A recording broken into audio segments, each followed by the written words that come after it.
the surgical fruit in American comics. This video is purely for entertainment and does not infringe on copyrights or laws. The rights to the novel and image belong to the original author. We do not claim ownership. Don't like waiting and want to listen to this fanfic in full now? Subscribe to our Patreon, where you'll find the best fanfics. Chapter 1051 Scathach, Part 2. Firing a gun inside a prison, especially one surrounded by walls, is extremely dangerous. One could easily be hit by a ricochet. Nightingale immediately sheathed her pistol after hearing Mash's words.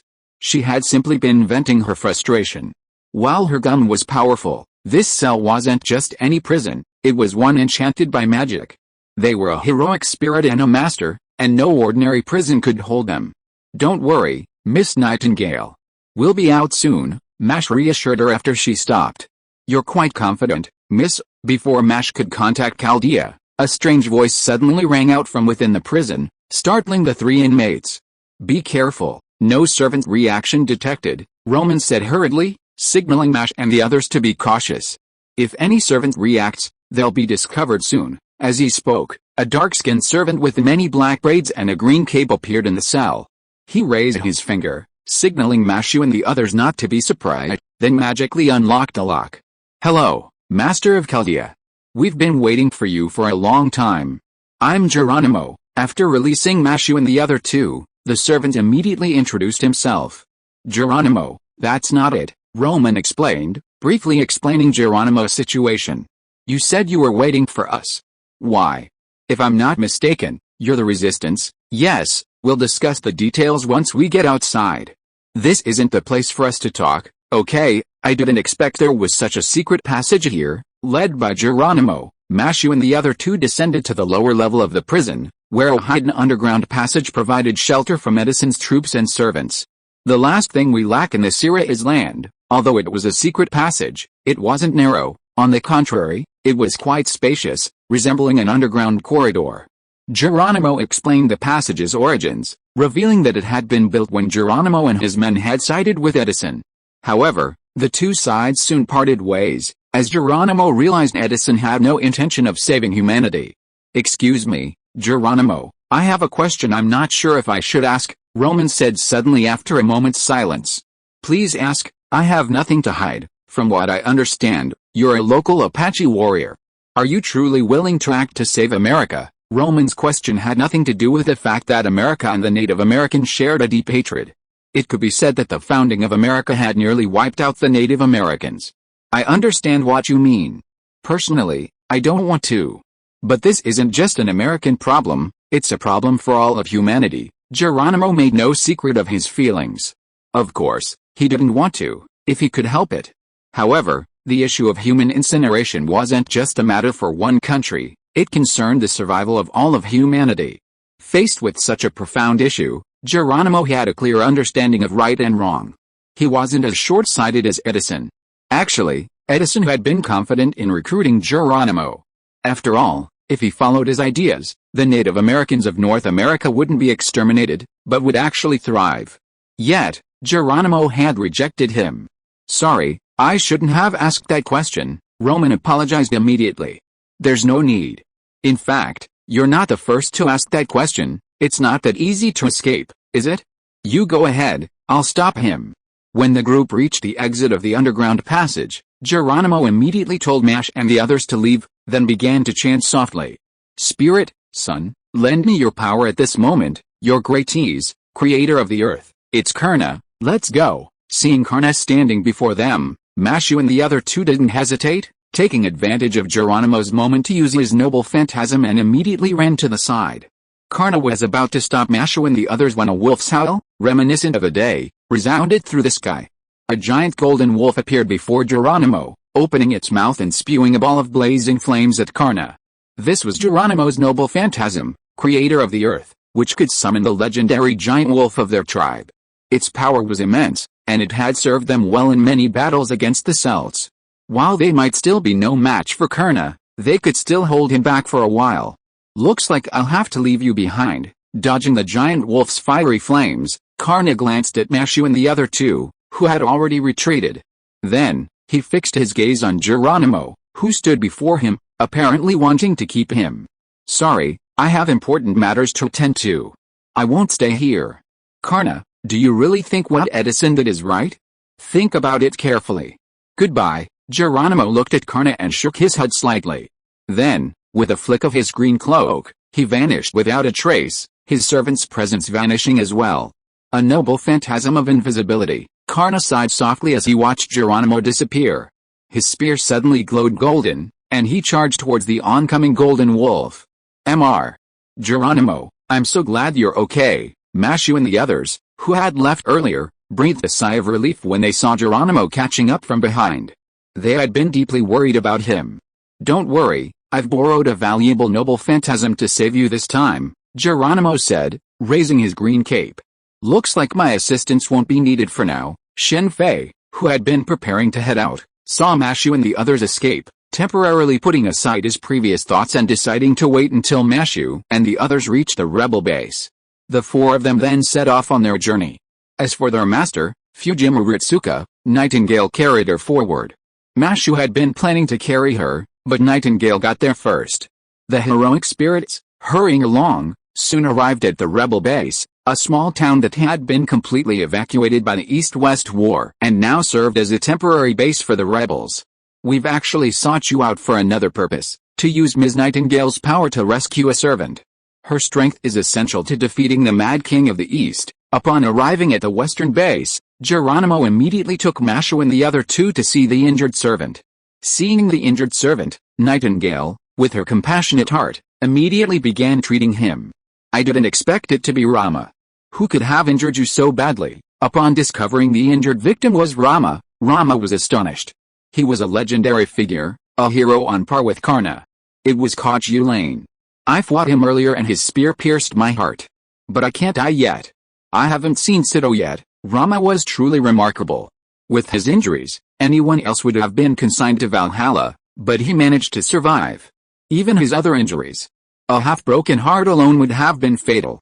His sheer determination to see his wife, S.H.I.E.L.D, had kept him going until now, and it looked like he could hold on for a while longer. Why isn't the treatment working? Nightingale treated Rama's other injuries, but she had no way of treating his heart. Furious, Nightingale drew her pistol and fired into the deserted area. It must be the curse, Roman explained. The best way to lift the curse is to eliminate its source, which means dealing with S.H.I.E.L.D. Or, Rama, you just said that S.H.I.E.L.D was also summoned, right? If S.H.I.E.L.D is found, according to legend, the curse can be lifted. However, in this case, Roman fell silent, not continuing. It's a curse that S.H.I.E.L.D and I are destined to never see. Roman didn't say any more, but Rama did. It's undeniable that Rama and S.H.I.E.L.D, a loving couple, have a very unfortunate fate. In life, even after death, as heroic spirits, the curse still follows them. How could this be? Mashu and Fujimaru Ritsuka were deeply saddened after hearing Rama and S.H.I.E.L.D's love story. She had never imagined such a cruel thing could happen. Don't worry about me. This is an opportunity for me. S.H.I.E.L.D and I would never have been summoned by the Holy Grail, but this time we have appeared together. No matter what, I will go to see her. Rama's desire to see his wife S.H.I.E.L.D led him to encounter S.H.I.E.L.D. What did you say? While Mashu and the others were discussing how to help Roman looked at Shen Fei. Through communicating with Geronimo and the others, Roman had already figured out the situation of this singularity. Although there was a problem with Edison, the main problem still lay with the Mad King S.H.I.E.L.D and Queen Maeve. As long as they were dealt with, the singularity should be repaired. I'll take people there later. The opponent is S.H.I.E.L.D. I think S.H.I.E.L.D should be very interested. Then we'll go rescue S.H.I.E.L.D first and let the couple meet. After that, we'll go straight to the capital of the East. The biggest problem with the Mad King S.H.I.E.L.D and Maeve in the East is that they use the Holy Grail to infinitely produce Celtic soldiers, and they don't need any resources. So even if Edison tries his best to produce mechanical soldiers, he won't be able to defeat them. Although the mechanical soldiers are produced on an assembly line, they do require resources. If it were just Mashu and Fujimaru Ritsuka, dealing with S.H.I.E.L.D would require either assassinating him or allying with Edison and using Edison's forces to pin down the Celtic soldiers in the East. However, Shen Fei didn't need that. If it weren't for cultivating the bond between Mashu and the servants, he wouldn't have needed such a complicated plan. I'm not bringing Rin and the others this time. What are you talking about? I'm the source of the destruction of humanity, and I'm involved with that bastard Maeve, S.H.I.E.L.D. resting in the Five Wars world, jumped up in anger upon hearing Shen Fei's words. The relationship between Quinjet and Queen Maeve was a bitter one, comparable to the Trojan War. The Trojan War was fought over the involvement of the world's most beautiful woman. Queen Maeve brazenly launched a war to seize Quinjet, ultimately leading to his death. These wars in the West differ significantly from those in the East. For example, throughout Eastern history, many turmoil was sparked by beautiful women, such as Baozi, Daji, and Yangifi. While these women were ultimately blamed for the unrest, these were often just excuses. Unlike the West, these weren't excuses at all, but rather the primary cause of the wars. Reflecting on Western mythology, such as the virtues of Zeus, one can see this is perfectly natural. Quinjet was attracted to Queen Maeve because of his masculinity. Queen Maeve was a deeply philanthropic woman, connected to numerous heroes of the time. Even Quinjet's adopted father was her lover. Yet, Quinjet remained unfazed. As the saying goes, those who can't have what they want always find restlessness, and this was true of Queen Maeve. What are you waiting for? Hurry up. I can't wait to see him, Quinjet urged Shen Fei, a first for her eagerness.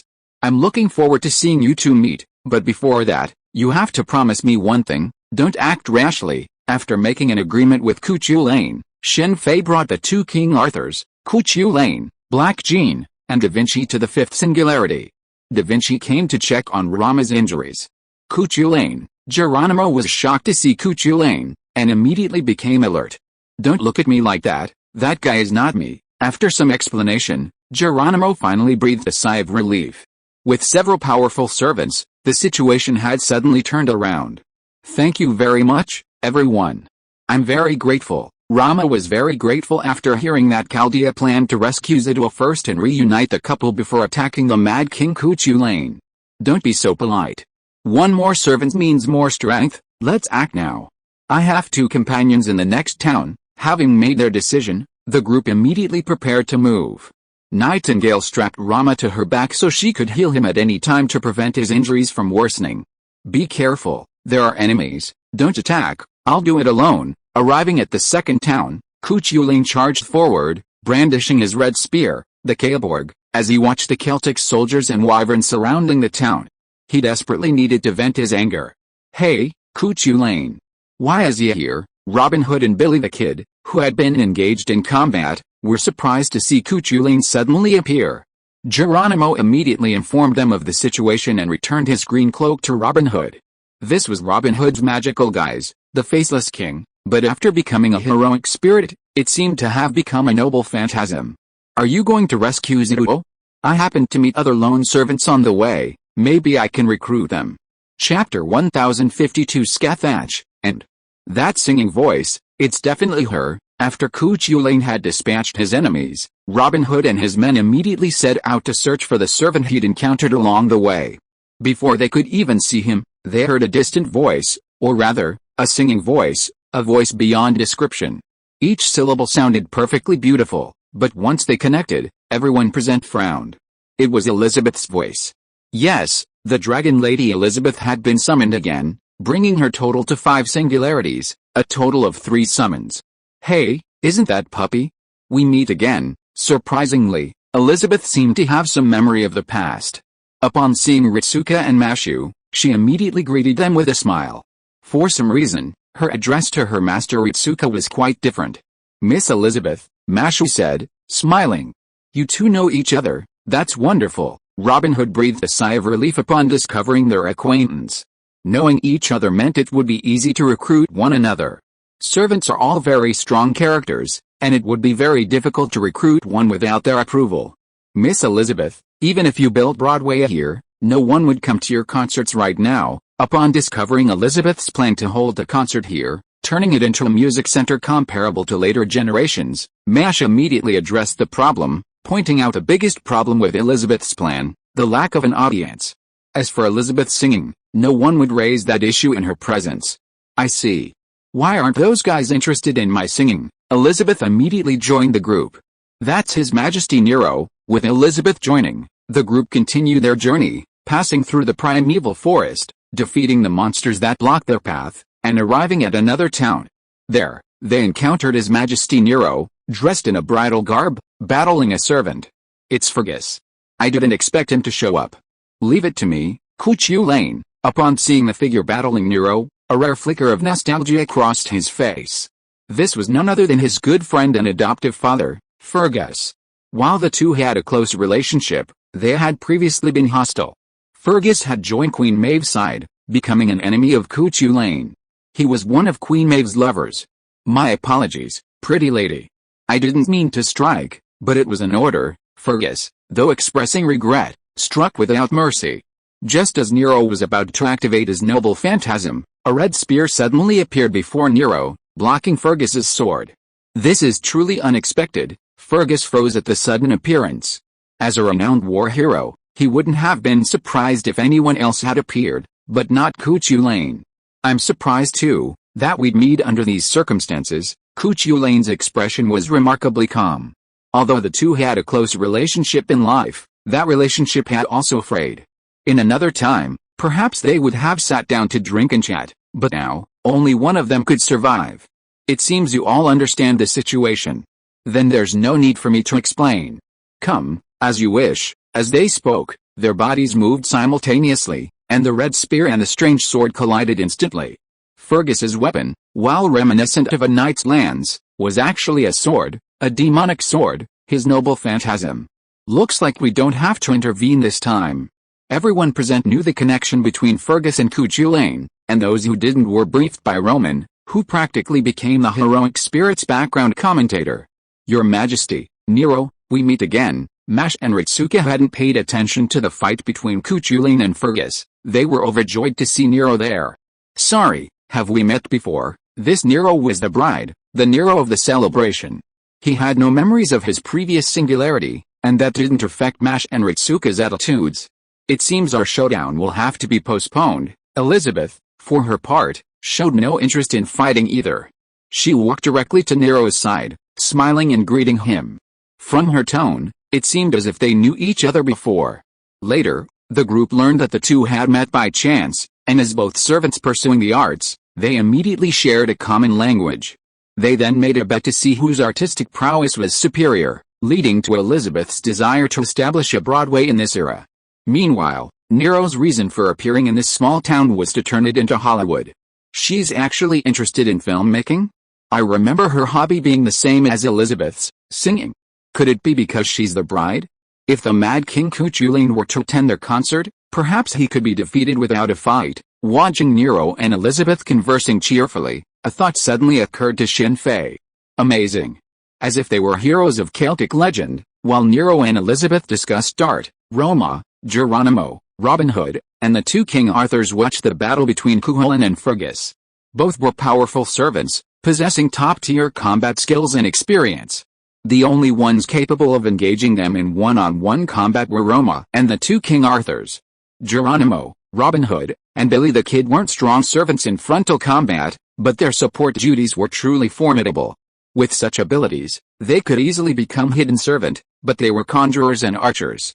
In the original novel, Robin Hood, relying solely on various traps and tactics, managed to eliminate nearly 60% of the Celtic army. This was a singularity. The Celtic people were created using the Holy Grail, possessing no fear of death. In a regular battle, a 60% loss of troops would have been enough to cripple an army. Come, Quinjet, let the final blow determine the outcome. Experience the true power of the rainbow sword. After destroying several buildings along the street, Fergus and Quinjet paused, preparing their final killing move, their noble phantasms. I'll take your heart, the piercing Dethorn spear. Their noble phantasms activated simultaneously. While Fergus's was powerful, it was still inferior to Quinjet's, which could reverse cause and effect and kill with a single strike. Quinjet, at the cost of 2 wounds from the sword's energies, pierced Fergus's heart with a red magic spear. This result is truly unexpected, but boy, don't even think about fighting him. You can't be his match. With these final words, Fergus's body began to dissipate, returning to Valhalla. Alright, allies, assembled. Mashu, Ritsuka, we just detected a spirit vein nearby. Let's set up the summoning circle. After Quinjet's victory, His Majesty Nero joined the group. Roman then shared his findings. He had been searching for spirit veins all along the way, but only here had he found anything. Hurry and clear them out, Wild spirit veins naturally harbored no shortage of magical beasts, but the attacks of the heroic spirits quickly annihilated them. With a summoning circle established, Kochulane's injuries were healed by Nightingale. Later, as a rare opportunity, the group rested in the town that night and held a bonfire barbecue. Robin Hood and Billy the Kid had hunted a lot of game and returned. "Don't run. Come here and let me hug you." During the break, Fafa immediately emerged from her shield. Fafa, Chaldea's mascot, had been following Mashu throughout the entire journey. This made Olga Marie extremely angry.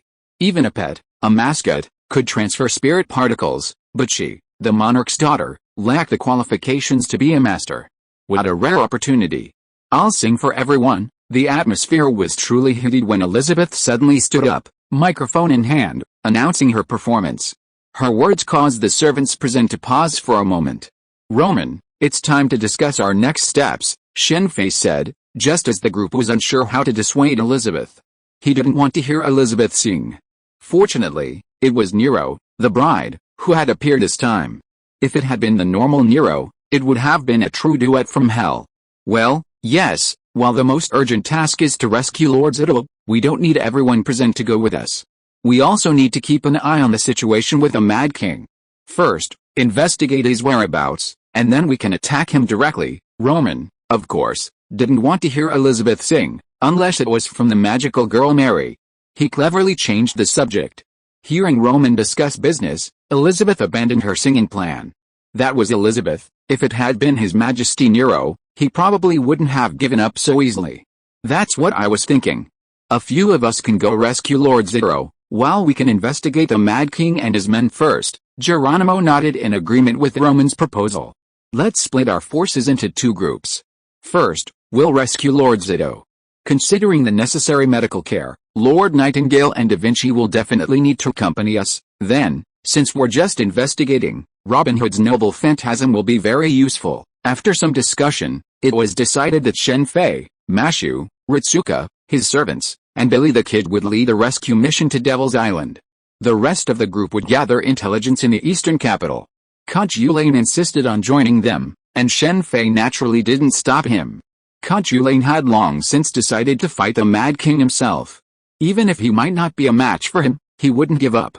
Shen Fei naturally wouldn't stop him. This was Kochulane's understanding. Even if he lost, the worst that could happen was a return to Valhalla.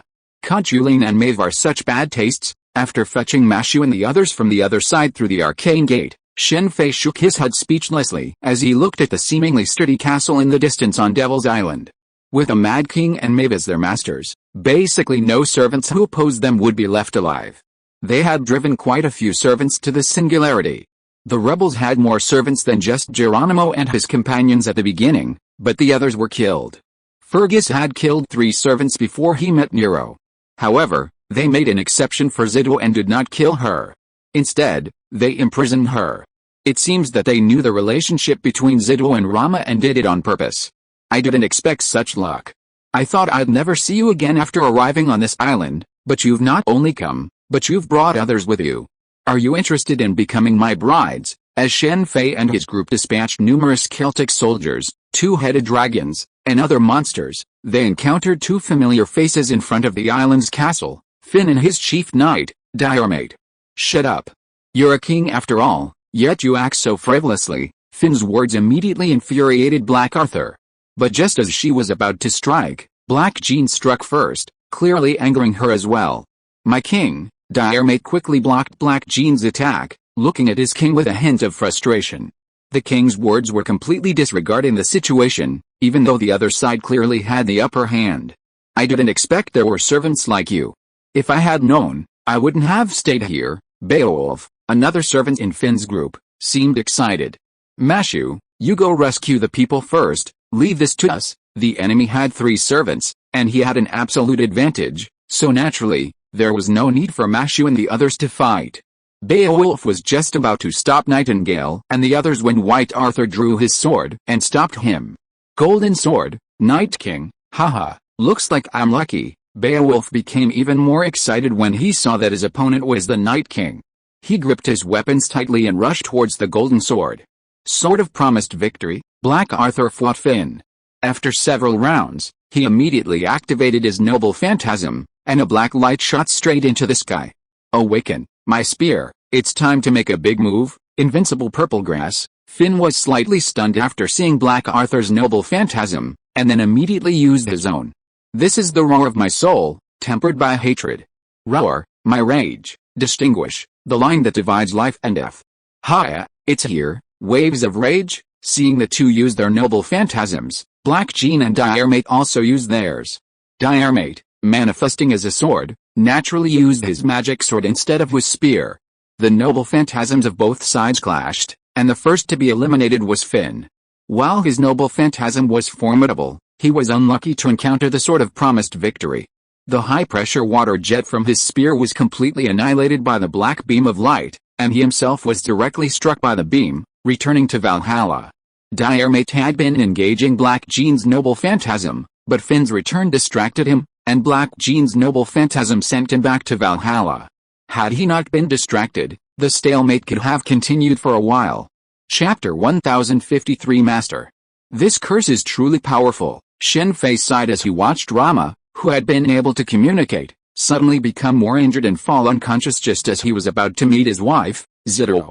At this point, they were within the castle on Devil's Island, which had been occupied by them, and Beowulf had been sent back to Valhalla by King Arthur. This is utterly unreasonable. Mashu and Fujimura Ritsuka watched Rama and Zidro with deep dismay. To them, the thought of a loving couple, so close to each other, unable to see each other was truly pitiful. This might be the only time Rama and Zidro would ever have the chance to meet. Given their legend, their simultaneous summoning into the same world was nothing short of a miracle. Sorry, there's nothing I can do. Despite being known as an all-powerful genius, Leonardo da Vinci was powerless against this curse, and the same was true for Nightingale. Don't worry about me. I'm already incredibly happy to see Lord Rama again. Zidro, the person involved, showed no sign of discontent with the situation. Instead, she beamed with joy. While seeing Rama was a little regretful, she couldn't share her heartfelt feelings with him. But being able to see him here was well worth it. A curse? Really troublesome. Coma? Oh, maybe we could try this. Shen Fei had no solution for the curse that prevented Rama and Zidro from meeting. This wasn't just any curse, it involved legends and the manifestation of heroic spirits. However, looking at Rama, who had collapsed unconscious on the ground, Shen Fei suddenly had an idea. He immediately pulled out his U-Dutchin and shared his solution. Since the two couldn't meet in reality, what about consciousness? Rama was unconscious, not dead, and still conscious. We can try. Da Vinci nodded in agreement. Rama, Zidro, within the consciousness realm, Rama and Zidro, upon seeing each other, immediately rushed towards each other. Take your time to chat. Shen Fei, knowing he wouldn't be a third wheel, left the consciousness space, taking Mashu and the others with him.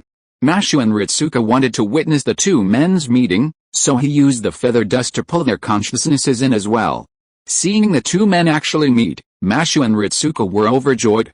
That's enough. Rama and Zidro didn't waste much time, conversing for about 10 minutes before Zidro awoke. That's enough. Thank you very much for letting me meet you, Lord Rama. Don't be so polite. If you ever encounter a proper Holy Grail war, perhaps you can make a wish to the Holy Grail to remove the curse. Shen Fei offered Zidro a suggestion. While the chances were extremely low, with so many parallel worlds in the Moon world, and heroic spirits seemingly working in various worlds, there was a chance. Just like His Majesty Nero, he had participated in the Moon Holy Grail War. Even this very land had seen a subspecies Holy Grail War. Let's begin. Now that Zidro and Rama had met, the next step was to get down to business. Transferring the curse from Rama to Zidro would allow Rama's injuries to heal, adding a powerful servant to their team. This method of transferring the curse could only be accomplished between two servants with a close relationship. It would be impossible with other servants. Don't thank me. If you really want to thank someone, thank them. Without them, we wouldn't be meeting here. Rama, upon waking, immediately thanked Shen Fei, who then instructed him to thank Mashu and Fujimura Ritsuka. Alright, we've resolved this matter here. Next, we need to repair this singularity. Let's go. With Rama's recovery, there was no need for the group to remain on Devil's Island. Shen Fei immediately opened the portal, allowing the group to return to the resistance base. You've taken action. The next day, the servants who had gone to investigate the Mad King in the east returned. Unfortunately, nearly every servant was injured, with Cauchulain being the most seriously injured. 2 others hadn't returned. Geronimo and Billy the Kid had returned to Valhalla, along with a new servant. "Sorry, it's all because of me," the severely injured Cauchulain apologized. Shen Fei then understood why they had been discovered. It wasn't that Cauchulain had been tempted to attack the Mad King. While he was deeply annoyed with his Mad King's state, he wasn't someone who didn't see the bigger picture. The problem lay with them all being Cauchulain. It seemed that this was the reason he was discovered by the Mad King, and then, during his retreat, he was attacked by Arjuna. Even with the sacrifice of Geronimo and Billy the Kid to hold Arjuna back, the Mad King, like a rabid dog, continued to bite Cauchulain, the spear steps. Only when a new servant arrived to reinforce him did the Mad King Cauchulain reluctantly retreat. This new servant was, of course, Cauchulain's master, S.H.I.E.L.D. Since being summoned, she'd been lingering near the eastern capital, observing her apprentice. S.H.I.E.L.D. How could this be possible? Roman was thrilled upon hearing that S.H.I.E.L.D. had been summoned. She was the queen of the Shadow Realm. S.H.I.E.L.D., on the other hand, remained remarkably calm. She had been lingering near the eastern capital, observing her apprentice, debating whether to eliminate him and repair the singularity. While she was hesitating, the arrival of Chaldea's men forced her to reconsider her plan, believing that saving humanity should be left to Chaldea, not herself. Although S.H.I.E.L.D. modestly stated that the Mad King Cauchulain was now as powerful as she was, and that she might not be able to defeat him, it was a reasonable statement to take. If that were the case, she wouldn't have been so confident in her decision to eliminate her apprentice. "Hello, Master." While Nightingale was treating Cauchulain, Shen Fei found S.H.I.E.L.D., who was alone. "Don't say that lightly. And are you ready to become my disciple?" Master means teacher. While S.H.I.E.L.D. had many disciples, Shen Fei was definitely not one of them. Becoming S.H.I.E.L.D.'s disciple was no easy feat. First, he couldn't easily kill her. "I studied the primordial runes with Cauchulain for a while. He told me that if I wanted to learn further, it would be best to find his teacher," Shen Fei said, recounting his experience at the Fuyuki Singularity and Cauchulain's study of the primordial runes while at the magician level. "You want to learn runes? No problem. Follow me," S.H.I.E.L.D. said, leading Shen Fei toward the wilderness outside the base. "Let me see your strength." In the wilderness, S.H.I.E.L.D. suddenly wielded a red magic spear, the Gajaborg. "Please teach me," Shen Fei said as he materialized the Skyfire Judge. His opponent was the Queen of the Shadow Kingdom, a figure said to have slain countless gods. "I never thought there was someone like you among humans today. This is truly surprising." S.H.I.E.L.D.'s previously calm red eyes suddenly lit up as she watched the Skyfire Judge in Shen Fei's hands. The appearance of the Skyfire Judge gave her a glimpse into Shen Fei's strength. The two figures in the standoff moved almost simultaneously. Their spears shot out like dragons, a flash of cold light suddenly appearing. S.H.I.E.L.D.'s magic spear, at an angle Shen Fei had never expected, traced a red trail through the air and pierced his heart. So fast, as the red magic spear instantly appeared before him, Shen Fei's Skyfire Judge erupted in a blazing flame, meeting the incoming spear. Boom! The magic spear pierced the blade of the Heavenly Fire Judge, and the combined might of the two erupted in an instant, sending powerful magic and flames scattering in all directions. Surprisingly, however, these flames avoided S.H.I.E.L.D.'s direction. The rune of fire protection, so fast, with just one glance, Shen Fei understood why this had happened.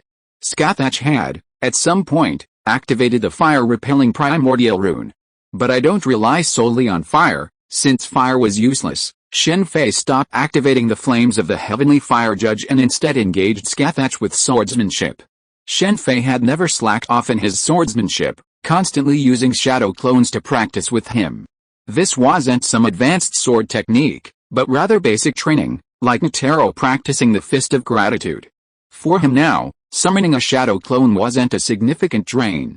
"Nice swordsmanship," S.H.I.E.L.D. praised Shen Fei's skills. Clang clang clang clang clang. The two engaged in a high-speed collision. In the blink of an eye, their swords and spears clashed dozens of times, and the ground was pitted by the fighting. "What's going on? Are there enemy attacks?" The magical energy of the battle quickly alerted the heroic spirits in the stronghold. They thought it was an enemy attack, but soon realized it was not an enemy attack, but a battle with S.H.I.E.L.D. "What a speed!" Robin Hood looked at the swift movement of the two in amazement.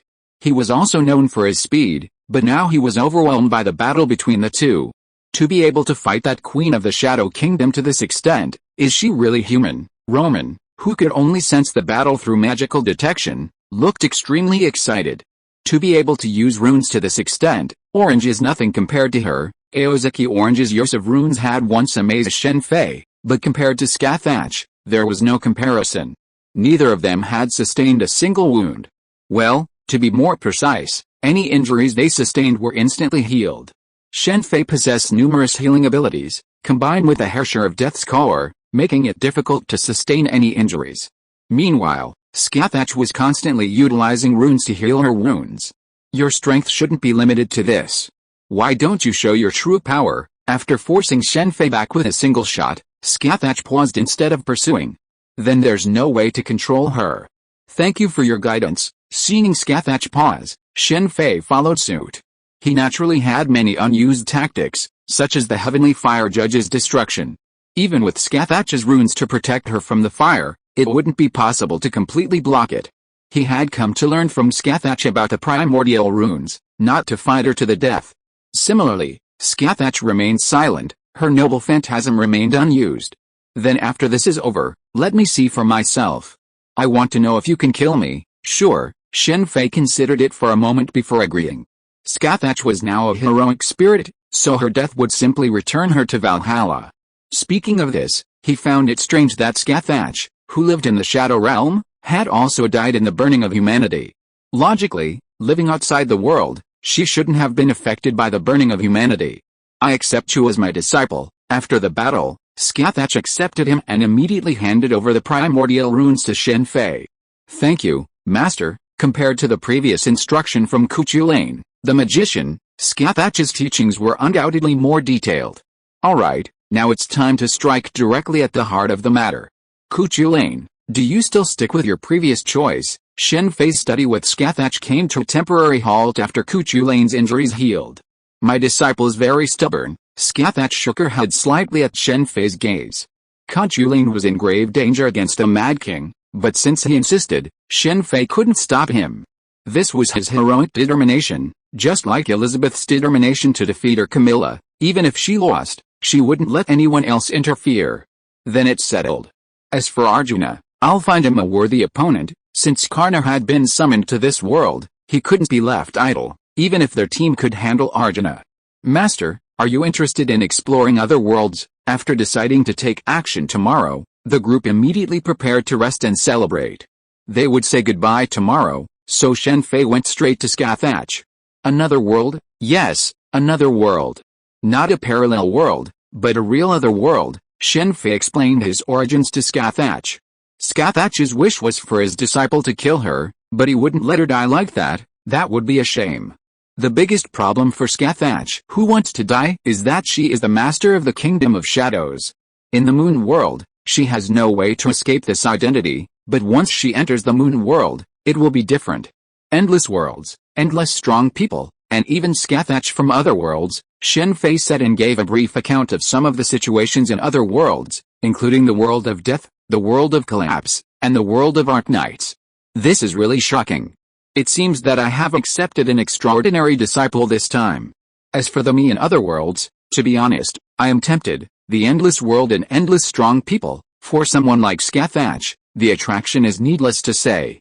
Even if she does not have the ambitions of Mobius and Aizen, just the strong people from other worlds can make her tempted. Then I will wait for the master in Keldia. Chapter 1054 Li Shuwen. Scathach is not a heroic spirit. She has been living in the Kingdom of Shadows. Once the restoration of human nature is completed, she will be able to appear directly in the world through the gate of the demon realm. She is one of the few people who have little power over the two restraining forces. Although the two restraining forces in the Moon World are powerful, there are also people who are powerless against them. Scathach is one of them. Shen Fei took her away, and perhaps these two people are just waiting for it. Hey, Karna, you seem to be very free recently. When the group was preparing to attack the capital of the Mad King, Shen Fei first came to Edison's White Palace and found Karna. Are you here to seek refuge with me? Edison said. No, I came to see Karna for something. You know, Arjuna is with a Mad King. We are already prepared to completely repair this singularity. If you want to fight him, You'd better come early. If you are late, it may be too late." After finishing what he wanted to say, Shen Fei left directly. Given the relationship between Karna and Arjuna, they would definitely not ignore him after knowing that he was on the opposite side. It seems that they have been prepared for a long time. That's right, after all, Cuchulain and Scathach have been exposed. Looking at the tens of thousands of Celtic soldiers in front of them, and the nearly 1,000 wyverns flying in the sky, Shen Fei and his group immediately stopped. Although there were no servants among these people, with such a large number, even if they could deal with these enemies, the consumption would undoubtedly be huge. Next, they would suffer when facing the Mad King and others. How do you plan to deal with these enemies? As Roman spoke, everyone's eyes focused on Shen Fei. They had considered this situation before when they were discussing the battle plan. The best way was to team up with Edison, use his mechanical soldiers to hold back the enemies, and then let his servants carry out decapitation operations. However, this idea was rejected by Shen Fei. "Today, I'll show you what modern warfare is," Shen Fei said as he walked forward alone and came to the front of the enemy camp. He extended his right hand, and in an instant, rows of mechas, rockets, missiles, and so on appeared behind him. Such a scene would not matter to those who had seen it, but Roman and others who had not seen it were all stunned. Not only them, but also the Mad King Cuchulain and Edison and his group who were paying attention here. How is this possible? Is this the level that humans can develop to? Edison looked at everything in disbelief. As a scientist, the scene before him was too exciting for him. Open fire. With the crisp sound of Shen Fei's fingers snapping, the modern weapons that materialized behind him began to show their power, and the sky was instantly covered with all kinds of missiles.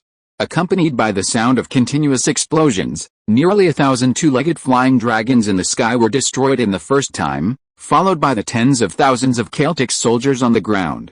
Although these soldiers were very powerful, even Edison's mechanical soldiers were at a disadvantage facing them. But unfortunately, the power of Shen Fei's weapons was not comparable to that of Edison's soldiers.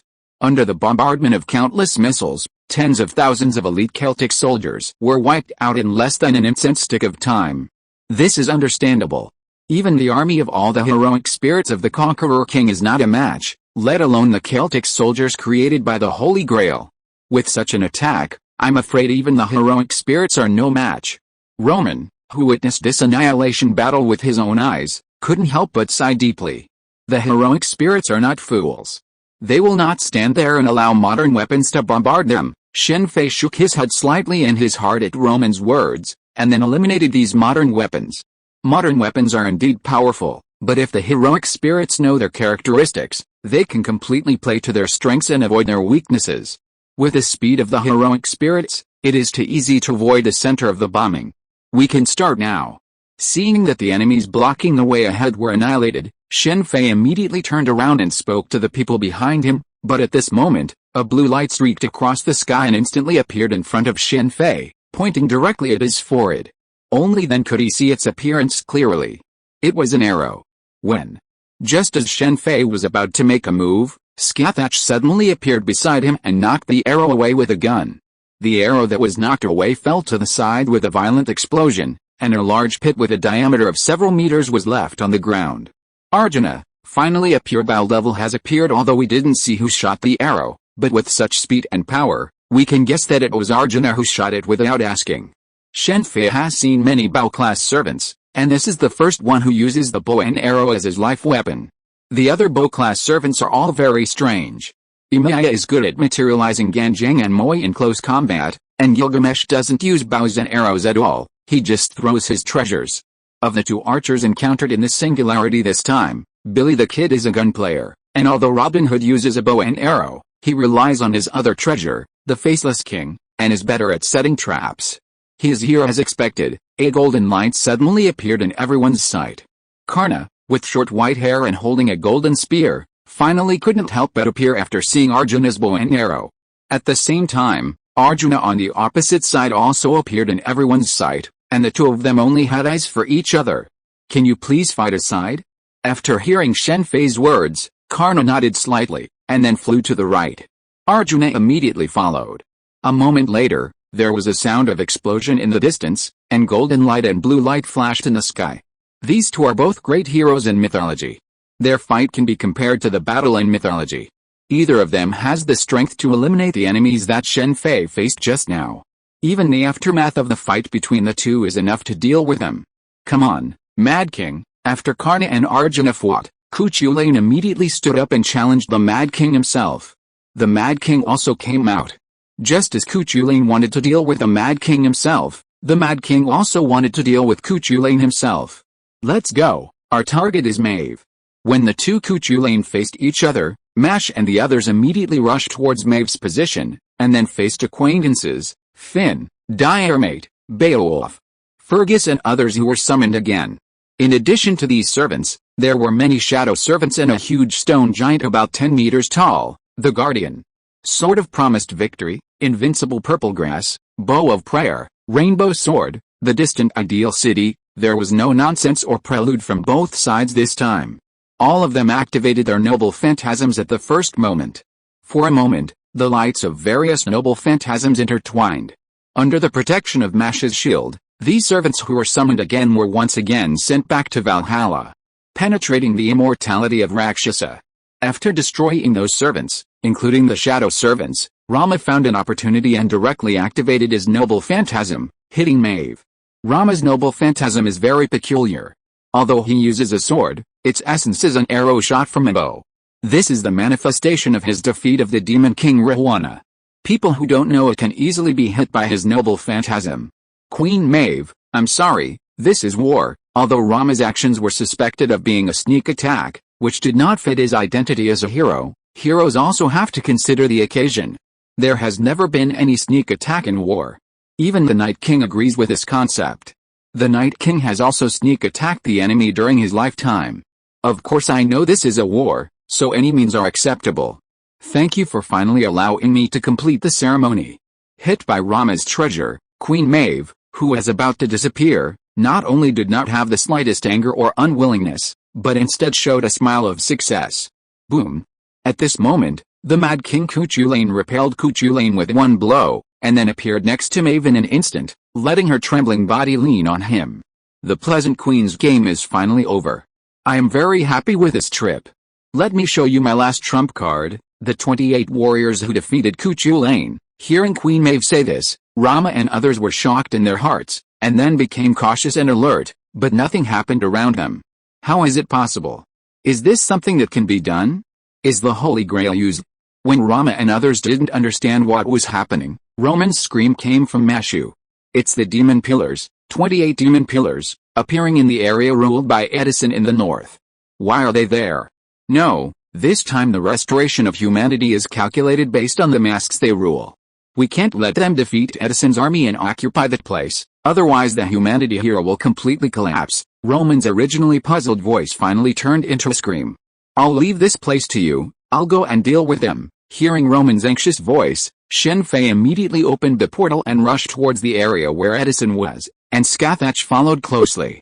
This is really spectacular. We can only fight quickly and decisively, unsheathe the sky fire, and destroy the disaster. Looking at the 28 demon pillars that occupied an area of several thousand meters in radius, Shen Fei immediately materialized the Holy Judge of Skyfire, and with his greatest strength, he sent out a blow comparable to the brilliance of the sun. The incomparably hot flames directly left a large pit with a radius of several thousand meters on the ground. The pit was filled with constantly flowing magma. The 28 demon pillars were completely reduced to ashes under this blow. After all, they were not genuine demon pillars, so their strength was naturally weakened. It really is worthy of being called the suicide of Skyfire. Without Kevin's physique, even with my strength, the backlash would not be light if I hit it with all my strength. Looking at his charred hands, Shen Fei shook his head lightly. After a moment, his charred hands immediately returned to normal. This was the power of the Serenity Gem, the core of the Harsher of Death. Is this your full strength attack? It is indeed possible to kill me. Scathach looked at the large pit in front of her and nodded thoughtfully. Okay, it's time to go back. Shen Fei did not respond to Scathach's words, and immediately opened the portal and returned to the eastern capital. Piercing Deathorn Lance, crushing Deathfang Beast. As soon as Shen Fei and Scathach crossed the portal, they heard the roars of the two Cuchulain.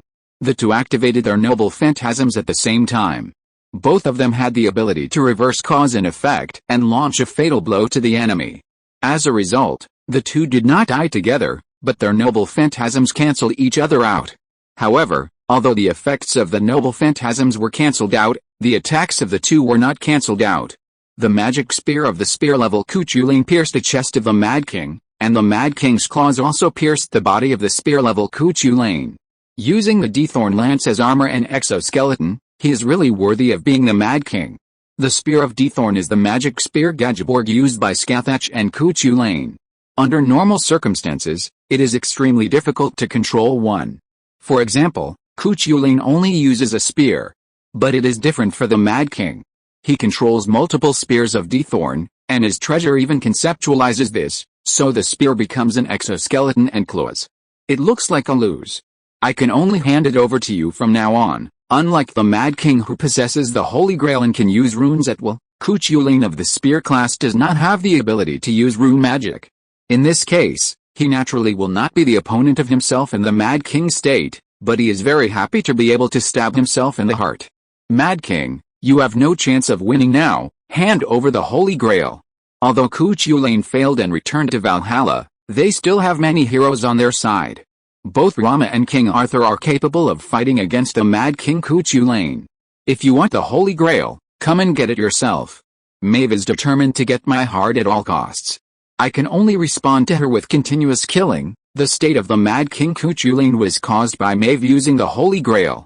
Although Maeve was very twisted, she had to admit that she really loved Kuchulain. The last person who was so twisted was Gilderd, who used the Holy Grail to create Black Jean. Kuchulain changed his form while saying this, and the exoskeleton of the Dthorn spear became more exposed.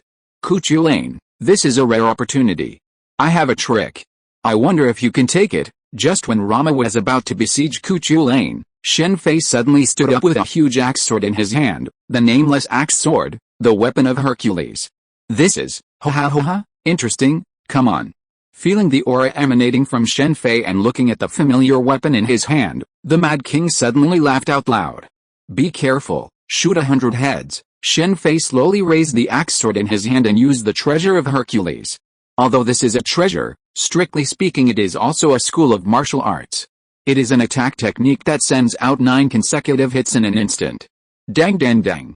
Facing Shen Fei's shooting of 100 heads, the Mad King Kuchulain directly blocked 5 blows with the claws of both hands. Only 4 hit him, and because of the Deaththorn spear armor on his body, he was only seriously injured and did not kill him directly. Be careful, he's going to summon the demon pillar. I am the military demon Harpus. I am a person who gives fights. I desire peace naturally and am not needed. As soon as Roman opened his mouth to remind him, Kuchulain's body immediately swelled up and turned into a demon pillar. The aura of this demon pillar was completely different from the previous 28. It was a genuine demon pillar. Found you, Scathach. Just as the group was about to attack the demon pillar, a strange voice suddenly came from the side, and then a young man with short red hair and a black spear came over. Chapter 1055 Knights of the Round Table, Part 1. Li Shuwen, no wonder. Anyone who wields a spear wouldn't want to challenge Scathach, just like Zoro meeting Hawkeye. Upon hearing the newcomer's introduction, Shen Fei immediately understood why he was so eager to challenge Scathach. Scathach was a rare god killer whose spearmanship had reached the divine realm. Such an opponent was truly rare. Li Shuwen, I know you. As a fellow spearman, I'll naturally be there for you. Scathach glanced at the group besieging the military demon Harpus and raised her magic spear. Could you two fight to the side? The fighting here hasn't stopped yet. Seeing the two about to clash, Shen Fei immediately gestured for them to move away, lest the aftermath of their fight interfere with the pursuit of the demon pillar. Scathach and Li Shuwen remained silent, but their figures simultaneously dodged to the right, their spears clashing for 3 rounds. Let's deal with the demon pillar first. After Scathach and Li Shuwen departed, Shen Fei immediately turned to Mash and the others besieging the demon pillar. While the war demon was formidable, the heroic spirits besieging him were also exceptional. Poor war demon, he could only rely on the power of the Holy Grail to continuously restore his severed tentacles and fend off their attacks. In the name of the command seals, use your noble phantasm. Shen Fei instantly used all 3 command seals in his hand. Since they could be restored, there was no need to conserve them. After using them, he materialized his Zanpakuto, Hyorin, and with its icy power, froze the war demon's many tentacles. His understanding and utilization of the Hersher's abilities led him to discover that he could materialize the Yanraka and numerous other Zanpakuto. The Yanraka, which he had painstakingly acquired and replaced with a Philosopher's Stone to avoid its side effects, could now be collected as a treasure. After Shen Fei used his command seals, Fujima Ritsuka also exhausted his. Instantly, a radiance of multicolored noble phantasms enveloped the war demon. When the smoke cleared, the demon pillar had vanished, leaving behind a shimmering golden cup. Mashu, put it away later. Their battle isn't over yet. Let them decide the outcome first. The battle here was over, but the two battlefields were still raging, especially the battle between Karna and Arjuna. More than a mountain had vanished from the aftermath of their clash. That's right, our match hasn't been decided yet, so we can use this as an opportunity to hold a grand celebration concert. With a victory, Elizabeth immediately thought of her concert, and Nero enthusiastically joined in the discussion. Wait, there's a sudden surge of magic power over there. They're about to decide the outcome. Just as the group paled at Elizabeth's words, Roman's voice reached them. Son, submit to death, shadow of the god of destruction. The collision of blue and golden light caused the entire earth to tremble, and the ground beneath Karna and Arjuna's feet began to crack and shatter. In a flash of blinding light, Karna and Arjuna were declared victorious. You win, Arjuna sighed, lowering his bow and arrow. A golden glow began to emanate from his body. I will not accept such a victory. I hope next time, we can have a truly fair duel. Despite his victory, Karna's face was devoid of a smile.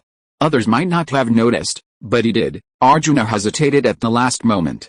Arjuna was a great hero. A savior. The memory of his role on the side of the burning of humanity in this war had left a trace of lingering regret in his heart. This might not have been a big deal, but against a foe of Karna's caliber, this lingering regret was a fatal flaw. I hope so. At the end, Arjuna showed a smile as if he was relieved, and then disappeared. Although this battle did not completely resolve his worries, it did make him realize something. Ding ding ding. When the winner was decided between Arjuna and Karna, the battle between Skathach and Li Shuwen also entered the final decisive battle. Although Li Shuwen's spear skills were amazing, Skathach was a figure in the realm of gods after all, not to mention that Skathach was proficient in runes. Although the two fought for a short time, both of them left injuries on each other.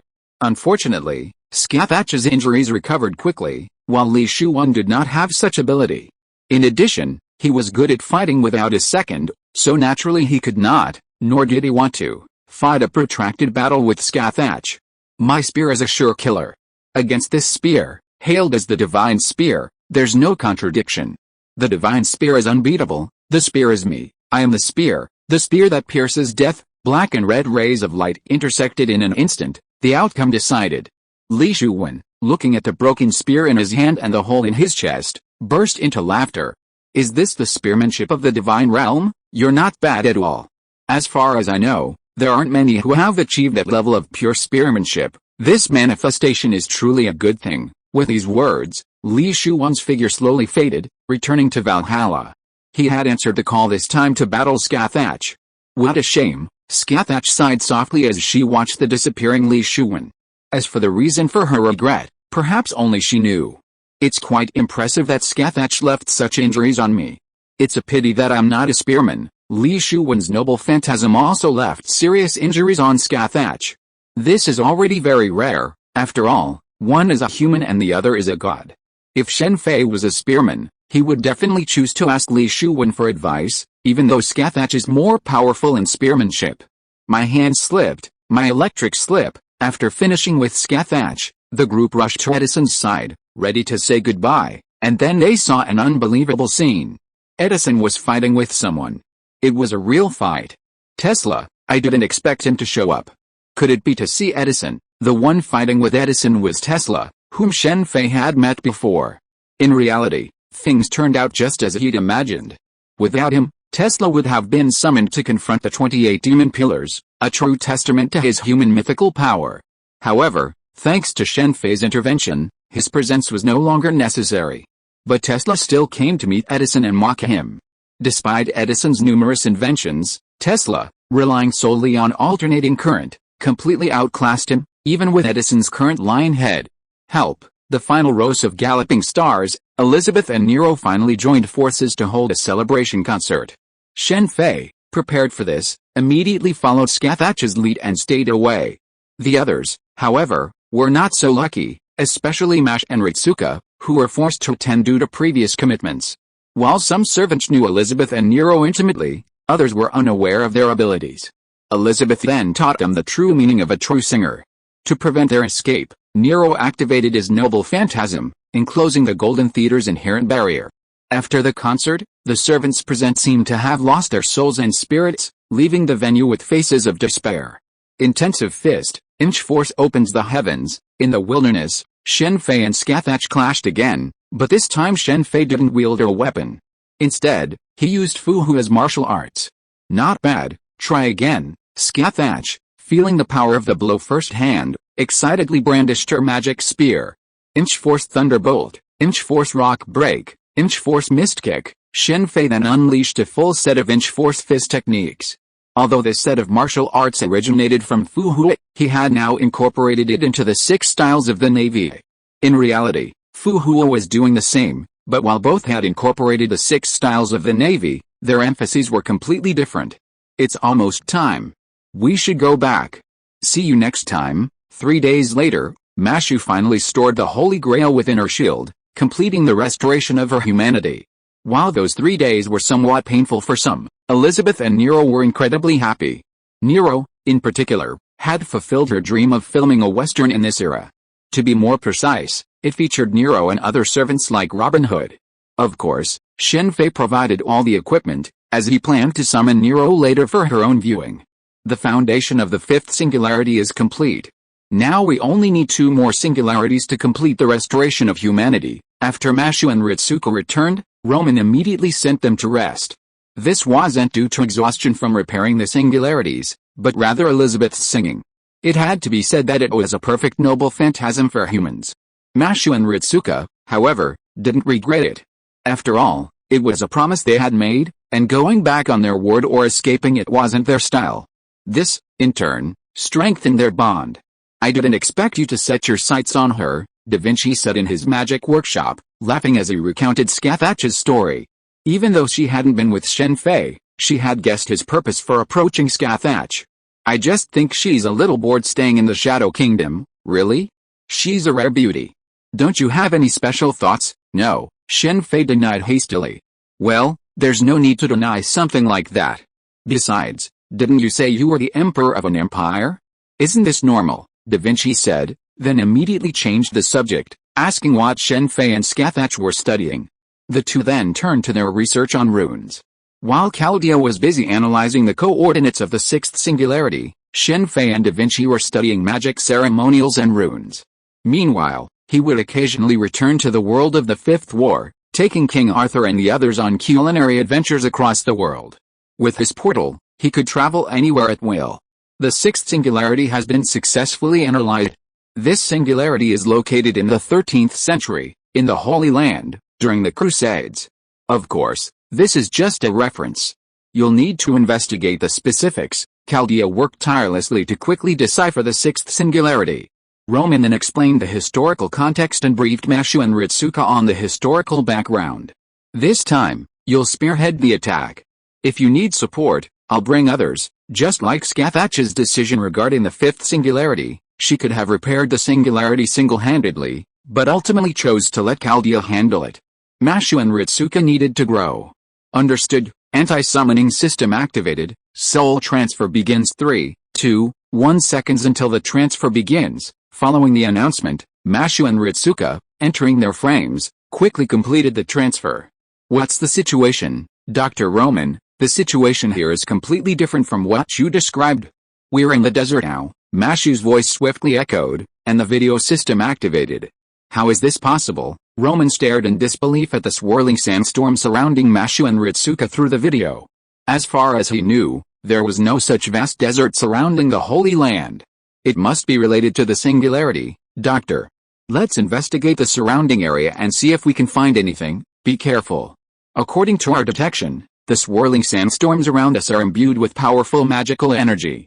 It doesn't seem naturally formed. Understood, Dr. Roman. There's a temple ahead. And there are also monsters. Mashu and Ritsuka explored further, finally finding a clearer view of the desert after 10 kilometers. Fortunately, Ritsuka's strength had greatly increased, otherwise, walking 10 kilometers in this constantly swirling desert would have been far from easy. It's a sphinx. Strange. Why is there a sphinx here? Roman frowned as he saw the monster through the video. It was normal for a singularity to have monsters, but a sphinx was a bit odd. Dr. Roman, someone's coming out of there. They're kidnapping a woman. This is truly despicable. Mashu and Ritsuka were initially delighted to see someone emerge from the temple. However, upon seeing they were carrying a woman bound hand and foot, they erupted in anger. Mashu immediately charged forward, shield in hand. Wait, Roman said, attempting to intervene, only to find the two sides already engaged in combat, leaving him with a helpless sigh. How dare you attack this pharaoh? Come out, Sphinx. Mashu and Ritsuka fought off the attackers and untied the woman when she awoke. She had long purple hair, unlike any other, and was wearing unusual clothing. Upon awakening, she mistook Mashu and Ritsuka for her captors and summoned a Sphinx, a completely different, even larger, version of the one seen outside the temple. This is a misunderstanding. Mashu opened her mouth to explain, but it was too late. The massive Sphinx had already lunged at her, forcing Mashu to raise her shield and block the attack. This is a misunderstanding. We didn't kidnap you. We saved you, Fujimu Ritsuka, protected by Mashu, shouted. Do you think I'm a fool to believe such lies? There's no one else here, Sphinx. Unfortunately, the rescued woman refused to believe her and raised her scepter, summoning the Sphinx from outside the temple. Chapter 1056 Knights of the Round Table, Part 2. Senior, be careful. Looks like we have no choice but to take action. After realizing the person before her wouldn't listen, Mashu gave up trying to convince them and, with her shield in hand, swatted the leading Sphinx away. Boom! The swatted Sphinx smashed through the temple wall. The scene was eerily familiar. After all, Mashu, despite her petite stature, was able to wield such a large shield and dispatch a much larger monster. Ritsuka wasn't surprised by this, but the woman claiming to be the pharaoh looked genuinely surprised. Pharaoh. I wonder why there's a pharaoh here. As Mashu and the others fought, Roman pondered.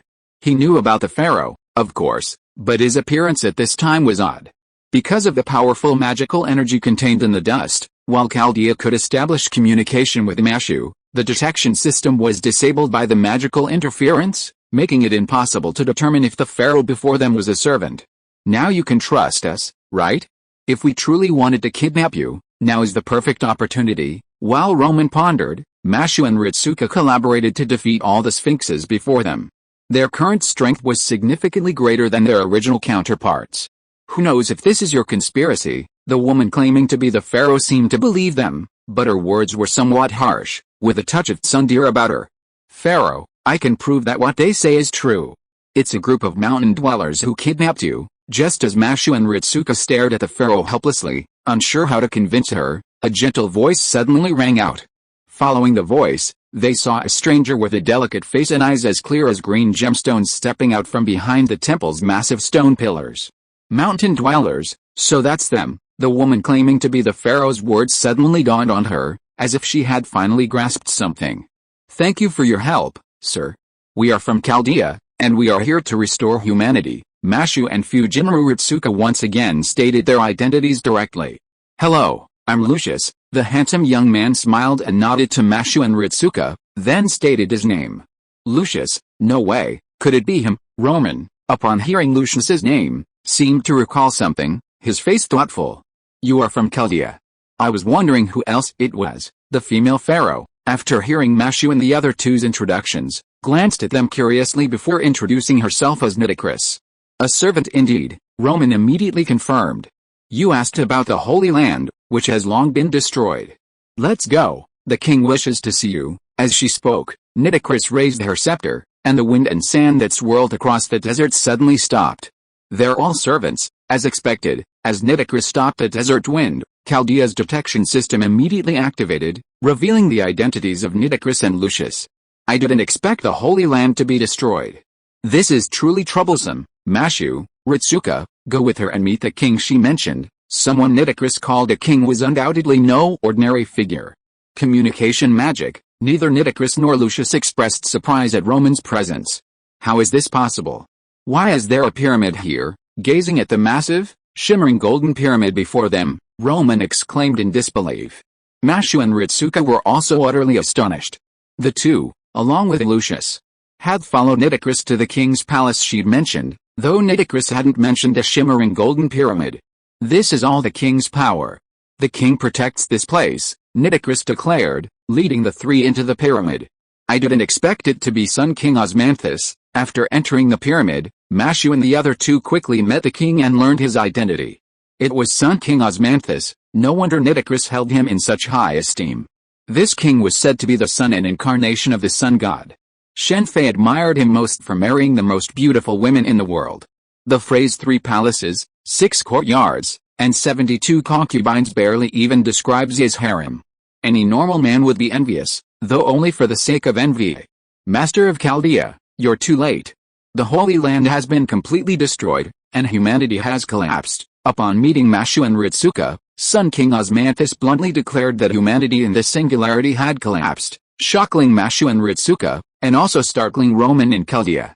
Your Excellency, Sun King, where's the Holy Grail? Mashu and Ritsuka panicked for a moment, then, as if struck by a thought, asked, The Holy Grail? If that's what you're talking about, then I have it, Osmanthus said, pulling a shimmering golden cup from his body. You destroyed the Holy Land. No, to be precise, the Holy Land was destroyed before I was summoned, by a group of pure white knights. If you want the Holy Grail, come and get it yourself, Osmanthus said, inserting the Holy Grail back into his body. If you intend to attack the king, don't blame me for being rude, Nitocris said, stepping aside to stand in front of Mashu and the others, brandishing her scepter, making her stance clear. Wait a moment, Mashu, Ritsuka needs to investigate what happened in this singularity first, Roman said, fearing that Mashu and the others would attempt to seize the Holy Grail. Although Osmanthus claimed that the singularity's human nature had been destroyed, nothing could be confirmed until a thorough investigation was completed. After discussing the matter, the group immediately decided to visit the destroyed Holy Land to determine the details of what had occurred. Go to the Holy City and ascertain the truth about this world, asked the Lion King. If you still desire the Holy Grail, I'll welcome you anytime. Nitocris will prepare supplies for their journey through the desert. Under Nitocris's care, Mashu and Ritsuka obtained a large amount of supplies, especially clean water, a crucial resource in the desert. Having never encountered such a situation before, Mashu and Ritsuka didn't bring any with them. This soul particle transfer had taught Roman a lesson, and he would definitely find a way to replenish it in the future. Go to the Holy City and see the Lion King. There you will find the truth you need. Some things require your own eyes to witness. Nitocris left Mashu and the other two ready to leave. Shen Fei wholeheartedly agreed with this advice, which was the reason he hadn't followed them initially. This was also the advice Scathach had given him back in the fifth singularity. He could help Mashu and Chaldea, but he couldn't do everything himself. Otherwise, at the fifth singularity, Scathach wouldn't need Chaldea to intervene. She could deal with the Mad King Cuchulain on her own. This desert crossing is such a waste of time. Mashu and the other two hadn't gone far when they noticed the sandstorm had picked up again, making their journey even more difficult. Even a servant would have difficulty navigating such a desert, let alone Ritsuka Fujimaro, their master. Don't look at me. Let Da Vinci pass. Like Nitocris just said, there are things they must go through, Shen Fei said immediately as Roman looked at him. Mashu, Ritsuka, wait a moment. I have an idea. Da Vinci rushed to her magic workshop and began to work. Soon, a fantastical, luxurious-looking desert off-road vehicle was crafted by her hand, a true omnipotent person. Da Vinci's noble phantasm, omnipotent person, had a completely different effect than in the game. In the game, it could attack enemies, but in reality, it enhanced her abilities in analysis and manipulation. Shen Fei then opened the portal and instructed Da Vinci to lead the vehicle through. Lucius was shocked by Da Vinci's sudden appearance, but he didn't question it. According to the information from the Sun King, we can infer that the Holy Land was destroyed by the Lionheart King. You must be careful. While Da Vinci was adjusting the vehicle and loading the supplies brought by Mash and the others, Roman began analyzing the information provided by Osmanthus. Although both Osmanthus and Nitocris mentioned the Lion King, Roman mistakenly understood it to be the Lionheart King. Under normal circumstances, most people would think the Lion King was King Arthur, but this singularity had nothing to do with Arthur. The Lionheart King, on the other hand, was a figure from the Crusades. In this case, Roman naturally assumed the Lion King was the Lionheart King, not even considering the White Knights to be the famous Knights of the Round Table. After all, there were many famous knights in history, such as Alfu, who was also a famous knight. After completing the vehicle adjustments, Da Vinci excitedly took the driver's seat and sped across the desert in her beloved vehicle. In the desert, amidst the raging sandstorm, constantly dodging desert monsters, and the sudden leaps of the vehicle due to the terrain, Da Vinci was extremely excited. Fortunately, the three passengers were not ordinary people, otherwise, with Da Vinci's speed, they would have been dead before they even made it out of the desert. What is this? Mash and the others quickly reached the edge of the desert in Da Vinci's SUV. However, when they saw the terrain on the other side, they were all stunned. The terrain near the desert edge was even more severe than the desert itself. The ground was dry and withered. Many parts of SZ City were ablaze. There was no trace of green anywhere, and the ground was dotted with strange-looking circular potholes, as if they had been caused by some strange weapon. Sure enough, something terrible has happened here. Upon reaching the edge of the desert, Mashu and her group immediately disembarked from the SUV. After unloading their supplies, Da Vinci hid the SUV near a sand dune and cast a camouflage barrier nearby. The road ahead was no longer desert, and the strange circular potholes everywhere made it impossible for the SUV to move forward. Furthermore, since the Holy Grail had arrived with the Sun King, they would undoubtedly return to the desert, so the SUV couldn't be abandoned. Meet. Mashu and her group had left the desert and entered the dry land when a group of strange-looking humans rushed towards them. Mashu. Be careful. They're about to become ghouls. Defeat them first. Seeing Mashu and Ritsuko hesitate, Da Vinci immediately called out. Although these people still looked human, Da Vinci knew from their numb eyes and the resentment spreading from them that upon death, they would become creatures similar to vengeful spirits. Got it, Mashu and Ritsuko nodded simultaneously. Mashu raised her shield, Ritsuko used magic, and Lucius joined the fray. They quickly defeated the men. The three of them were extremely careful in their attacks, and they didn't cause any serious harm. Here's food and water. After defeating the men, Mashu and Ritsuko realized why they attacked them, hunger, driving them to attack Mashu and the others. Mashu and the others immediately distributed all the supplies they had received from Nitocris, leaving nothing for themselves. The sudden abundance of food and water made the men eager to devour them. If it weren't for Da Vinci, many would have died from overeating. Most of the men quickly took the remaining food and water and left. Only one person expressed his gratitude to Mashu and the others. You need to go to the Holy City. It's in that direction, but it's very dangerous there. It's best not to go there, the man said, grabbing the remaining food and water and leaving like the others. Isn't it the Holy Land? Why is it the Holy City? Hearing the word Holy City again struck Mashu and the others as odd, but they didn't delve into it, simply assuming it was a different way of calling it by the locals. Be careful, there's a servant ahead. Mashu and the others continued on their way, quickly alerted by Roman. Once they left the desert, all of Chaldea's systems returned to normal.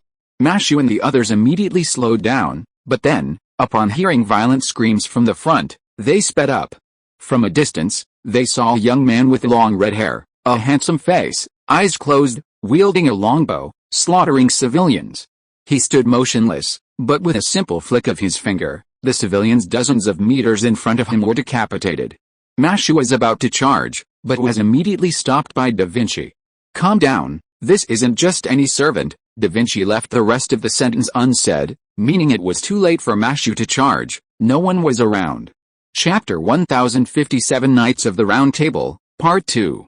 Let's go. Now is not the time to fight. Although Mashu and Ritsuko looked unwilling, they did not rush out rashly at Da Vinci's request. They could only leave with Da Vinci in anger and reluctance.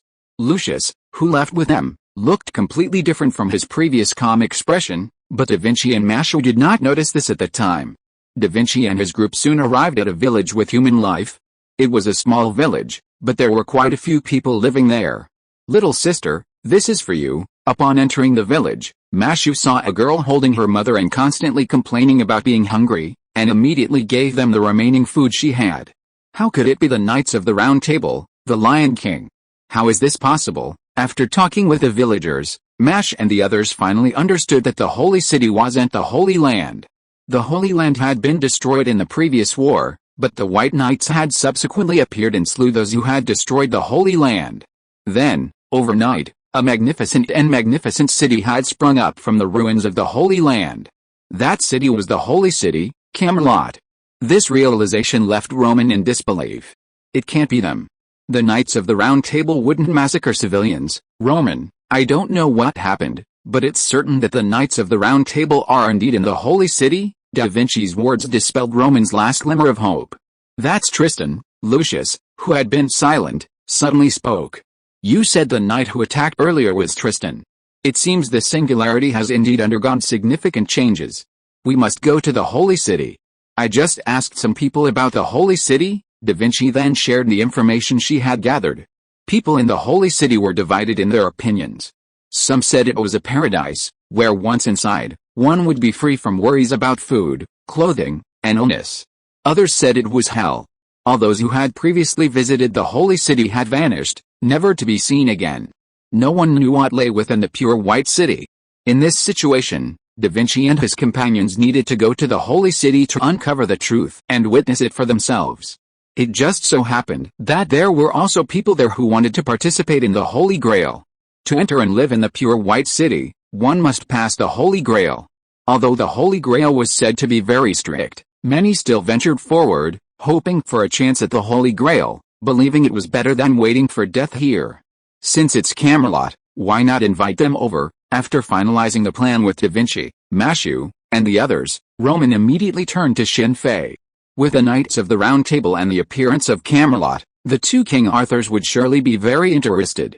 With the Lion King, that would make 3 King Arthurs. Originally, at the Singularity in the Fog City, another King Arthur in his Storm King form would have appeared, but Shen Fei had dealt with Tesla beforehand, preventing her from being summoned. It's not time yet. I'll summon them when the battle is needed. For now, let Mashu and Ritsuka experience more. Don't forget the spiritual base within Mashu. Mashu, possessing Galahad's spiritual base, could truly be considered a Knight of the Round Table, making him a perfect candidate for a brutal beating on Lancelot. Furthermore, seeing 2 King Arthurs appear simultaneously would surely be a truly remarkable expression. Is this Kamar-Taj? Truly magnificent. Mash and the others, including Da Vinci, blended into the crowd and arrived at the main gate of the Holy City of Kamar-Taj. They all gazed with deep emotion at the magnificent splendor before them. Even if modern society could build larger, more magnificent buildings, nothing could compare to Kamar-Taj. Lucius, on his part, gazed upon Kamar-Taj with a look of nostalgia. Seeing Kamar-Taj again after so many years was a miracle for him. I am Knight Gawain. Now the holy pull begins. Only the chosen may enter the Holy City. Thank the Lion King for this gift. Just as the crowd had gathered, a young man in pure white armor and short golden hair emerged from the Holy City's main gate. As he announced the start of the holy pull, a large number of armored knights appeared around the gate, surrounding the crowd. Then, an unknown light began to glow around them. Slowly, the light faded, but 3 figures remained. Gawain then announced the end of the holy trial, with only 3 chosen. Immediately, knights approached the 3 qualified candidates, and the crowd around them immediately looked on with envy. Just as the unsuccessful candidates were about to leave, the surrounding knights suddenly raised their swords, and amidst the astonished gazes, the slaughter began. How could this happen? Mashu and the others, mingling in the crowd, stared in disbelief at the sudden change. They had never imagined such a thing would happen after the holy trial.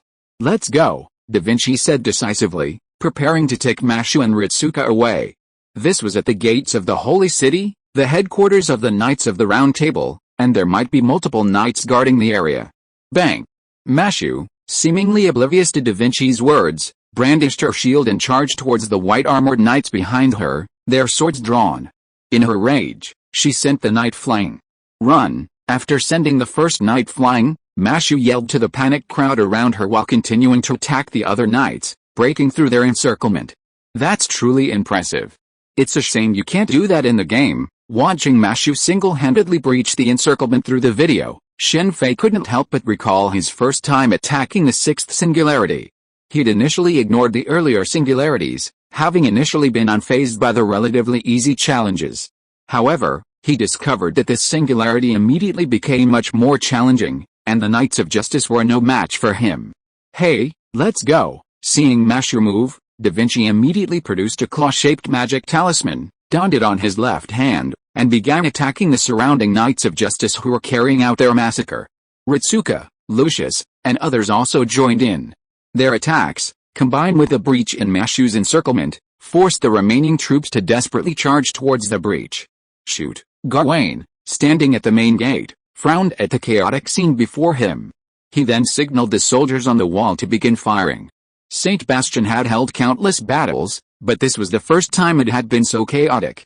Damn it! A black hail of arrows rained down from the sky, leaving Mashu and the others with a grimace. They could only do their best to help those nearby block the arrows. Under this hail of arrows, about half of them fell. Just as the archers on the wall prepared for a second wave of arrows, several of them suddenly fell. Da Vinci looked closely and saw that someone was attacking them, but the attack was so fast that Da Vinci hadn't noticed it at first. Someone is helping us. Let's get out now. Seeing that others were also attacking the Knights of the Round Table, Da Vinci immediately prepared to retreat. This was all they could do. But at that moment, Mashu suddenly raised her shield and rushed towards the main gate. At the critical moment, she blocked the attack of the Knights of the Righteousness on a mother and child. Get out of here, Mash shouted to the mother and child after sending the Knight of the Uprightness flying with a single shield strike. Thank you, the mother, clutching her child, thanked Mash and dashed for the outside. I can't pretend I didn't see that. Gawain, who had been watching, suddenly appeared behind the mother and child, slashing at them with his sword. He no longer cared that the mother was the chosen one. The mother was one of the three chosen by the Saint Bastion, but she couldn't bear to leave her child behind and refused to enter the Holy City. She even considered giving her child her place, but sadly, that wasn't going to happen. If Mash hadn't reacted quickly, the Knight of the Uprightness would have slain both mother and child. I won't let you succeed. Just as Gawain's sword was about to strike the mother and child, Mash's shield suddenly appeared, blocking the blow.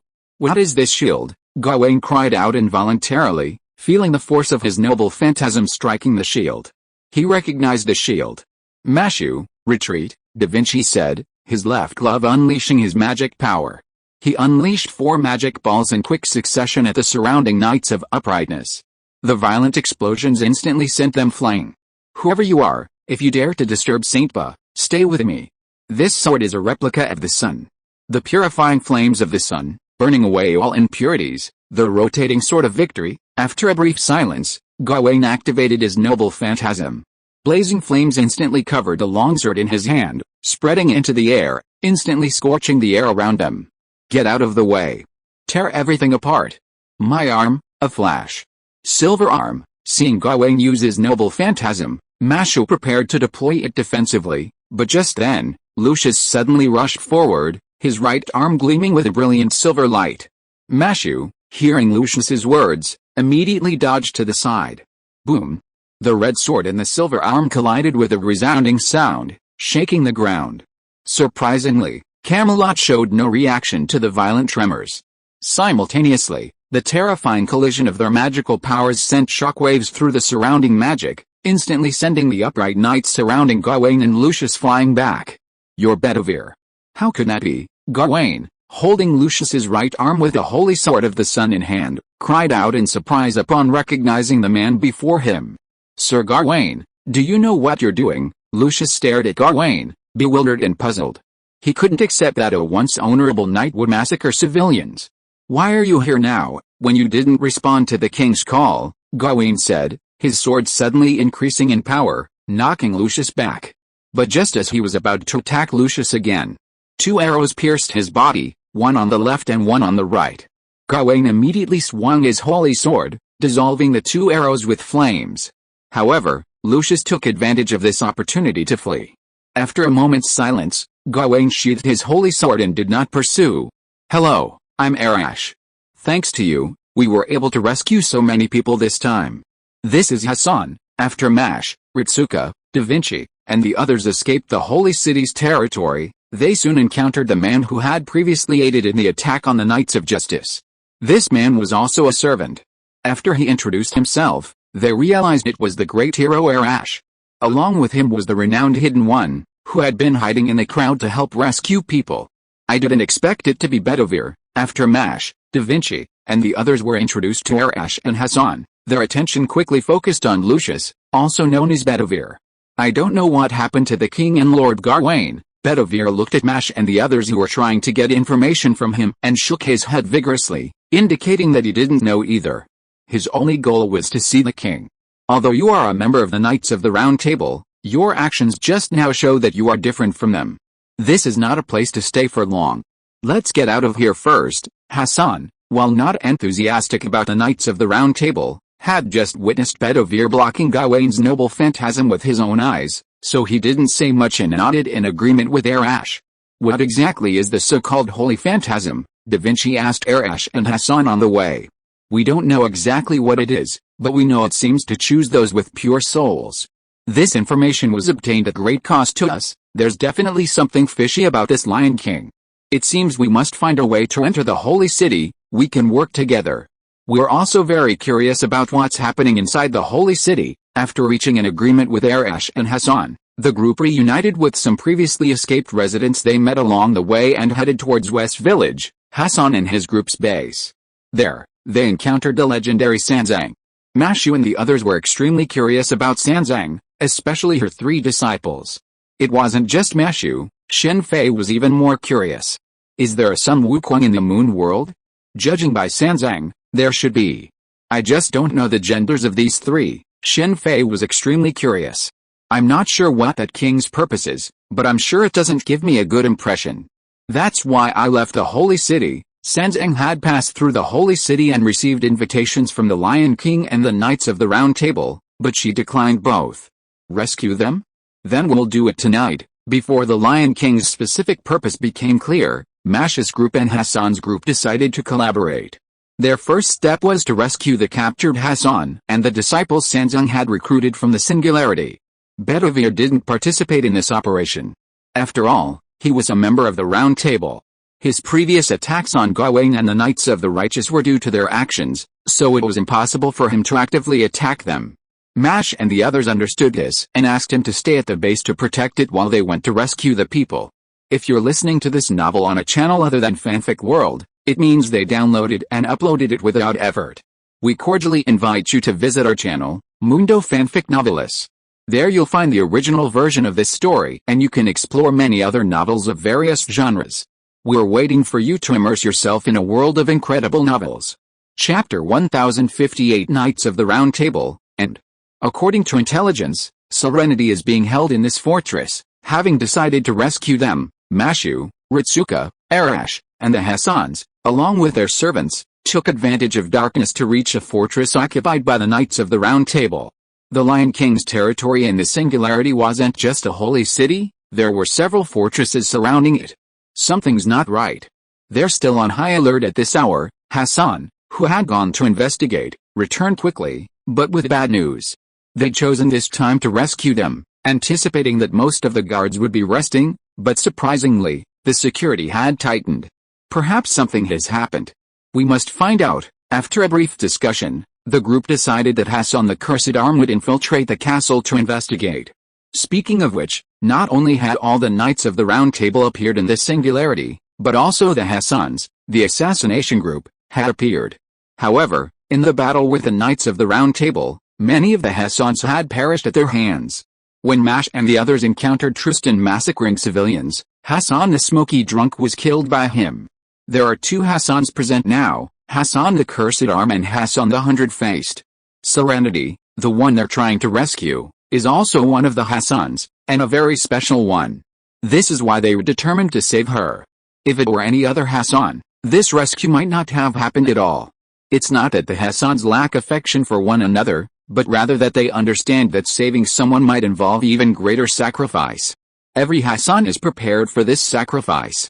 Serenity's role is irreplaceable, and therefore she must be rescued.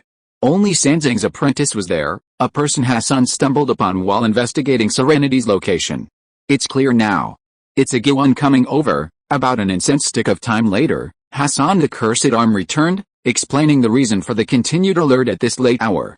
Agiwan was the Lion King's aide-de-camp, a stern figure, the Knight of the Round Table most feared by the lower-ranking soldiers. It seems Igwan is coming to take Jingai away. We're lucky we're here, but we have to fight quickly, otherwise we'll be in trouble if we encounter Igwan. Each knight of the round table is incredibly powerful. So far, the Hassans have suffered heavy casualties, but none of the knights have lost a single one. Oh no. There's the sound of horse hooves in the distance. I'm afraid Igwan and his men are already here. We must delay their arrival. Baimeo. Just as the group was about to act, Hassan of the Cursed Arm's expression suddenly changed. Each Hassan possessed a special ability. Hassan of the Cursed Arms not only had a special arm, but also had incredible hearing, able to hear horse hooves from kilometers away. Understood, I'll stop him. Baimeo nodded vigorously. Can you do it alone? Otherwise, Mashu and Ritsuka were a little worried about Baimeo. Their opponent was a knight of the round table, and they didn't believe a single Hassan could stop him. Don't worry, I'm just going to hold him back, not to die, Baimeo said, and suddenly a large number of figures of various shapes, wearing bone masks, appeared around him. I see. Seeing the sudden appearance, Mashu and Ritsuka immediately understood Baimeo's intentions. Da Vinci hadn't come with them on this mission. She wasn't a combat heroic spirit after all, so she and Bedovere remained in the village. Let's go, Baimeo, with dozens of figures, rushed toward the fortress's only approach, intending to intercept Igwan. Meanwhile, the remaining 30 or so figures rushed into the fortress, causing chaos. With Igwan approaching, a slow, infiltrated approach was no longer appropriate. They wanted Baimeo to attract the fortress guards' attention, giving them the opportunity to sneak in and rescue them. Who are you? As Mashu and her group approached the dungeon entrance, they were spotted by the guards.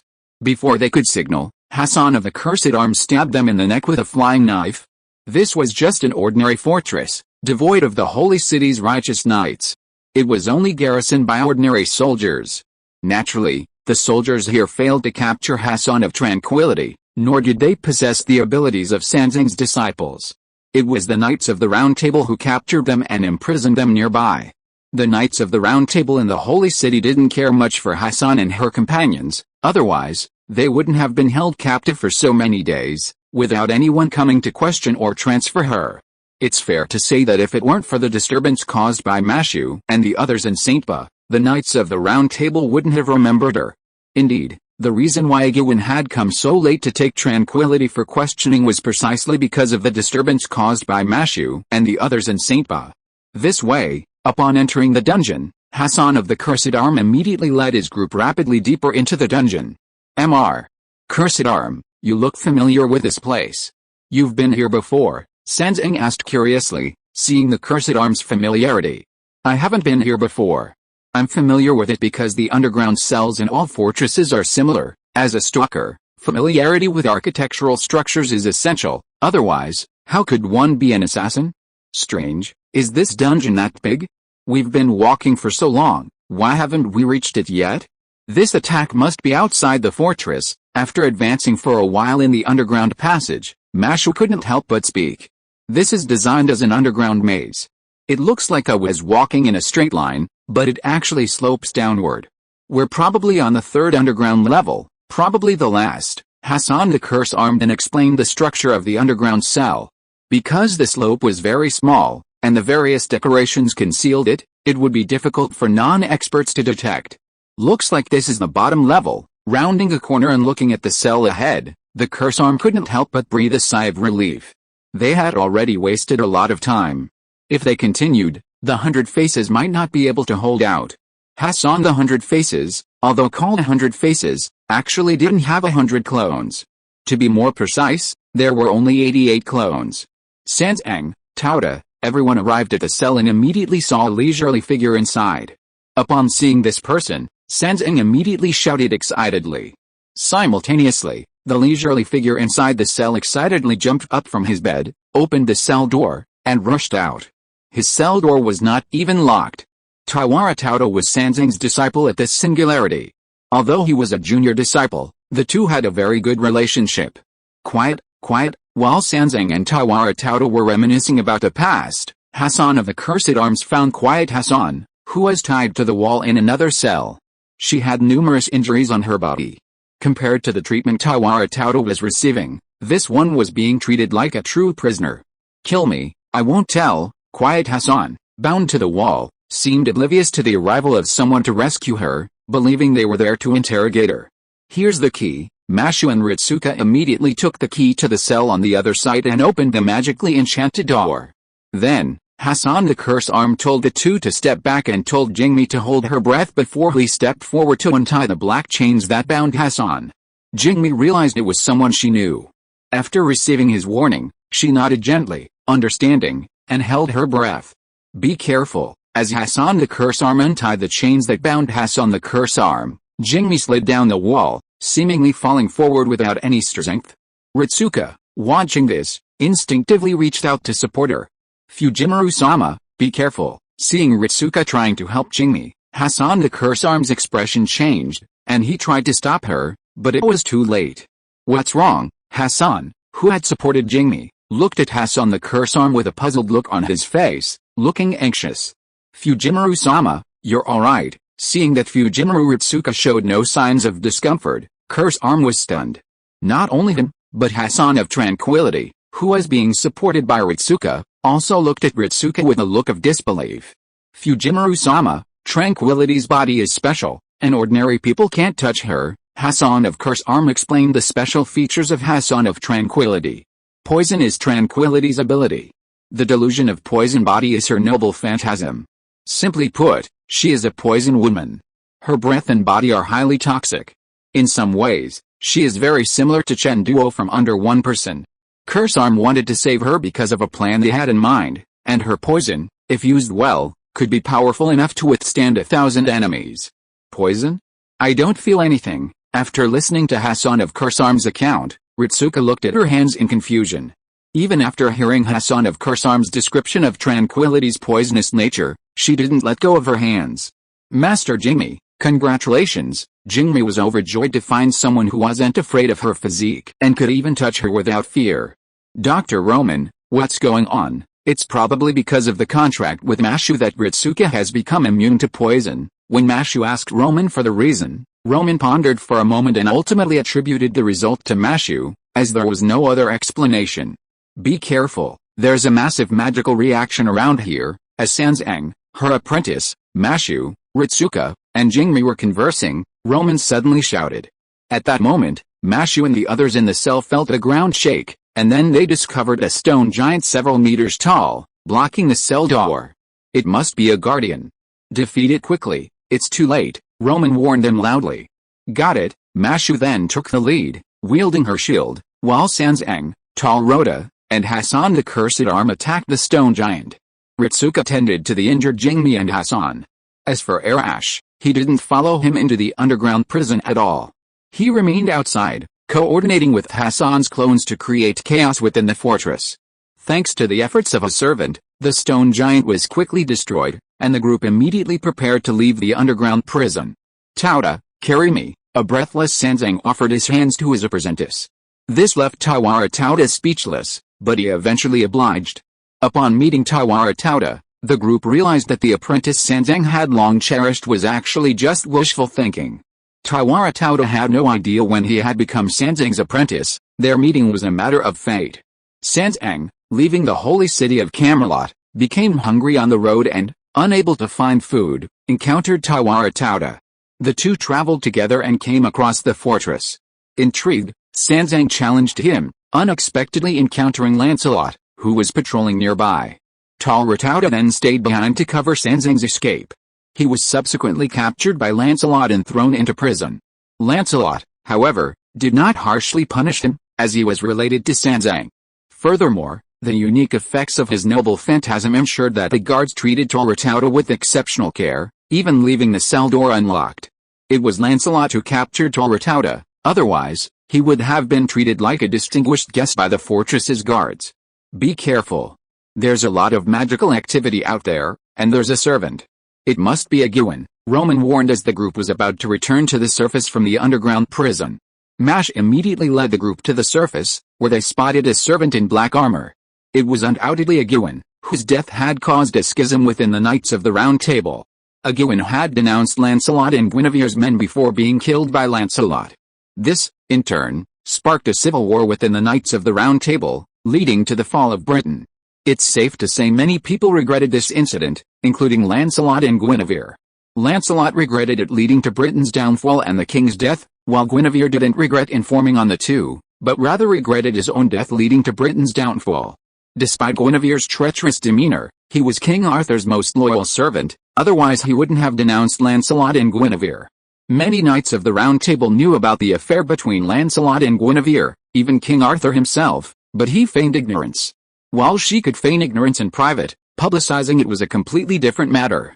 You're the ones who disturbed St. Baal, right? Perfect, let's all stay here today, Guinevere said, glancing at Mash and his group one by one, ready to attack. Guinevere, you're still so boring. You'll make everyone dislike you. Sanzang suddenly jumped off tall Rhoda's back and stepped forward. It doesn't matter. This is all for the king, Sanzang. The king admires you very much.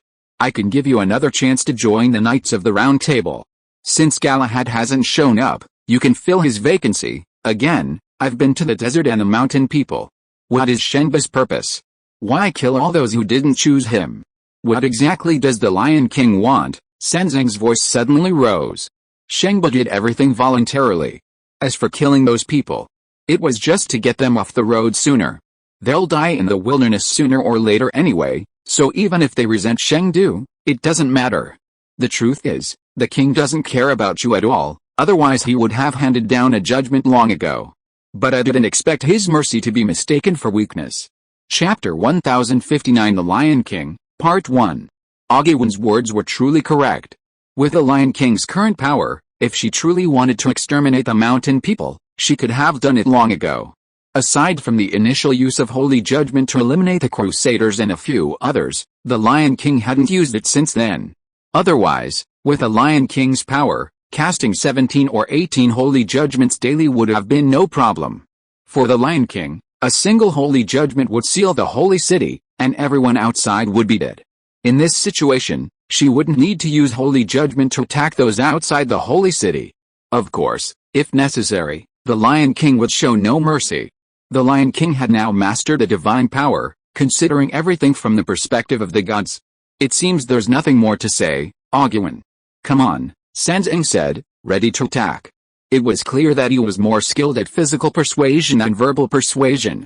I've already given you a chance, Oggywen said, raising his right hand. The surrounding knights of the order immediately surrounded him, weapons drawn. Be careful, find a chance and leave immediately. Without Lucius, no one can break the blessing on the Knights of the Round Table, Roman whispered to Mashu. The Knights of the Singularity all bear the Lion King's blessing, a blessing from the gods. Dr. Roman, he doesn't have the Lion King's blessing, Mashu whispered back. No blessing, how could that be possible? Roman froze at Mashu's words. Blessings are honors bestowed upon the king's servant. I haven't signed a contract with the king. Although Roman and Mashu's voices were low, Oggywen still heard them. Why? Mashu pressed on. Simple, because I need to do something. Once you sign a contract with a king, there are certain things you can't do. This time, at this point, Oggywen seemed to remember something and stopped talking. Never mind. This has nothing to do with you anyway. Oggywen suddenly drew the sword from his waist and deflected the arrow that had appeared before him. Still alive, Oggywen, his long sword tightly gripped in his right hand, his gaze fixed on a pointed rooftop in the distance to his right. The arrow had just come from there, it was Arash. Kill them all, Oggywen had just issued the order when he suddenly stumbled and took a few steps back, finally managing to steady himself with the help of his sword. Poison, yes, Oggywen, you're being careless. Stay here today, Cursed Arm Hassan and Serene Hassan emerged with this. During Oggywen's earlier conversation with Sanzang, Serene Hassan had already activated her abilities. After a brief treatment, Serene had been able to control the poison in her body.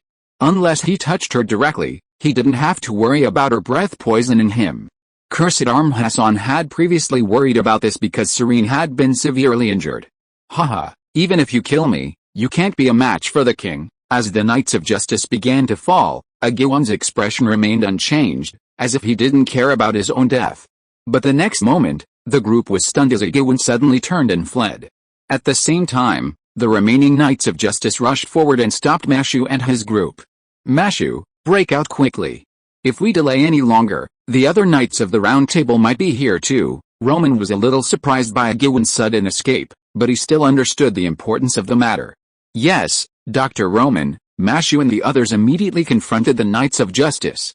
Thanks to the poison from Tranquility, the battle wasted no time this time, and all the Knights of Justice were quickly defeated.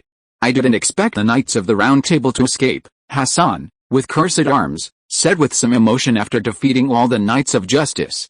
Perhaps he simply didn't want to die here. After all, Britain's destruction began with his death. Roman seemed to understand what Agilwen's actions meant.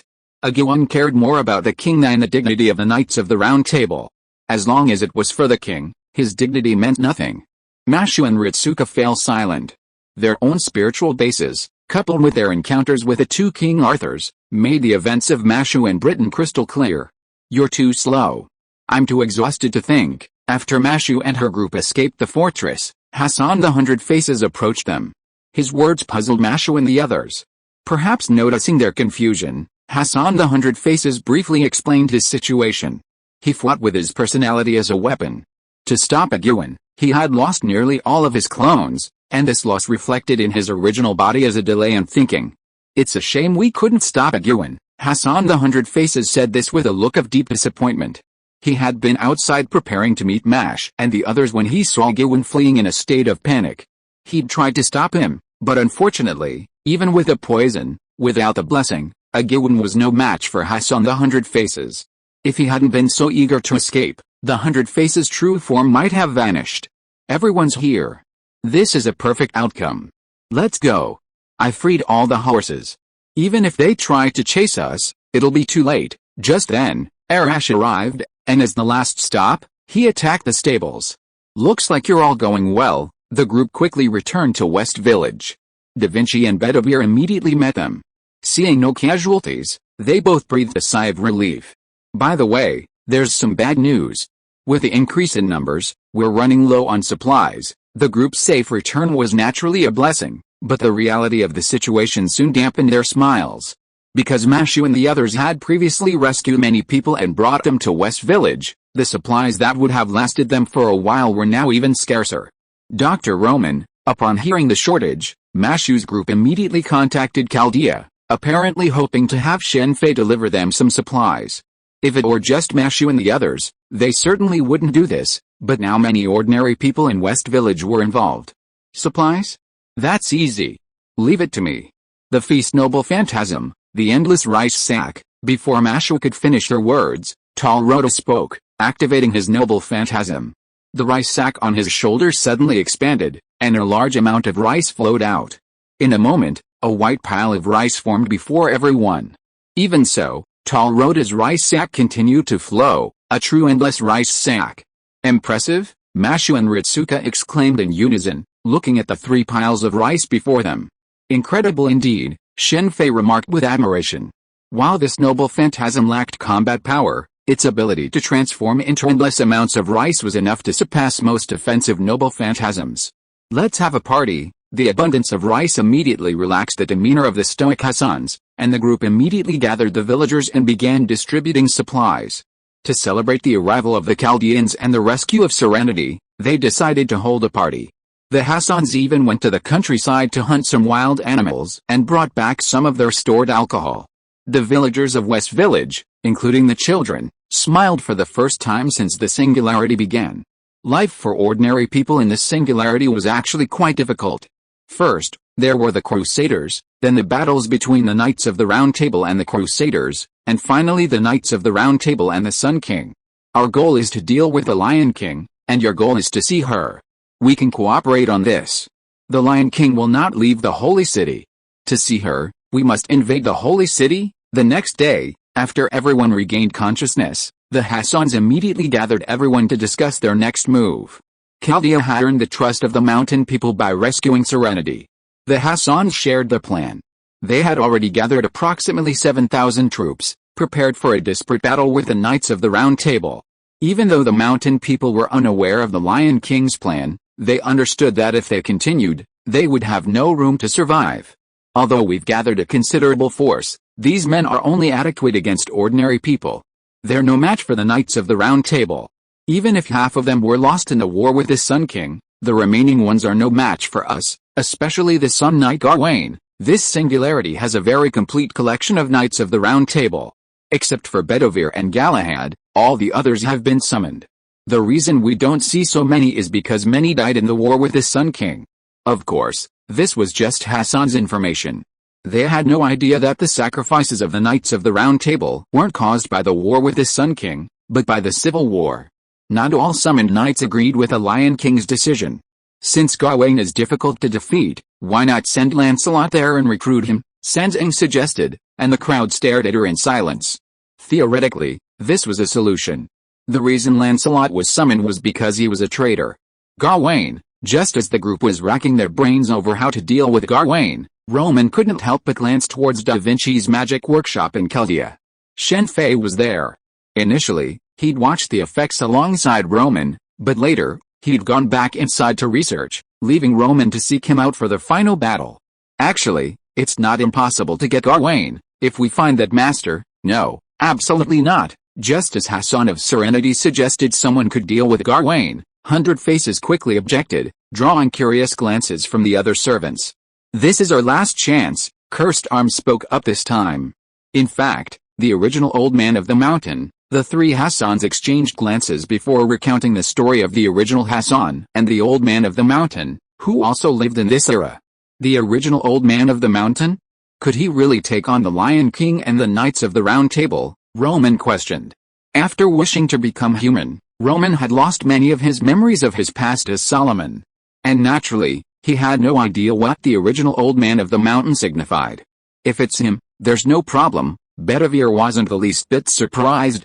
As the others turned their gazes, he continued, before that man, strength makes no difference. Facing him will only lead to one's own fate. Bedivere's words were somewhat confusing. How do you know about him? The Hassans were surprised that Bedivere, a Knight of the Round Table, knew so much about the first Old Man of the Mountain. This is advice a certain magician gave me when I came here. Bedivere didn't reveal who the magician was, and naturally, the others didn't ask. Having decided to seek out the Lord, everyone immediately prepared for their next move. Hassan the 100 Faces continued to investigate the movements of the Knights of the Round Table in the Holy City while also recruiting troops. The more troops the better before the decisive battle, the better. Curse Arm and Serenity took Mashu and Ritsuka to meet the first Mountain Elder. Sanzo, deeply curious about the first Mountain Elder, followed suit, and her disciple, Tawara Toda, naturally couldn't escape. Arash also followed, seemingly having a disciple with him. The group then arrived at the East Village, the only way to find the master. There, Mashu encountered the child they had rescued earlier, along with his mother. Compared to the West Village, the East Village was less populated. Tawara Toda then used his noble phantasm, the infinite rice bag, once again. Arash's disciple, the child they had rescued, was being taught archery and how to make bows and arrows. After leaving Arash in the East Village, Mashu and the group immediately headed towards the mountains beyond the village, where the first Mountain Elder resided. Toda, Sanzo called out, feeling exhausted after a short hike, and asked her disciple, Tawara Toda, to carry her on his back. How did you go on the pilgrimage? Watching Sanzang, Tawara Toda was speechless. While the mountain path was certainly difficult, it was much easier than the pilgrimage itself. That's because I prepared thoroughly, along with Goku and the others. Although Goku keeps saying that the Buddha's voice I hear is actually the voice deep within me, Sanzang recounted her journey to the west. The Moon World's journey to the west was vastly different from other worlds. First, there was no bodhisattva or other deceiving Sanzang into going. Instead, it was her inner voice that compelled her to go, a voice Sanzang believed to be the Buddha's. In some ways, this was similar to Joan of Arc. Some also believed the voices she heard came from within, the power of deep conviction. In an ordinary world, the power of conviction is hard to determine, but in a world imbued with mystical powers, conviction is a crucial force. Take, for example, the captain of a certain 50-50 team, a mortal, yet able to withstand a punch from a cosmic overlord and even briefly challenged him for strength. An ordinary person would have been bludgeoned to pulp.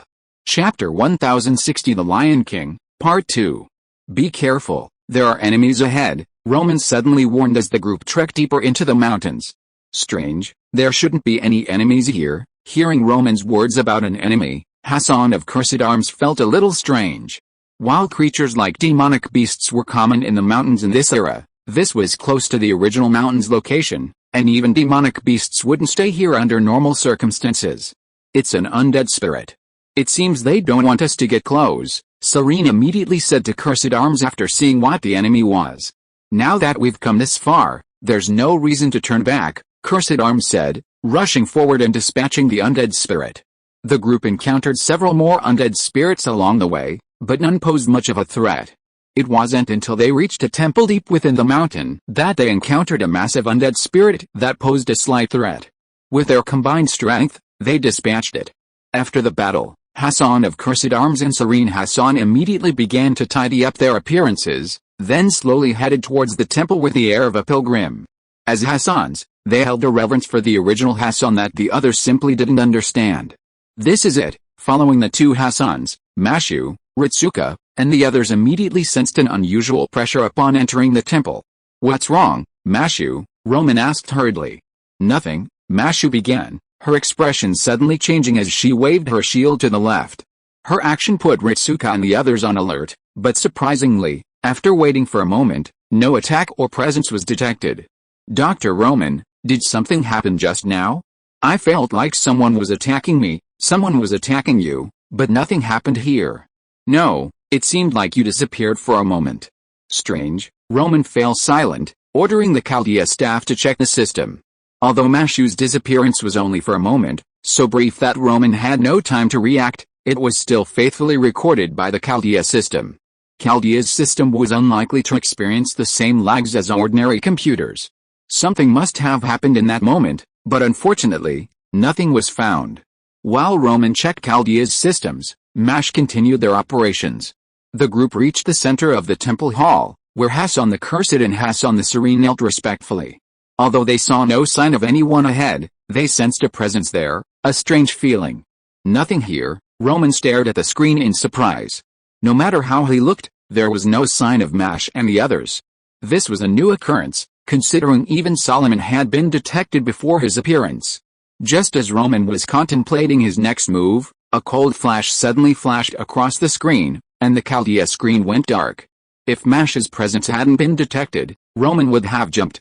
Stay here, he said, and he immediately stood up and ran towards Da Vinci's magic workshop. Don't worry, Yamanaka Saoshi, we can still monitor Mashu and Ritsuka. He must have severed the connection. Yamanaka Saoshi wouldn't harm the Chaldean master, he'd be the primary force in the fight against Tiamat. As Roman dragged Shen Fei to the control room, Mashu, under the control of Yamanaka Saoshi's mysterious voice, began a battle, not with Yamanaka Saoshi, but with Hassan of Serenity. To meet Yamanaka Saoshi, a sacrifice was required. And since the Cursed Arms head had already been reserved, Hassan of Serenity was the only suitable sacrifice. Hassan of Serenity was then controlled and attacked Ritsuka, much to her dismay, as she was the only one immune to her poison. Because of her toxic nature and the inability to harm her, Mashu and Ritsuka ultimately managed to subdue her, but not kill her. Even then, Yamanaka Saoshi appeared. The group finally encountered the first Yamanaka old man. His armored figure, wielding a large sword, startled them. They had previously suspected the first Yamanaka old man, but they had never imagined him dressed as a warrior, unlike the hidden ones. Mashu and the others also understood why Hassan had hesitated to request aid. Cursed Hassan was the present-day Hassan, and for Hassan to request aid from the first Hassan, he would have abandoned his duty and his role as the old man of the mountain. The first Yamanaka old man would need his head. If that's the case, we don't need your help. I'm not without reinforcements, Ritsuka said upon learning that the first Yamanaka old man's help would require the head of Cursed Hassan. However, the first Yamanaka old man ignored her and asked Ritsuka Fujimaru a question. Masters of Chaldea, are you truly determined to take the head of the Lion King, who has fallen to godhood? Perhaps to many, the rise from human to god is a remarkable achievement, but in the moon world, the transformation from human to god is a fall. This isn't a matter of strength, but of the heart. Gods think in a completely different way than humans. Take Ishtar, for example. She's beautiful and adorable, but this Ishtar is a pseudo-servant embodying Tasukarin, which only makes her so adorable. If it were the real Ishtar, she'd be so displeased that she'd send the bowl of heaven to wreak havoc on the human world for years. Many in the moon world could ascend to godhood, but they ultimately gave up. For example, the current Lion King is a god, as are Gilgamesh, the king of conquerors, and others. For them, becoming human is more important than becoming a god. Shen Fei's pursuit is similar. While he constantly pursues power, he won't sacrifice his humanity for it. If he truly recklessly pursues it, the power he gains would undoubtedly be many times greater than his current level, perhaps even enough to become a god. I don't know. I need to meet her to find out. Although Ritsuka is very angry about what the Knights of the Round Table have done, she needs to be really sure about the Lion King before making a decision. This journey to save the world has made Ritsuka grow no less than Mashu. Before this, she was sent to Chaldea just to make up the numbers. In other words, there is no other master to choose from, otherwise it would not be her turn to save the world. The main reason why Shen Fei did not treat those frozen people is this. At the beginning, the employees of Chaldea did not believe in Fujimura Ritsuka very much, but now, with several major singularities coming over, the employees of Chaldea have changed their minds. That's right, it is possible to kill someone you have never even met, although what she did was indeed a bit too much, Sanzang said from the side. Master of Chaldea, if you wish to uncover the truth behind the burning of humanity, head to the desert. There lies a world beyond the control of even the Sun King. There you will learn the truth. Remember, you have little time left. You must bravely fight before the Lion King unleashes the Holy Lance. That is Atlas Court. After you learn the truth and make your decision, I will assist you as promised. Cursed arm, your life rests on your shoulders for now. Once this is over, I will slay you as promised. With these final words, the first Yamanaka elder vanished. Mashu, Ritsuka, what happened? As soon as the first Yamanaka elder vanished, Roman immediately contacted Mashu. This is what happened. Mashu repeated everything the first Yamanaka elder had said to them. Atlas Court? How could it be possible? Hearing the first Yamanaka elder tell Mashu and the others to find Atlas Court, Roman's face was filled with disbelief. Although Roman had never come into contact with the other two of the three major organizations in the Magic Association, he was generally well known to legitimate magi. The question was why Atlas Court appeared in the desert of the Sun King. Although Roman himself wasn't sure of Atlas's exact location, various sources and legends suggested it was deep within a mountain range, perhaps even within the desert. Well, since that's who sent you there, let's go. I think Da Vinci-chan would be very interested. The Atlas Institute, home to a weapons facility said to be capable of destroying the world 7 times, held a distinct allure for a servant like Da Vinci. Roman's faith in the first mountain elder's words stemmed from his knowledge of him as a grand assassin. The return journey was smooth, encountering no enemies. Of course, Sanzang was still carried on her disciples' backs, as descending the mountain was no easier than ascending. Oh no. Something seems to be happening in Nishino village. Talrota, initially casually looking around as he walked along the mountain path, noticed something was amiss with the direction of Nishino village. He immediately found a rock and gazed towards it. Tawara Fujita was an archer, and as an archer, he possessed a universal ability, clairvoyance. Even though this place wasn't close to West Village, he could still see what was happening there. Something's wrong. There's a fire. We might have encountered an enemy. Fujimura Ritsuka then took out a magic ceremonial garment, put it on his glasses, and looked in the direction of West Village. It was a magic ceremonial garment similar to a telescope. While it wouldn't be very helpful in combat, it was small, and since he never knew when it would be needed, Ritsuka kept it with him. Let's go. The group immediately sped towards East Village. You're back? What happened? What happened? As Mashu and the others approached East Village, Arash, who also possessed clairvoyance, naturally noticed Mashu and the others' return. Something's wrong in West Village. Hassan of the Cursed Arms quickly outlined the situation. Yes, they might have been discovered by the Knights of the Round Table. Arash then used his clairvoyance to peer towards West Village. It might be too late to rush over from here, Tawara Fujita said just as the group was about to support West Village. While servants were fast, the distance between East Village and West Village was quite long, and even they wouldn't be able to reach them quickly. So what? Are we just going to stay here and do nothing, while time might be running out, leaving these people to watch wouldn't work? Hassan the Cursed Arm and Hassan the Serene were worried about their compatriots, while Mashu and Ritsuka were concerned for Da Vinci. I do have an idea, Arash said after a moment's silence. Let's do it, then come on. While Arash's idea was a bit far-fetched, with no other options available, It was the only option left. Arash used arrows to shoot Mashu and her group from East Village to West Village. This was his plan. While there were many problems, such as how to land them, everyone present except Fujimura Ritsuka was a servant, so there was always a way. Whoosh! As Arash's noble phantasm, Meteor, activated, the gondola carrying Mashu and her companions, suspended from a giant wooden pole, flew and connected. In the game, Arash is a one-star archer servant, yet he earns the title of a one-star god of war, naturally due to his noble phantasm, Meteor. In the game, Arash sacrifices himself to activate his noble phantasm, but in reality, it depends on the situation. Only when Meteor's power is maximized will he be sacrificed. Games are games, and reality is reality. Arash is a one-star servant in the game, but in reality, he's a hero rivaling the Knights of the Round Table and Koch Yulain. If Shen Fei hopes to block his meteor unscathed, he'll likely have to use Avalon or the small world encircling the sky. In mid-air, Sanzang clutched Tall Rhoda's arm, yelling continuously, while Ritsuka clung tightly to Mashu. Be careful, we're about to land. As the basket descended, Mashu immediately carried Ritsuka on her back, raised her shield, and prepared to land. Cursed Arm, along with Tawara Toda, who was carrying Sanzang, stood behind them. I didn't expect them to come this way. I thought they would come. Da Vinci of the West Village watched Mashu and the others falling above and immediately controlled the Moon Marrow efficacy to help Mashu and the others land. The El Meloy family's Moon Marrow efficacy is a very useful magical item. After Shen Fei obtained it, Da Vinci naturally became aware of it. She even improved it, making it even more powerful than Lannis's. How's the situation? Cursed Arm Hassan asked hurriedly after landing safely.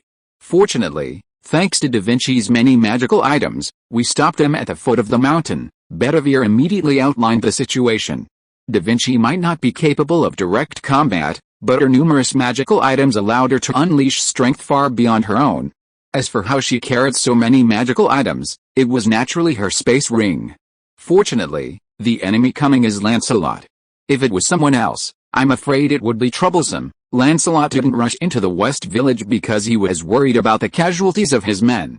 If it was someone else, such as Modard or Tristan, they would definitely not be stingy with the casualties of their soldiers and would rush forward. Chapter 1061 The Lion King, Part 2. Lancelot, is the king conscious? Why would he do such a thing? As Mash and her companions arrived from the East Village, Mash and the others, instead of relying on Da Vinci's magical armor for defense, counterattacked, charging straight at Lancelot. Lancelot wasn't surprised to see Bedivere. After all, Gawain had already met him. Of course the king is conscious, Lancelot affirmed in response to Bedivere's question. Why would the king do this, Lancelot? Do you still have the honor of a Knight of the Round Table? Bedivere was deeply distressed that the Knights of the Round Table, supposed to protect the people, had actually raised their knives against them. This made Bedivere deeply regretful, and he became even more determined to meet the King of Knights. Lancelot remained silent at Bedivere's question. Tristan or Gawain would have certainly had their own answers, but Lancelot was different. Strictly speaking, he disapproved of the Lion King's actions. While Lancelot, the Knight Ranger, appeared to have killed many, he had secretly saved the vast majority of them. The king's command was not wrong. With these words, Lancelot immediately retreated with the Knights of the Righteousness. After all, Mashu's servants now outnumbered him significantly, and continuing the battle would only lead to casualties. I'll report the situation here to the king. You'll take care of yourselves. Before leaving, Lancelot hesitated, but ultimately offered Mashu and the others a warning. We must leave this place immediately, or the Lion King's judgment may fall. After Lancelot and his men departed, Hassan the Cursed and Hassan the Serene immediately prepared to evacuate the residents of West Village. Mashu and the others didn't quite understand Lancelot's final words, but the Hassans understood them all too well. Judgment, what is that? Mashu asked, puzzled. You should have seen those large pits in the ground. That's the Lion King's judgment, an attack said to be unleashed by the Holy Lands. Hassan the Cursed quickly outlined the situation. How could this be? Mash and Bedivere were filled with disbelief after hearing Hassan's account. They had seen so many of the traps Hassan described. If this were all part of the Holy Inquisition, it was truly unbelievable. Is it the Holy Lance Longerminiad? I never thought the Lion King would possess this. This is troubling. Roman then briefly explained the Holy Lance's situation. It was a projection of the Tower of the End, maintaining the surface of the world. It was a noble phantasm on the same level as the Holy Sword of the Stars, saving the world, and possessed the same 13 constraints. Where to move? This place has been exposed, and the East Village might be exposed too. As the villagers of West Village packed up and prepared to move, Da Vinci raised a very practical question. Of course, there were more than one. For example, even if they wanted to move to East Village, how could so many ordinary people get there safely? They were just ordinary people, not servants or warriors. Furthermore, this was in a mountainous area. After all, the village was originally built for concealment. No matter what, we can't just stay here and die. That's right, we can't just stay here and die, so you should come over. Although Da Vinci didn't directly name the person, Shen Fei knew she was referring to him. Now we can only rely on you, Roman said. Okay, Shen Fei nodded. And a mystical portal immediately appeared beside Da Vinci and the others. This way, don't panic. There's still time. Don't bring anything unnecessary. Don't worry about daily necessities, there are plenty here. With the help of Shen Fei's mystical portal, the villagers of East Village and West Village quickly began packing up and preparing to leave. Those who were reluctant to leave their supplies were persuaded by the two Hassans. In other times, Curse Arm and Silence would naturally not be able to guarantee a supply of supplies, but now it was different. With Tawaratota's endless bags of rice, at least they didn't have to worry about starving to death. The group toiled through the night, and by dawn, they had finally evacuated most of the civilians. They were relocated to a valley where Hassan and his team had established a temporary base, a precautionary measure. Is that sunrise? After a long night's work, Mashu and Ritsuka finally breathed a sigh of relief. Then, they spotted a glimmer of golden light in the dim sky. Be careful. Powerful magic is approaching. Over 3 million. How is that possible? Just then, Roman's exasperated voice reached out. That's the holy judgment, Cursed Arm Hassan replied. Leave now. This amount of magic is too much for you to resist. Remember, the power of a typical noble phantasm is only a few thousand. For example, a typical noble phantasm has a power of 3,000. 3 million is 1,000 times that. Even magic power has units in Chaldea, where the free conversion of magic power into electricity is possible. Arash is truly formidable. Shen Fei couldn't help but sigh as he watched the golden light slowly emerge from the clouds. Though the golden light appeared slow, it was actually incredibly fast. It was only the distance that created the illusion of slowness. Let's go, you go ahead. I need to give it a try. With that, Shen Fei passed through the arcane portal and escorted Mashu and the others to the East Village. He remained alone in the West Village. Despite Mashu and Ritsuka's concerns, Shen Fei insisted on staying. His assurance that nothing would happen reassured Mashu and Ritsuka. Ancient mystery, vanish. Let this simple puzzle vanish into nothingness. Holy Lands, draw anchor. After Mashu and the others departed, a golden spear of light appeared in Shen Fei's right hand. Though merely materialized, it was still the Holy Lands, Longaminiad. As expected, a fake can't compare to the real thing, but it's enough for now. He looked at the immensely expanded golden spear in his hand, then at the even larger golden spear in the sky, more accurately, a golden cone. Then, golden light shot from his hand straight into the sky, meeting the same light rushing down from the clouds. Boom! The moment the two holy spears collided, the dim sky erupted with an immensely dazzling light. In that instant, the entire land was as bright as day. Simultaneously, the clouds above, shimmering with golden light from the collision of magical energy, turned the entire sky golden color. At that moment, almost everyone on Earth simultaneously gazed at the golden sky. It was truly a rare spectacle, but what they didn't know was just how dangerous such a spectacle could be. This is truly unexpected. Osmandus smiled and raised his head from within the desert pyramid. King, what happened? Nitocris, standing beside him, immediately asked. A very interesting thing, Longaminid. Inside the royal palace of the holy city of Camelot, the Lion King, who had always sat expressionless on his throne, suddenly revealed a hint of doubt and whispered the name of the Holy Lance. Lancelot, who on earth have you encountered? Gawain stared sternly at Lancelot. As knights of the Round Table, they were naturally familiar with the Holy Lance. The appearance of another Holy Lance was truly astonishing, considering that only the king could wield it. The master of Chaldea, and Bedivere, I told you before. Lancelot was bewildered. He had simply stayed behind before leaving, hoping Bedivere and the others would avoid the holy judgment.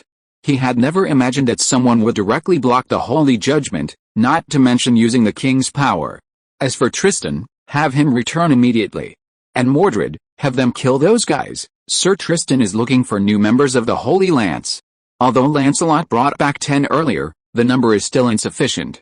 Mormont is outside the city, Gawain said. The Holy Lance of the Knights of the Round Table doesn't just require volunteers to come to Camelot's main gate for selection. The Knights of the Round Table are also searching for those who can pass the Holy Lance's selection. Relying solely on volunteers, it would take time to extract the required number of souls to energize the Lion King. My king, leave the rest to me. I will investigate who wields the power of the Holy Lance. Although the Lion King didn't say it, Lancelot understood what he was about to do. Finding the one who wields the Holy Lance's power was not just the Lion King's curiosity, he felt the same way. My king, Sir Lancelot, I leave it to you. Who are you? Bedivere was the first to greet Shen Fei as he returned to East Village through the portal. He was also familiar with the power of the Holy Lance. Me, she's King Arthur's wife, huh? Just as Shen Fei was about to introduce himself, Da Vinci suddenly said with a sly look on his face. This statement made Bedivere freeze, and Shen Fei stared at Da Vinci speechlessly. I'm King Arthur's master. Do you know about the Holy Grail War? Shen Fei formally introduced himself and briefly explained his relationship with King Arthur. A king from another world? I never thought the king would have such thoughts. This is clearly all our fault. Although it was King Arthur from another world, Bedivere was still deeply troubled to hear that the king had the idea of changing history, believing himself unfit to be king and returning to the era of king selection. One of King Arthur's problems was that he was too noble. If you were an ordinary person, such a person would naturally be worthy of respect, but for a king, being too noble was actually a problem. As the saying goes, if the water is too clear, there will be no fish. If the person is too strict, there will be no followers. Even the 12 Knights of the Round Table had their own aspirations, otherwise, there would be no rebellion by Lancelot, Guinevere, and Mordred. I've already tried to enlighten her, but Leah will surely be very happy to hear you say that. I'll bring them here later, and you can meet them then. You've worked hard, though. That's nothing, Bedivere said, waving his hand gently. Shen Fei sighed softly and said nothing. Bedivere's knot in his heart would have to wait until he met the Lion King. Perhaps it would be resolved. It seems His Majesty the Lion King won't launch another holy judgment, but it's best not to go back for a while. Wait until everything is over before going back. I didn't expect Chaldea to have such reinforcements. We should be able to defeat the Lion King next. The Lion King's problem will be solved. But before that, we must go to the desert. Some things must be clarified, since it was something the first generation of the old man in the mountains had instructed. Naturally no one would object. After a brief discussion, the group decided that Mashu, Ritsuka, Shen Fei, Da Vinci, and Bedivere would go to the desert to search for the other world there and explore the truth. Sanzang, Tal Refuta, Arash and others stayed behind to take care of and protect the displaced villagers. Originally, Sanzang wanted to go with them, but after Tal Refuta said that he couldn't go with them and no one would carry her, he decided to stay. Tal Refuta is a bow rank, and he stayed to protect the villagers on the one hand, and on the other hand, it was his treasure, the infinite rice bag. If it were the original plot, Sanzang and Tal Refuta would go to the desert together, but now because of Shen Fei, many things have changed in this singularity. For example, the people of the East Village and the West Village survived, but in the original book, they suffered heavy casualties, and one of the villages was completely destroyed by the Holy Judgment. Damn it! They actually set the village on fire, as Shen Fei and his group prepared to leave. Arash, who was on guard duty, suddenly erupted in anger. Although they had left East Village and West Village, they had maintained vigilance there. After all, the Knights of the Round Table would certainly not let them go. But what they hadn't expected was that, upon discovering the village was deserted, the Knights would actually set it on fire. They had originally planned to return to the village once this was over. Okay, don't be impulsive. Now isn't the time for a decisive battle, Tal Rhoda immediately consoled Arash. Arash was the first servant summoned, constantly traveling back and forth between East Village and West Village, and had a deep attachment to both villages. I know, but I'll take care of Tristan later. It was Tristan who had set the fire, which infuriated Arash. What are you going to do with the Lion King? Contract her like those two did, Da Vinci whispered to Shen Fei as they headed towards the desert. If possible, of course I would like to. With her around, things might be easier later. It's not that Shen Fei can't take the servants away from the singularity. Black Jean was taken out, and no one was taken out later because there was no need. But the Lion King is different. If he holds the Holy Lands, he might be of great help in dealing with Gosha. According to the information provided by Mao, it should be the ruins mentioned by the Sun King. His power cannot radiate there. It is said that someone saw a man in black wearing a cloak there. After arriving at the dividing line between the desert and the earth, Da Vinci immediately took out a simple map drawn by Mao. Although they were going to the alien world in the desert, they naturally couldn't search aimlessly. Otherwise, the desert was so chaotic, and the Chaldea exploration system could not be used.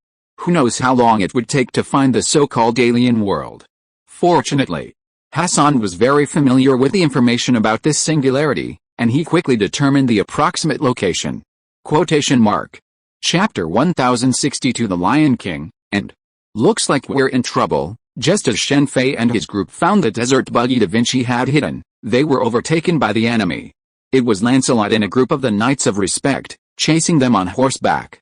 The horses in this world are quite good, almost like beasts. Lancelot and his companions were on horseback.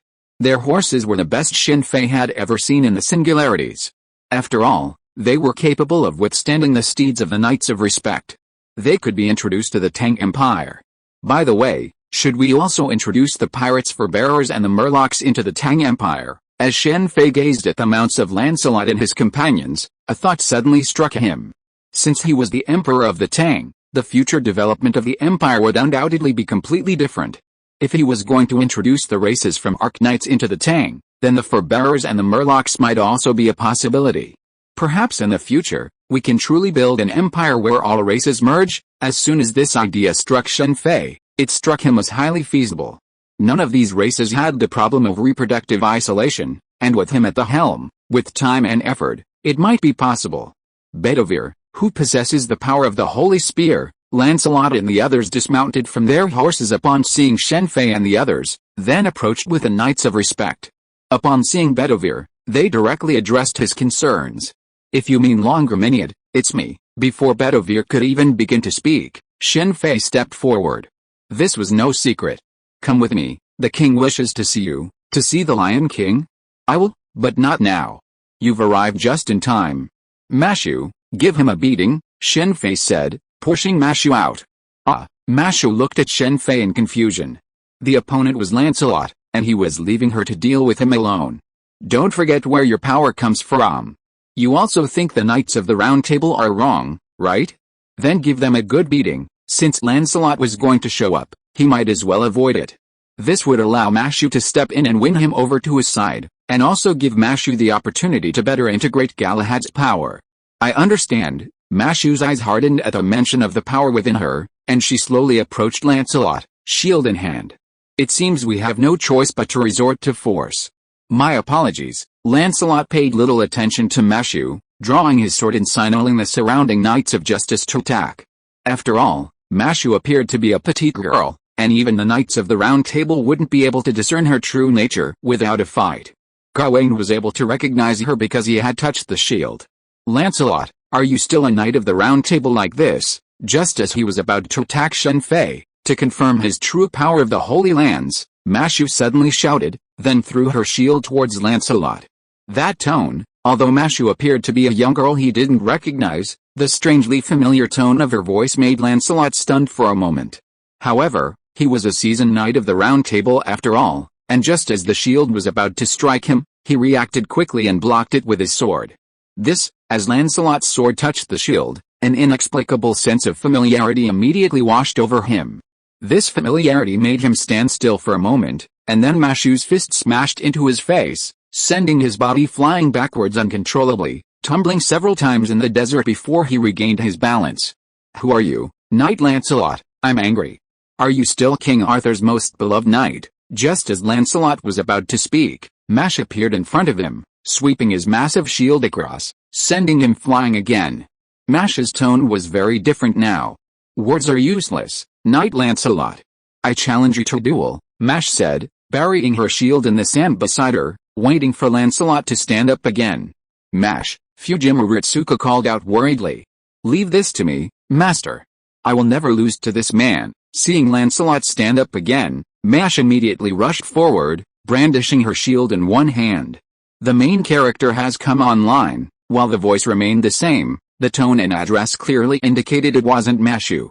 Mashu had always addressed Fujimaru as senpai. Despite Mashu's previous claim that everyone in Chaldea was her senior, Ritsuka was the only one she could consistently address as senpai. Wait, you are you? Lancelot tried to speak, but Mashu wouldn't give him a chance, forcing him to wield his holy sword, Erendite, also known as Lake Light of Unrepentant. Lancelot had been constantly assaulted because the unfolding situation had left him somewhat bewildered, leading Mashu to strike. "This shield, this armor, this heart roars with rage," Mashu shouted, brandishing her shield as she battled Lancelot.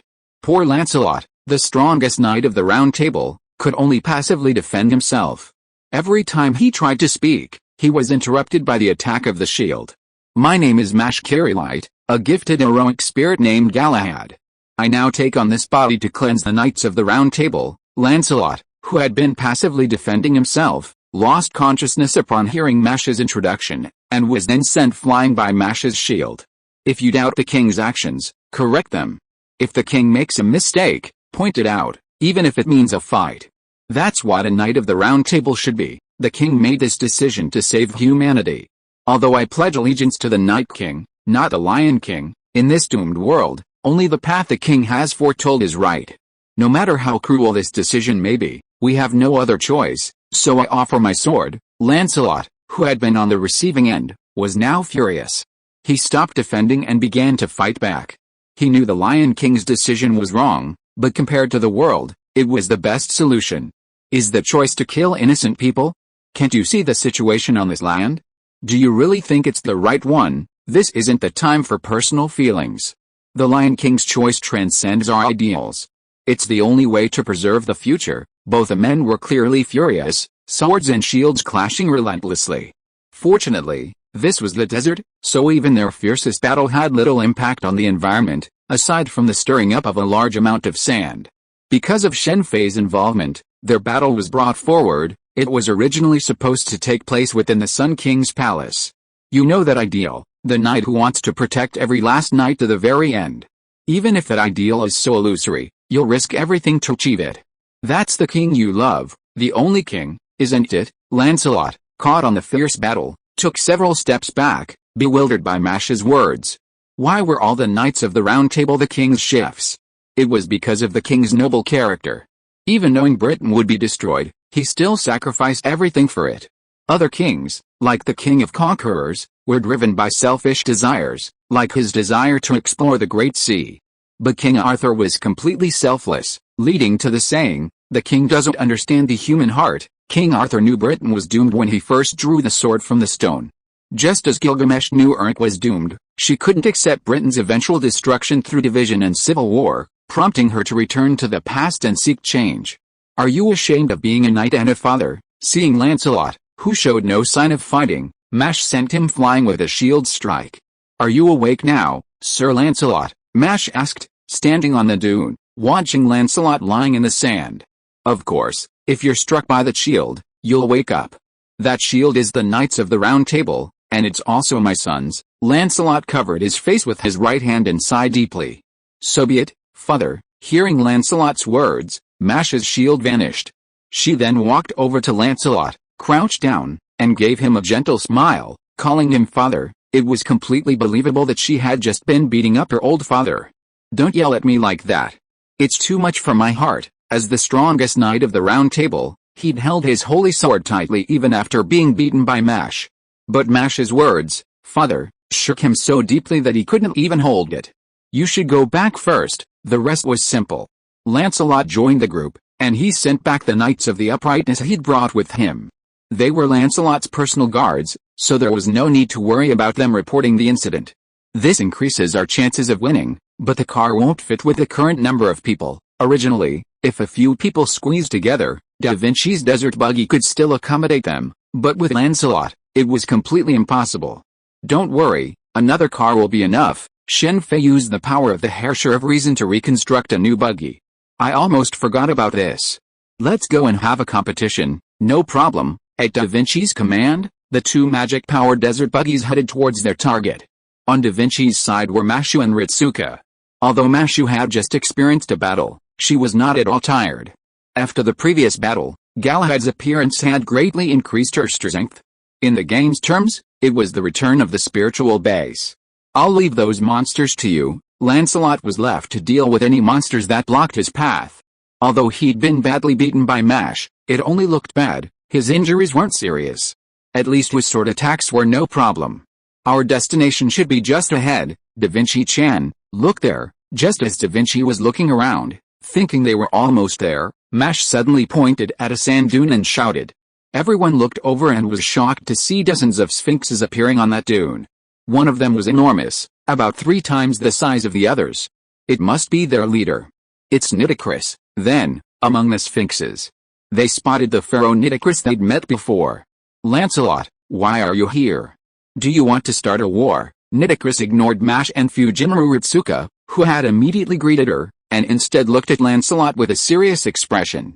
Before the arrival of the Chaldeans, the Sun King and the Lion King had fought more than once, but finding themselves unable to defeat the other, they temporarily ceased hostilities. Their respective territories were divided by the boundary between the desert and the earth. This was primarily due to the Knights of the Round Table being unable to penetrate the desert. The desert was the Sun King's domain, and he could summon storms at will. Even the Lion King's divine judgment was thwarted by the Sun King. Similarly, the Sun King was unable to defeat the Knights of the Round Table, preventing the desert from spreading further. Sir Nitocris, Lancelot is actually on our side now, Mash hurriedly explained. After hearing Mash's account, Nitocris looked at Mash and Lancelot in disbelief at first, then nodded in understanding. Her understanding made Lancelot's face darken. The others present were at a loss for words for a moment. Nitocris's understanding expression naturally made them understand the reason. Lancelot had been a traitor in his lifetime, and now he was betraying her. But that time, it was for his lover. This time it was for his daughter. Mashu could now be considered Lancelot's daughter. Sir Nitocris, what are you doing here? You're not here specifically to intercept us, are you? Of course not. I'm here to investigate under the orders of the Pharaoh. A foreign world had appeared within his own domain, one he couldn't control. It was impossible for the Sun King to deny his ignorance, but sending Nitocris here at this time was somewhat concerning. Strange, there's nothing here. Where did the Atlas Court come from? This so-called foreign world remained an endless desert, devoid of even a single building. After investigating, everyone returned empty-handed. If there's nothing above ground, then what about underground? Shen Fei reflected on the situation at the Singularity and offered an idea. It's certainly possible, let me do it. With the help of Shen Fei's earth magic, they quickly dug a large pit over 10 meters deep. This disappointed the others, but Shen Fei didn't mind and continued digging.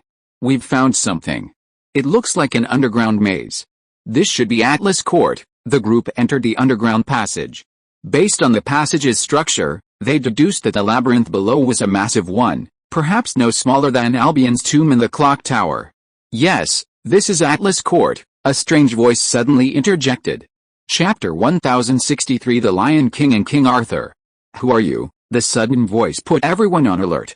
Mash, shield in hand, tried to take the front, but Lancelot appeared before her, holy sword in hand. With him there, Mash wouldn't have to face the enemy head-on.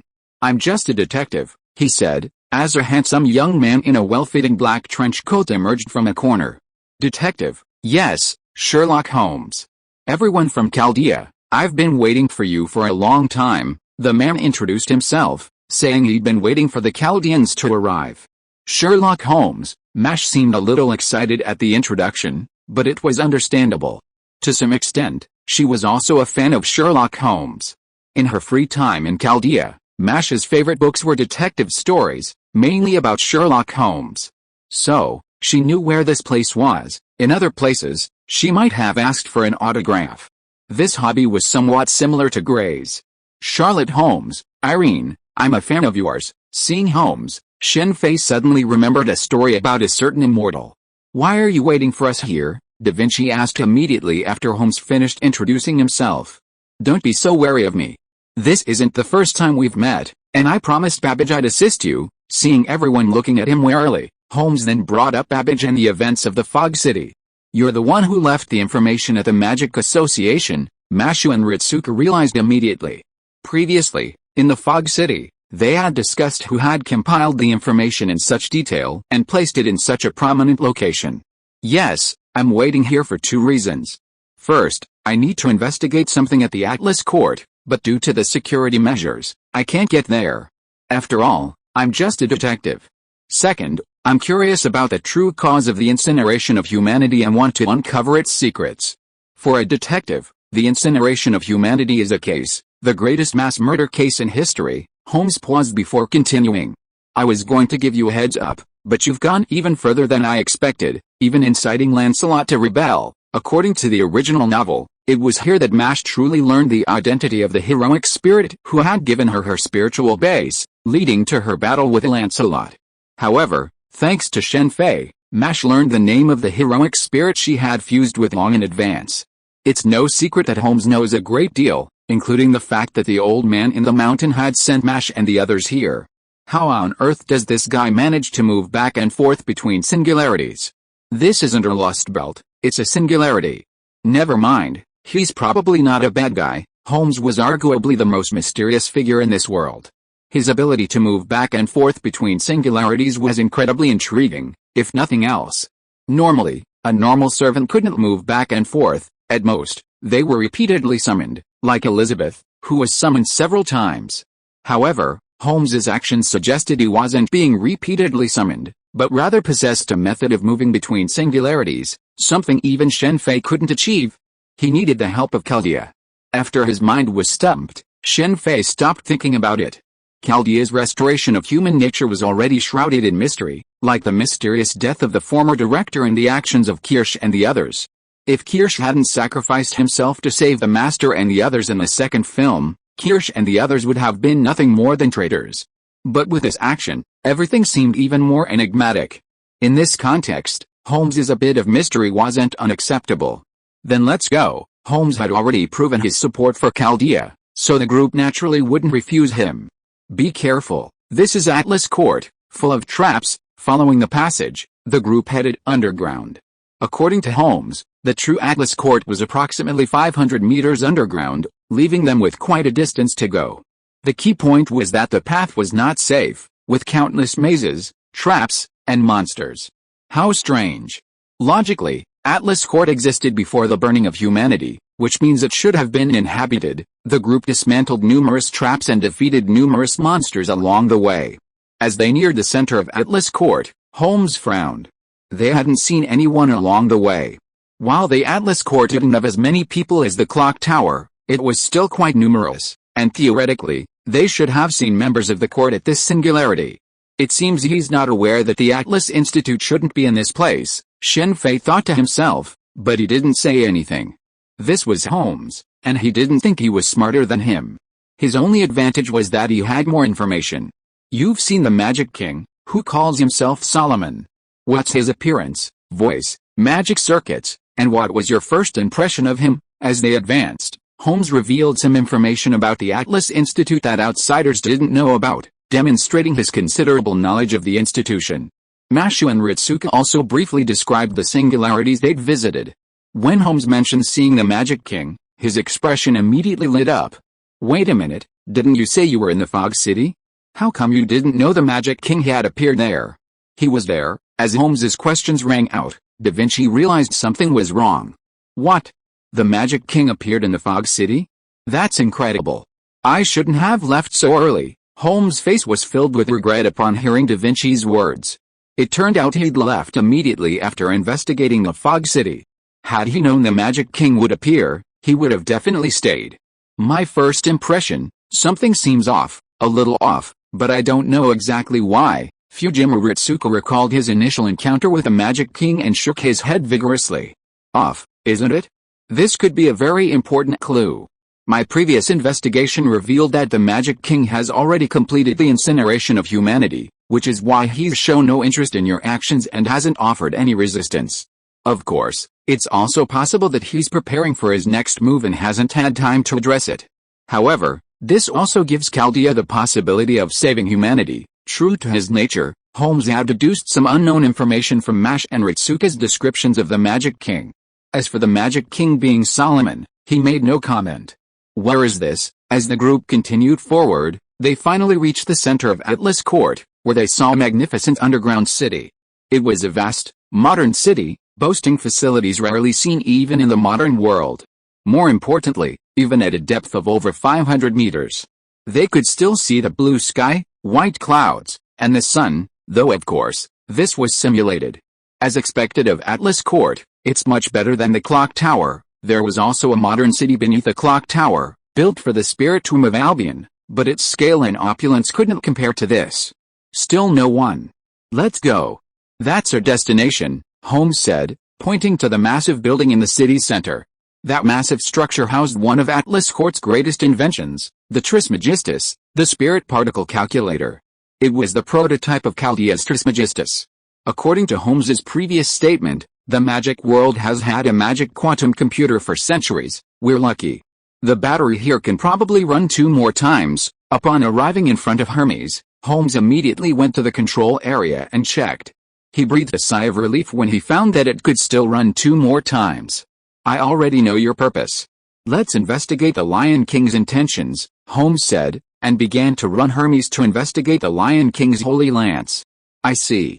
Then, I want to know what exactly happened during the Fourth Holy Grail War in 2004. After viewing the information displayed on Hermes, Holmes nodded calmly and began to research the details of the Holy Grail War in which Marisbury won. What's so good about that? Shen Fei looked at Holmes with some confusion. He knew all about the Holy Grail War. While the sword-class servants had ostensibly won, the true victors were Marisbury and Solomon. Marisbury had used the Holy Grail to make a wish, gaining vast wealth and using it to build Chaldea. Shen Fei's thinking wasn't wrong, but he made a major mistake. He only knew the surface. Marisbury had Solomon go to such great lengths to conceal the outcome of the Holy Grail War, not just to hide his own victory, but to conceal what had happened during the war.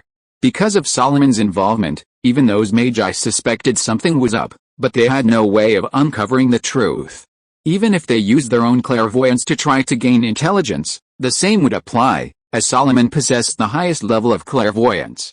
Shen Fei's primary focus had been on the 7 singularities and the final singularity, completely ignoring the reason for the existence of Singularity F, coinciding with the Fourth Holy Grail War. According to the singularities Chaldea was exploring, the first singularity should be Singularity F. It seems the investigation will take some time, so let's first discuss the Lion King's ultimate goal. She wants the Holy Lance to preserve the souls of the chosen ones within it. That holy city isn't actually Camelot, but the husk of the Holy Lands, Longaminiad. Once it transforms back into a tower, this world will be destroyed. While waiting for Hermes to retrieve information about the Fourth Holy Grail, Holmes then shared the information he had previously obtained about the Holy Lance through Hermes. Originally, this singularity should have collapsed with the fall of the Crusaders, but because of the Crusaders' decision before their defeat, the Sun King was summoned. Now, it's being maintained by the Sun King, to be precise, just like Singularity F, which should have collapsed long ago. Black Arthur used the Holy Grail to maintain it. The same is true with the Sun King.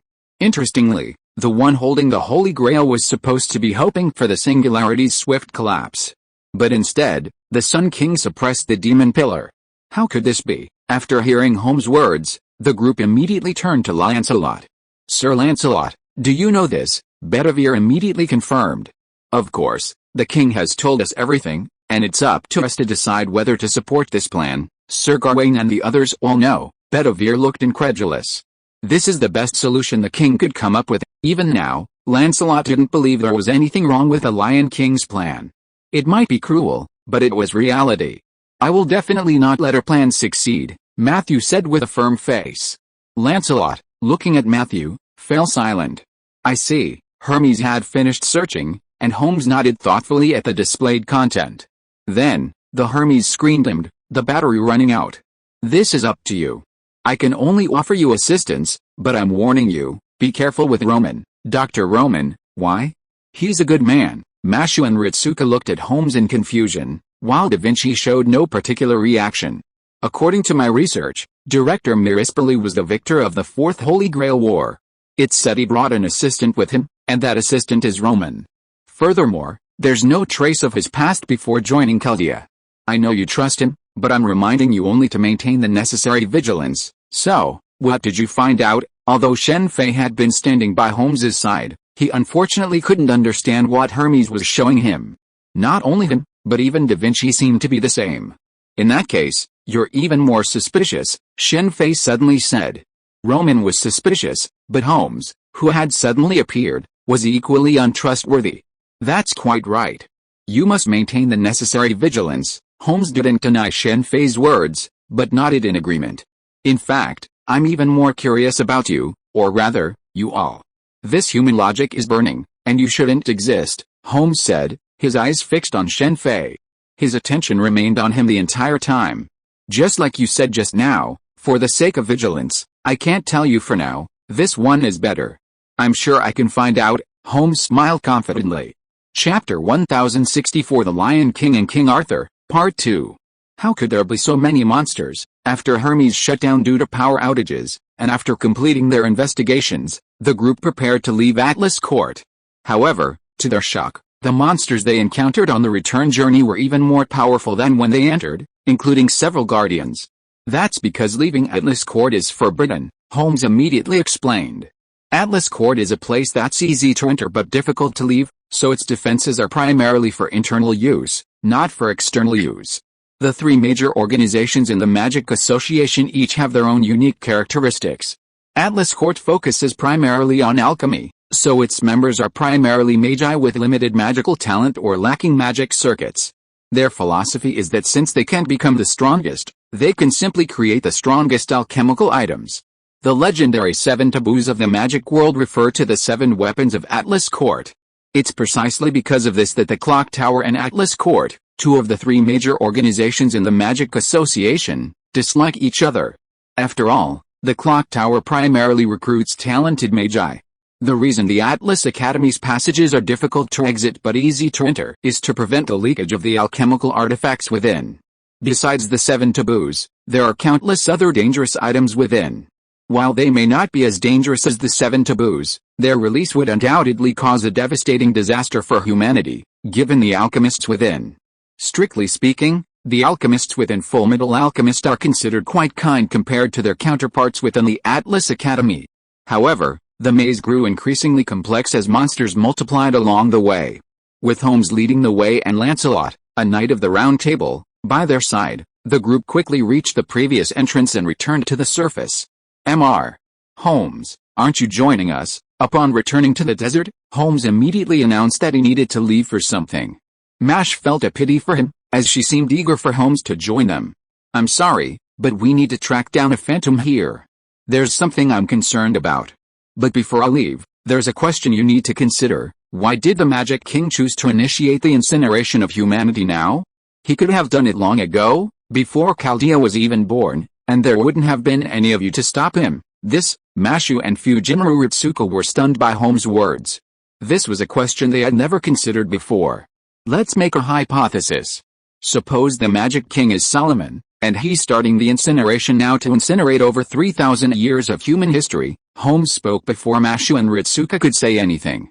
Another possibility is that the Magic King can't see human history beyond the present, meaning that after this year, humanity will no longer exist. That's why he chose this year to initiate the incineration. Holmes then offered another hypothesis. How could humanity no longer exist? Mashu and Ritsuka exclaimed in unison. It's just a guess. See you later, Holmes said, nodding to the group and heading out into the desert.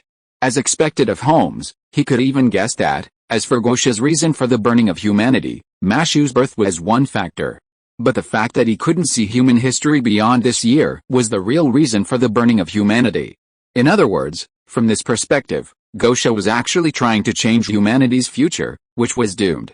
Because he couldn't see humanity's future, he suspected that humanity had encountered an insurmountable enemy, and so he wanted to start over.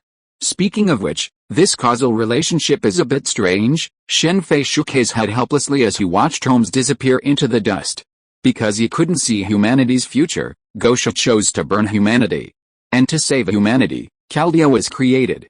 And it was because of Chaldea that the 7 Masters of Group A came into being. And these 7 masters were the reason for the freezing of humanity. Isn't this a strange causal relationship? But after all, this is the moon world. For someone who's been in elementary school for over 20 years and celebrated countless birthdays, this causal relationship doesn't matter. Didn't you see King Arthur still alive? What's wrong? Da Vinci asked, seeing Shen Fei shake his head. Nothing much? It's just that this detective claimed he was just a detective, not a combatant, yet he went off into the desert alone, Shen Fei replied. Holmes's fighting skills are also quite impressive. Okay, forget about him. Now that the truth is known, let's go find His Excellency the Sun King. This was the advice Holmes had given earlier in the Atlas courtyard. Since the so-called Holy Spear was the shell of the Holy Spear Longerminiad, it certainly couldn't be broken by ordinary means, and the Sun King had a solution. This suggestion surprised Mashu and Ritsuka. Normally, the two sides were enemies, with the Sun King possessing the Holy Grail, as had been the case in previous singularities. Mashu and Ritsuka had originally planned to defeat the Lion King first, then fight him and seize the Holy Grail. Their battle with the Lion King wasn't about the Holy Grail, but about saving those humans and freeing the Lion King from the Holy Spear's constraints. However, Holmes's suggestion of a surprise there, coupled with Lancelot's approval, led them to seek out the Sun King. Greetings, His Majesty the Pharaoh. After the group followed Nitocris into the pyramid's hall, Nitocris immediately stepped forward to salute the Sun King and recounted a brief account of the events of the other world. Atlas Court? I see. The Sun King nodded gently, then gestured for Nitocris to step aside, his gaze sweeping over Shen Fei and his group. Lancelot, you've done better than I expected. So, what's your purpose in returning here again? We hope to gain His Majesty the Pharaoh's aid. The Lion King's purposes. Ritsuka stepped forward and outlined the Lion King's plan.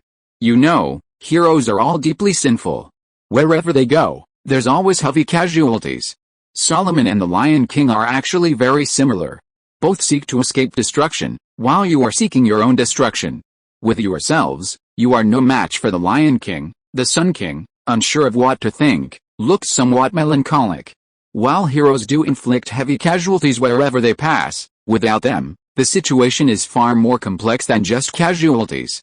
Your Majesty, we also possess a trump card against the Lion King. Please wait a moment. With this, Shen Fei turned and walked out of the pyramid. Once outside, he opened a portal and arrived at the world of the 5 wars. While the Sun King's palace didn't contain any barrier prohibiting space, out of respect, Shen Fei couldn't open a portal directly inside. The decisive battle was imminent, and it was time for the 2 King Arthurs to make their appearance. Are we about to begin the next singularity? White Arthur, one of the 2 King Arthurs reading in the living room, immediately asked upon seeing Shen Fei enter. While both were reading, their reading styles were completely different. The 2 King Arthurs were deeply concerned about the restoration of the singularity. After all, it was about saving the world. Given their personalities, they wouldn't have cared less about it, but now that they knew, they couldn't ignore it. Shen Fei had also said that Mashu needed training, or else the 2 would likely remain in Chaldea until humanity was fully restored. It's already begun. This time, our enemies are the Knights of the Round Table and the Lion King. What? The 2 King Arthurs shouted in unison. Don't get excited. Here's the specific situation. Shen Fei then proceeded to recount the entire situation at the singularity, including Bedivere, the knight who had remained by King Arthur's side until his death, arguably the most loyal of knights. Bedivere. After hearing Bedivere's story, the 2 King Arthurs fell silent. Although their personalities differed greatly, their attitudes toward the Knights of the Round Table were similar. Let's go, King. Inside the pyramid's hall, Lancelot and Bedivere stared in disbelief at the 2 men who had appeared with Shen Fei. Bedivere was a bit more tolerant. After all, Shen Fei had previously informed him, but Lancelot was completely different. Sir Lancelot, Sir Bedivere, thank you for your hard work. Seeing the 2 familiar faces, the 2 King Arthurs grew excited. Ha ha ha, Night King, this is truly unexpected. Sun King Osmandus suddenly burst into laughter. He hadn't anticipated the appearance of 2 King Arthurs. Not just these 2, the first old man of the mountain has also agreed to help. That should be enough, that one? That's truly unexpected. As Osmandus spoke, the other head suddenly fell from his neck, a scene that nearly stunned everyone present. Only Nitocris, standing aside, remained expressionless. Ah, sorry, we were lost. In that case, Nitocris, amidst the group's astonishment, Sun King Osmandus calmly picked up the heads and placed them on his neck. He then began issuing orders. Pharaoh, Nitocris responded. You take the army of divine beasts and help them. I have matters to attend to here. Yes, Nitocris said happily. What happened just now? Mashu and Ritsuka asked quietly after leaving the temple hall. The Sun King's head had fallen off, nearly scaring them to death. It was the man who once assassinated His Majesty the Pharaoh. Nitocris then explained the reason. The first old man of the mountain hadn't always remained confined to the temple. He had taken action before, assassinating both the Sun King and the Lion King, with the Sun King being killed with a single blow, his head severed. It was because the Sun King had remained within his pyramid, his inherent barrier, his domain, that he maintained his immortality and remained alive, avoiding Valhalla. Even so, after so many days, the Sun King's injuries hadn't fully healed. His head hadn't fully reattached to his neck. A mysterious force prevented the two from merging, forcing him to feign a fixation, securing his head to his neck. Nitocris had witnessed his head falling off his neck several times. It must be said that the first mountain old man was truly formidable. The idea of killing every enemy in sight, calling it perfect infiltration, was merely a joke. Who would have thought the first mountain old man couldn't perform an assassination? The Sun King's neck being severed by his single strike was proof of this. The Sun King had been completely within his inherent barrier, yet he remained undetected, demonstrating the terrifying power of the first mountain old man's aura-blocking abilities. Sun King Osmantheus was no weakling, one of the three golden targets. His actions upon arriving at this singularity were a testament to his strength. In a direct confrontation, severing his head would be no easy task, even against a crowned foes. Take your time to discuss. Let's go check out the Divine Beast Legion. The two King Arthurs, Lancelot, and Bedivere clearly had much to say. Shen Fei, not wanting to interrupt, went with Da Vinci, Mash, Ritsuka, and Nitocris to see the Sun King's Divine Beast Legion, which had previously been relied upon in their battles against the Knights of the Round Table. Are there quite a few? With their help, things will be much easier. And finally, we have quite a few sphinxes. The Sun King's Reaching Hand Legion is composed of numerous sphinxes. While all sphinxes are sphinxes, they can be roughly divided into three types: those with human faces, those with goat faces, and those with eagle faces. These are rare fantasy creatures, and Shen Fei is deeply intrigued. He plans to bring them to the Tang dynasty. Big Mom has a myriad of kingdoms, so could he create his own? It's settled, let's go. On their way back, the group naturally didn't need to traverse the desert again. Shen Fei opened a portal and arrived at the border between the desert and the earth. The reason they didn't return directly to the East Village was, firstly, that if the two King Arthurs and Lancelot appeared with the mountain people, it would be difficult to explain. In that case, it was better not to meet them for now. After all, the two Arthurs' goal was to see the Lion King. Another reason also concerned Lancelot. He needed to go somewhere, a small village not far from the desert, situated on the earth. Lancelot was greeted warmly upon his arrival. The people's attitude towards the Knights of the Round Table here was completely different from elsewhere. They also noticed Lancelot's soldiers patrolling the area. Then they understood what was happening. This was a sanctuary Lancelot had built. The inhabitants were those who were destined to die on St. Bastion. Lancelot pretended to hunt them down, but in reality, he had rescued them and had his men build the sanctuary. I'm sorry, Lancelot, I misunderstood you. Bedivere apologized immediately. Well done, Father. Matthew was naturally delighted, but the word father struck a chord with Lancelot. Don't call me by that name, Lancelot said with a pained expression, a gesture that brought a smile to the two King Arthur's faces. Mashu, you must remember that your shield is not used to defend against enemy attacks, but to protect what needs to be protected. This is Galahad's philosophy and also the philosophy of the Knights of the Round Table. Bedivere gave Mashu a rare suggestion, which was that it was not the British era now. Otherwise he would definitely let Mashu join the Knights of the Round Table. If you're listening to this novel on a channel other than Fanfic World, it means they downloaded and uploaded it without effort. We cordially invite you to visit our channel, Mundo Fanfic Novelis. There you'll find the original version of this story and you can explore many other novels of various genres. We're waiting for you to immerse yourself in a world of incredible novels. Chapter 1065 The Lion King and King Arthur, and thank you, Mr. Bedivere. Mashu was deeply grateful for Bedivere's reminder. In fact, it was precisely because of his reminder that Mashu gained a deeper understanding of her shield, Her noble phantasm. In the original novel, it was because of this that Mashu finally blocked Grosha's attack, sacrificing herself to save her master. The Holy City's defenses are strong, everything is arranged by Ige. Sneaking in is impossible. We must attack head-on. In an ordinary house in the town built by Lancelot, a group gathered to discuss the plan to attack the Holy City the day after tomorrow. The reason for this meeting was to gain the trust of the Hassans and bring them here to see the mountain people saved by Lancelot. Although the Hassans had great trust in Mashu, Ritsuka, and Bedivere, Lancelot was different. After all, they were enemies before. Even with a guarantee of Mashu and others, this was the mountain people's last resort, so they naturally needed to be extremely cautious. After gaining the trust of the Hassans, command of the army was immediately handed over to Lancelot. Firstly, he was familiar with the situation in the Holy City, and secondly, of all those present, he was the only one with experience commanding an army in combat. The Hassans were all assassins, so the only order they could give was to attack. His Majesty the Pharaoh will launch the first attack, drawing some of the forces from the Holy City. Then we will launch our attack on Saint-Ba. The reason they chose the day after tomorrow was because it coincided with the Holy Grail being held again. Perhaps because it was approaching, Saint-Ba was now frequent, giving them the perfect opportunity. While the Knights of the Round Table had already killed many people, basically, everyone who came to Saint-Ba, except for those Lancelot had freed, this land was vast, and there were still many people struggling to survive. No problem, after discussing everything, the group immediately set out. Hassan's troops needed to be mobilized, while Lancelot's soldiers were also preparing. As a Knight of the Round Table, he commanded a considerable force. They also needed to inform the Sun King of the time of the operation. There's no news from Lancelot, yet the Divine Beast army is dispatching at this very moment. I'm afraid he's betrayed me again. Inside the main hall of the Holy City, the Knights of the Round Table gathered, with a Lion King sitting high on the throne in front. Again, Gawain, it's not confirmed yet. Perhaps he's been delayed by something, Gawain said. Let me take care of them.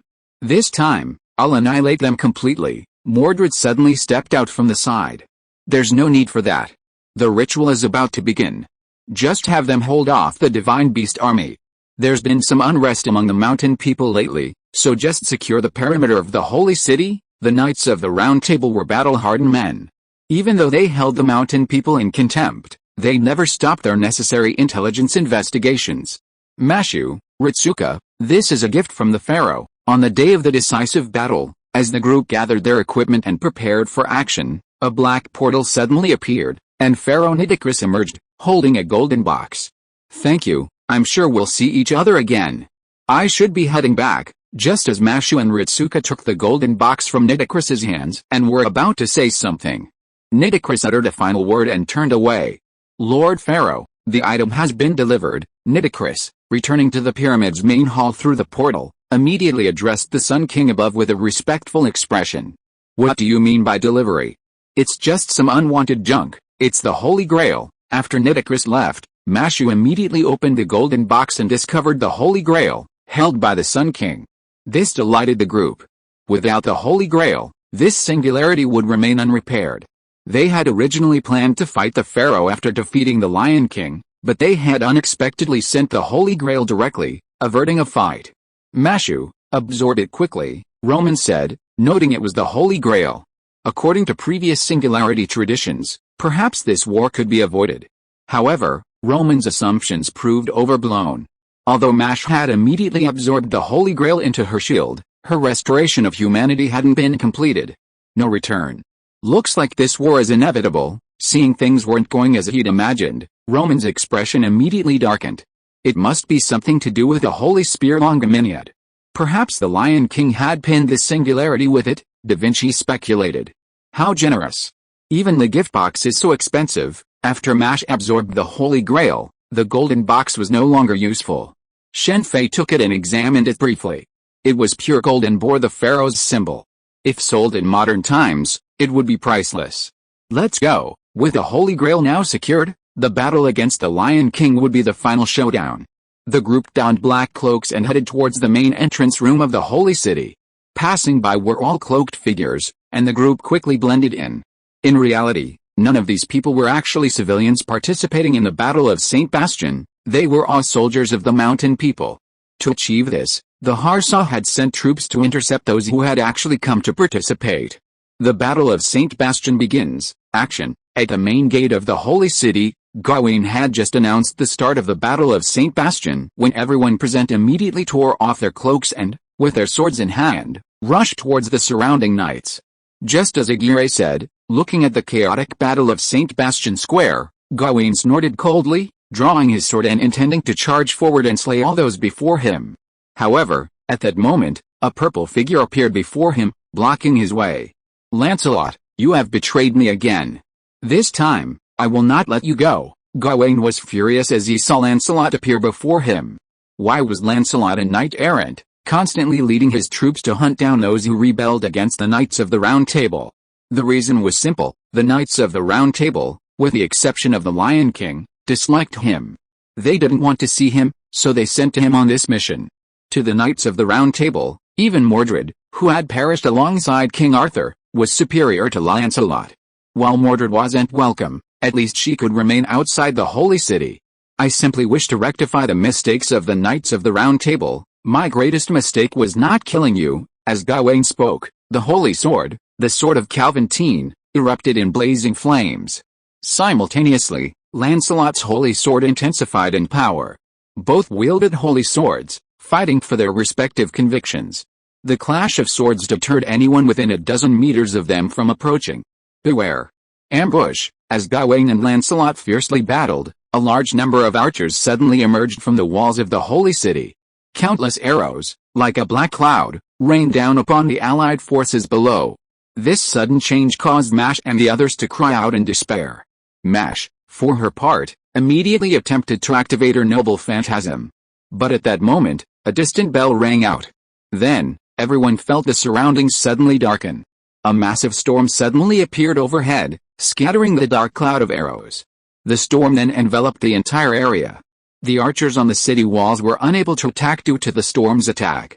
The evening bell had arrived. Amidst the storm, Gawain discovered that his opponent had changed. It was no longer Lancelot, but a tall, mysterious figure clad in black armor. "Let's go." After being stopped by the old man in the mountains, Lancelot immediately led his men, including the soldiers, toward the gates of the Holy City. As they reached the gates, the holy sword in his hand shone brightly, and a powerful blue sword energy slashed directly at the gates.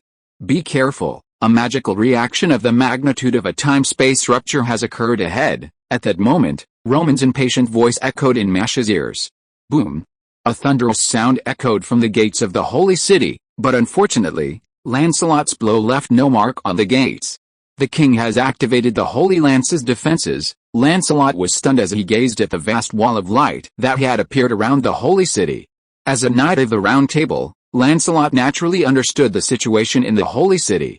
His original intention was to storm the city before its defenses were activated, but he had never expected it to be activated now, especially since the attack had only just begun. Oh no! The heat around the Holy City is rising, and gravity is collapsing in the distance. "You must deal with the Lion King as soon as possible, or this world will collapse completely." Roman's voice was filled with anxiety and worry. "Look over there, the Lion King should have begun," Da Vinci shouted, pointing in the distance. The group turned and looked, almost stunned. In the distance, space was slowly shattering, spreading towards them at a rapid speed. This must be Egwene's instigation. The sudden change immediately reminded Lancelot of Egwene. Among the Knights of the Round Table, he disliked Egwene the most. Just like his attitude towards him, Lancelot's impression of Egwene was that of a powerful official who sought to influence King Arthur's decisions or even dethrone him. This was why Lancelot had originally wanted to kill Egwene. If other Knights of the Round Table had discovered him, the situation might have been different. 5 Elements Mountain Sakyamuni Palm, Sanzang, carried by her disciple, leaped from his back and used her noble phantasm to strike at the Holy City's gate. How beautiful! Sanzang's noble phantasm astonished Shen Fei, who was flying in the air invisibly. It wasn't because a massive Buddha statue materialized behind her, but because a slowly unfurling lotus pedestal appeared beneath her feet. Sanzang's noble phantasm was undoubtedly powerful, but unfortunately, the Holy City's gate remained completely unscathed. "Let's go." It's time to meet the Lion King. After witnessing Sanzang's noble phantasm, Shen Fei spoke as a holy spear materialized in his hand. While a replica, it could still create a passage through the wall of light. Accompanying Shen Fei were the two King Arthurs and Bedivere.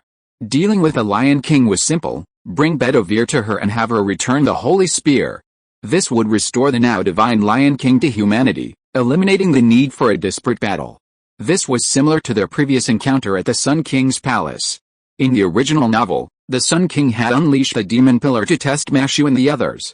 Let's begin. While Lancelot, Mashu, and the others were unable to enter the holy city due to the wall of light, Pharaoh Osmanthus, seated on his throne within the Sun King's pyramid in the heart of the desert, activated his noble phantasm. O Sunstone, mighty monolith, pyramid that governs the universe, my infinite light, the sun descends here, set down, grand complex temple of radiance. As his noble phantasm activated, a golden light rose from the massive pyramid. This light then transformed into another massive pyramid, which, passing through a vast portal in the sky, instantly appeared above the holy city and crashed down upon the holy city below. Boom!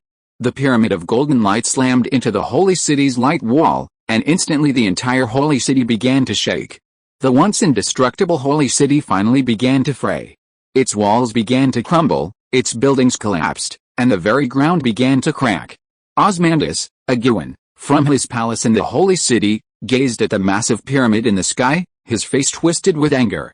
His plan seemed poised to succeed, but at the last moment, the Sun King had made a desperate attempt. Alright, Pharaoh, stop. It's time for you to rest. As the massive pyramid and the holy city collided, the pyramid in the center of the desert also began to crumble. The collision was mutually devastating. Nitocris, to prevent the falling rocks from disturbing the pharaoh, diligently used her noble phantasm to deflect the rocks. Pharaoh Osmanthus's body had become transparent, a condition that was steadily deepening. To destroy the holy city's light wall, the pharaoh traded his spiritual essence for magical power, allowing the pyramid and the holy city to clash on equal terms. Yes, Pharaoh, Sir Tristan, are you trying to stop me? Shen Fei and his four companions, entering the holy city, quickly encountered their first obstacle. Tristan. You are the king. Tristan, who had originally intended to deal with Bedivere, was stunned upon seeing two King Arthurs suddenly appear before him. Even though he was blind, his magical perception clearly indicated that they were both King Arthurs. I want to see the Lion King and talk to her. After a brief silence, Tristan stepped aside. Fighting the king was out of the question, but after clearing the way, Tristan followed. Two fathers, what's going on, Tristan? As they advanced, Mordred appeared. Upon seeing the two King Arthurs, she was stunned. Unable to figure out what to do, she immediately set her sights on Tristan. Let's wait until we see the king. Since the visitor was King Arthur, even if he was loyal to the Lion King, he had to wait until the two met. Okay, then it was Aguin's turn. After seeing the two King Arthurs, his expression was even more exaggerated than Mordred's, making fighting King Arthur even more impossible. Led by the three knights of the Round Table, Shen Fei and his group met the Lion King without any problems. Chapter 1066 End. In the palace hall, the Lion King met the two Kings Arthur, black and white. Even though the Lion King was now a god, he was stunned at this moment. No matter how much she thought about it, she had never imagined such a situation. King Bedivere saw the Lion King's excitement. After all these years, he finally saw his king again and could fulfill his original commission. But now, with two King Arthurs present, he would have rushed forward immediately. Boom! Just as the Lion King and King Arthur stared at each other in silence, the entire palace suddenly began to shake violently. A huge hole suddenly appeared in the sky-white ceiling, and a large amount of rubble fell from above. At the same time, the stone pillars, statues, and the ground around the palace began to crumble. The light wall is broken. It truly is worthy of being the complete Holy Lands. Through the gaping hole in the ceiling, Shen Fei clearly saw that the light wall protecting the holy city had disappeared, along with a massive pyramid. The Sun King's full-strength attack, using a spiritual-based destruction, had only destroyed the light wall of the holy city, demonstrating the true power of the Holy Lance. Unfortunately, Shen Fei had no way of obtaining such an item. Regardless of whether the two young ladies would accept it, the Holy Lance's function alone meant he couldn't take it with him. It was the anchor that held the surface of the world in place. If it were taken, human society would be doomed. Damn it, Seeing the holy city's light wall destroyed, Agyeon's face suddenly turned grim. Her plan had been completely thwarted. "King, go ahead." Just as Agyeon was about to say something, the Lion King interrupted him, a snow-white spear, the holy lance Longraminead, appearing in his hand. Yes, although Agyeon, Gawain, and Mordred were somewhat concerned about the situation, they couldn't ignore the invaders outside with the light wall broken.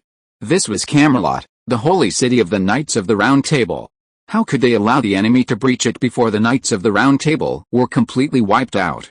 "Even you can't stop me." After Argon, Gawain, and Mordred left, the Lion King casually thrust his spear aside. The next moment, an incredibly powerful shockwave immediately attacked King Arthur White. Although there were two King Arthurs, since White Arthur was the legitimate king, it was naturally she who faced the Lion King. After all, they were both the kings, and Black Arthur would not join forces with White Arthur to attack him. Boom! Facing the overwhelming shockwave, the sword of promised victory appeared in White Arthur's hands. The shockwave then split in two, swept past White Arthur and the other two, and directly destroyed the palace gates. Avalon, looking at the sword of promised victory in White Arthur's hand, the Lion King's emerald eyes flashed with surprise. As a fellow King Arthur, he was naturally very familiar with Avalon. Speaking of King Arthur's missing scabbard, could it be someone's doing? After all, King Arthur with his scabbard is practically unbeatable. Watching the two King Arthurs preparing for battle, Shen Fei vanished from the hall. The ensuing battle would be King Arthur versus King Arthur, so there was no need for him to stay on the sidelines. The Lion King had the Holy Lands, but they also had Avalon. What a brutal war! Standing on the palace roof, Shen Fei sighed softly as he watched the fighting unfold across the Holy City. Within the Holy City, there were a considerable number of soldiers and righteous knights. The old man in the mountain has left, only slaying those destined for heaven. Who defeated Gawain in the original novel? The dust storm outside had dissipated, and the sun reappeared. Though Gawain, held back by the old man in the mountain, looked a little unwell, he remained alone at the Holy City's main gate. Even as numerous allied forces rushed through the crumbling walls, no one could get past Gawain and enter through the main gate. Gawain single-handedly held back Lancelot, Arash, Taro Toda, Sansang, and many other servants. With the old man's strength, he could easily have slain Gawain, but because he only slew those destined for heaven, he refrained from doing so. The old man didn't mind, but this presented a complication. Furthermore, Shen Fei couldn't remember who had killed Gawain in the original novel. "Never mind, let's just wait and see," Shen Fei said, returning to his observation of the battlefield. The three Hassans didn't join the siege of Gawain. They entered the Holy City through the crumbling walls, seemingly searching for something, until they encountered Tristan. For the Hassans, Tristan was their first enemy to be eliminated. This was their conviction. Of the many Hassans of the mountain people, the one who had killed the most people in this singularity was undoubtedly Tristan. To bear this burden, Tristan blinded himself. As an archer, losing an eye would normally significantly reduce one's strength, but Tristan didn't seem to be any less effective. Simply standing there, gently moving his bowstring, he prevented the three Hassans from getting close. However, the coordination of the three Hassans made it difficult for Tristan to kill them quickly, and a stalemate ensued. Are they trying to break in? Then help them.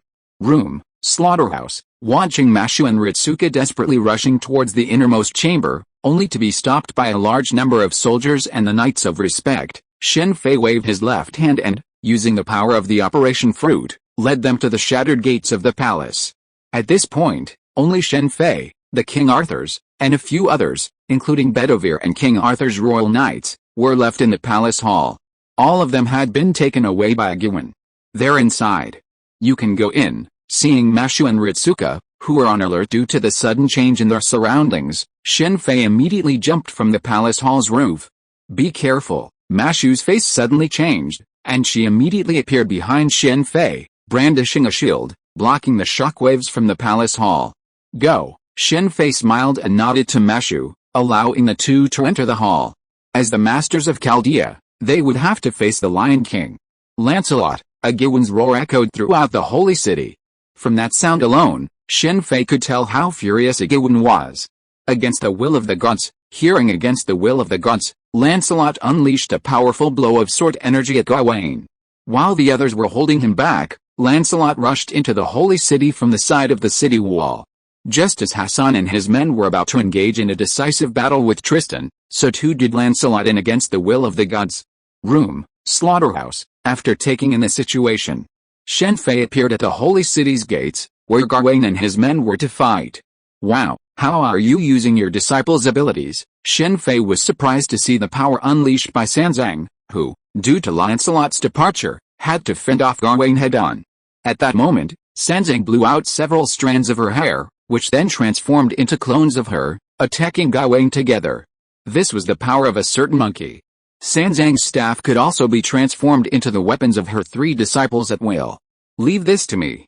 Go help elsewhere, they're almost overwhelmed. After watching the battle for a while, Shen Fei materialized the sword of promised victory and instantly appeared before Sanzang, blocking Gawain. Without the assistance of his servants, the allied forces were no match for the Knights of the Round Table, even though they outnumbered them. Alright, Sanzang, her disciple Tawara Toda, and Arash immediately nodded in understanding. Who are you? Gawain ignored Sanzang and the others' departure, his eyes fixed on the sword of promised victory in Shen Fei's hands. As a Knight of the Round Table, he naturally recognized the sword. Me? A master of King Arthur from the Holy Grail War. Do you know what wish King Arthur wishes to make with the Holy Grail? Since Gawain didn't want to take action, Shen Fei was happy to save himself the trouble and recounted King Arthur's 4 battles. Boom. Just as Shen Fei was about to continue, a sudden loud noise rang out, causing him to turn in the direction of the sound. He then saw 2 golden beams clashing in the sky. He instantly recognized their source, the Holy Spear Longiminate and the Sword of Promised Victory. King, how is this possible? Gawain, observing the radiant light, abandoned Shen Fei and swiftly rushed toward the interior of the Holy City. This bizarre situation made him deeply concerned for the Lion King's condition. Shen Fei didn't stop him, but instead followed him closely. He also glanced at the other battlefields. Hassan and his men were battling Tristan. The 100 visions had vanished, leaving only Cursed Arms and Serenity fighting. Both suffered multiple injuries, and their masks had vanished, revealing their true forms. Tristan's condition was much better than the others, but judging by the bloodstains on his body, he wasn't unscathed. Wow, is it Gawain that fears? The gaze shifted to Gawain and Lancelot. The battle between the two had reached a fever pitch, each strike a lethal blow. The buildings around them were completely shattered by their clash, sending countless rubble flying into the air. The two used this debris as footholds in a fierce mid-air clash. Gawain's weapon wasn't a sword, but a lance. Normally, because Gawain was the Chamberlain of the Knights of the Round Table, many considered him weak, but now he had vindicated himself. With a lance, chains, and countless other tactics, even Lancelot was overwhelmed and suffered multiple wounds. No wonder he's so angry. This is the second time, Gawain deeply admired King Arthur. The Knights of the Round Table were all kings, no joke. He wholeheartedly wanted to build an ideal kingdom for King Arthur. However, due to Lancelot's betrayal and death, Britain began to fall. Gawain was Britain's Minister of State, a figure among the Knights of the Round Table exceptionally adept at handling government affairs. This expertise included exploring Britain's dark side. Something the other knights simply couldn't achieve, which was one of the reasons they disliked him. However, for a nation, the dark side is essential. Consider the 7th Hokage, Naruto. After taking power, despite abolishing the root, the Anbu remained, even forging ties with Orochimaru. His former self would never have done such a thing. Bedivere had said that, despite Gawain's unpopularity, he was indispensable to the Knights of the Round Table. Otherwise, Britain wouldn't have begun its decline after his death at the hands of Lancelot. How is it possible? 3 kings. Gawain, arriving at the palace, was stunned by the sight of the 3 King Arthurs in the palace hall. The palace was completely destroyed. Shen Fei shook his head slightly, observing the palace hall, where only a small section of the ground remained intact, with the surrounding walls and ceiling completely gone. My king, this time I have finally fulfilled your request. In the hall, Bedivere knelt on one knee before the Lion King. A golden sword materialized from thin air in his hand, the sword of promised victory. Bedivere, thank you for all your hard work over the years. The Lion King, previously expressionless, now wore a gentle smile. How is this possible? He's not a servant, but a human? Roman exclaimed in shock from Mash. It was no wonder Roman was so shocked that Bedivere, whom he had always believed to be a servant, was actually a human. That Merlin, Black Arthur muttered. If Merlin appeared before her at this moment, she would have given him a beating. Bedivere, the Lion King suddenly called out urgently, but Bedivere could no longer speak. As he drew out the sword of promised victory, his body began to slowly crumble. Over 1,500 years of journeying to return the sword had already worn down Bedivere's spirit. Only with Merlin's help had he persevered until now. Bedivere was ordered by King Arthur to return the sword, but he failed 3 times, forcing King Arthur to accept the disappearance of the Holy Lands. Shen Fei immediately recounted Bedivere's story, which he remembered vividly. Mashu and Ritsuka couldn't help but burst into tears after hearing Shen Fei's account. The human power collapse has stopped. It seems the singularity has finally been repaired. Kill Mashu, Ritsuka, and prepare to return. As the Lion King transformed into King Arthur and ceased to wield the power of the Holy Lands, the human power collapse and the singularity immediately ceased. Mashu and Ritsuka glowed with a golden light, seemingly preparing for their return. Be careful. My becoming the Lion King this time wasn't in vain. It allowed me to see some of his plans. The Holy Grail in the 7th singularity was personally delivered by the Magic King. Before disappearing, Mashu and Ritsuka received a warning from the Lion King. Your Excellency, Lion King, would you like to discuss the restoration of humanity? Your idea isn't impossible. After Mashu and Ritsuka returned to Chaldea, the singularity collapse, which had previously halted, resumed. However, this time, the collapse wasn't a singularity destruction, but a restoration singularity. The burning of humanity isn't the final disaster humanity faces. There will be even greater disasters to come. Considering time constraints, Shen Fei didn't hold back, but did reveal a few details about the freezing of humanity. The Lion King was a deity. And while she had regained her humanity thanks to the return of the Sword of Promised Victory, her strength remained formidable. By inviting her over, with the Holy Lance and Avalon, they wouldn't be able to defeat Gosha. Chapter 1067, Absolute Warcraft Front, Part 1. What's your purpose? After listening to Shen Fei's story, the Lion King looked at the 2 King Arthurs, one in black and one in white. Like them, I wonder if your Excellency, the Lion King, would be willing to see modern society. Shen Fei stated his purpose directly. Like Black Jean, the Lion King was extremely difficult to see. It could even be said that outside of the singularity, there was almost no chance of seeing her again. She was not the Lancer-class Altria. Well, the Lancer-class Altria's figure wasn't like this. More precisely, the Lion King was the goddess Longaminiad. In order to secure a contract with her, Shen Fei revealed something he hadn't previously said. Okay, originally, the Lion King might not have agreed based on Shen Fei's previous explanation, but after hearing Shen Fei's final words, the Lion King glanced at the 2 King Arthurs and nodded in agreement. My king, I'm sorry, but it seems I must call it a day. Agawan, you've done well. It's time to rest. Just as the Lion King agreed, and the singularity's collapse was nearing its demise in the Holy City, Agawan entered, covered in blood. Despite his severe injuries, he wore a look of relief. It was no wonder, after all, he had outperformed Lancelot. Meanwhile, several battles outside had already concluded. Mordred was defeated by Sanzang. Their noble phantasms clashed, with Mordred coming out slightly behind. The battle between the Hassans and Tristan ultimately ended with Tristan victorious. Originally, Hassan of the Cursed Arms, Hassan of the 100 Faces, and Hassan of the Serene had a way to defeat Tristan. They would have used Hassan of the Serene's poison. With a normal Tristan, their plan would have undoubtedly succeeded. But who could have caused Tristan in the singularity to receive the Lion King's blessing? His blessing was a reversal. He had died of poison in his lifetime, but in his afterlife, he became a heroic spirit. This legend had become his weakness, but with a blessing reversed, poison became his least potent weapon. Although Tristan defeated the 3 Hassans, when facing Eresh, the great hero wielded his noble phantasm, Meteor, wielding it, resulting in both of them being annihilated. Eresh had already prepared for a battle with Tristan. If the Hassans hadn't been prioritized, he would have been the first to strike. It was their conviction that kept them engaged after their defeat.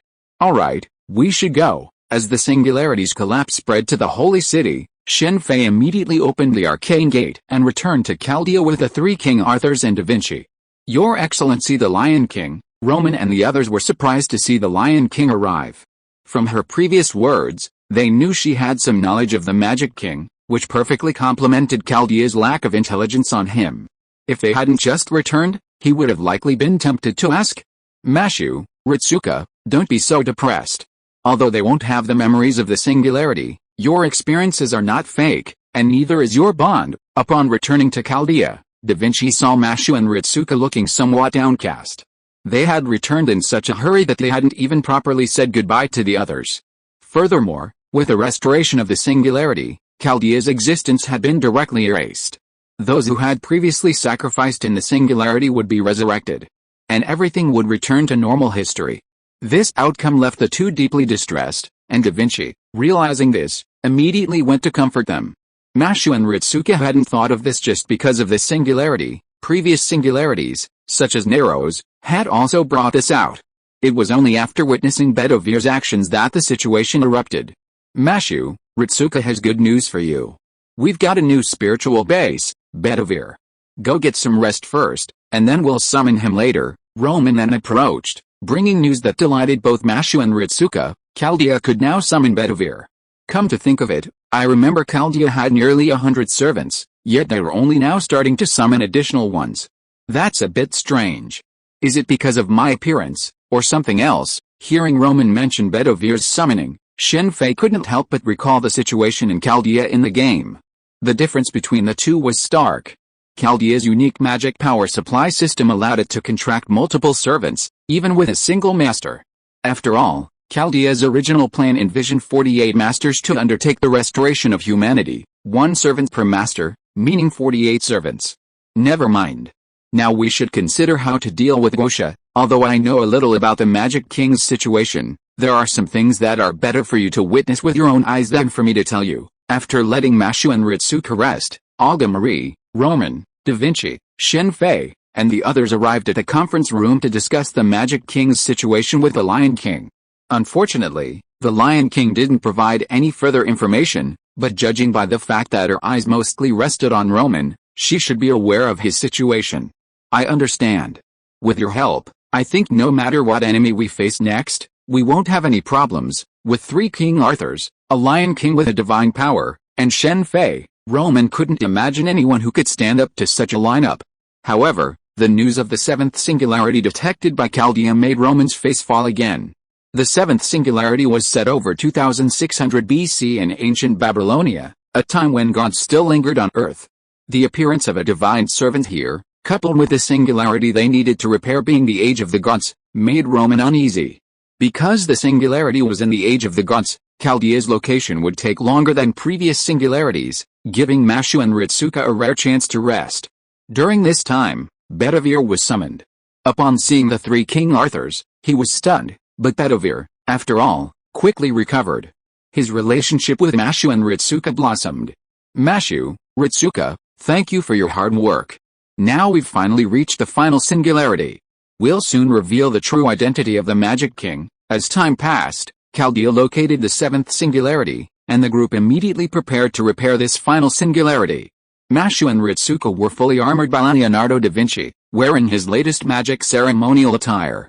The plan remained the same as before. Mashu and Ritsuka would first conduct a soul transfer to gather intelligence, while support would follow. Anti-summoning system activated, soul transfer begins. 3, 2, 1 remaining until soul transfer begins, following the announcement from the control room. Mashu and Ritsuka began their soul transfer. After their successful transfer, Roman had barely made contact when they heard their panicked cries. What's wrong? Roman asked hurriedly. Because the enemy was facing the Age of Gods, the video system hadn't activated immediately. Chaldea's staff needed to adjust it based on the situation there before it could be used. Only the intercom system was operational. Dr. Roman, we're high in the air now. Senior, hold me. Mashu's voice echoed over the comms. High in the air, how could it be? We should be near Uruk. Quickly investigate. Roman hurriedly ordered a check of Chaldea's systems.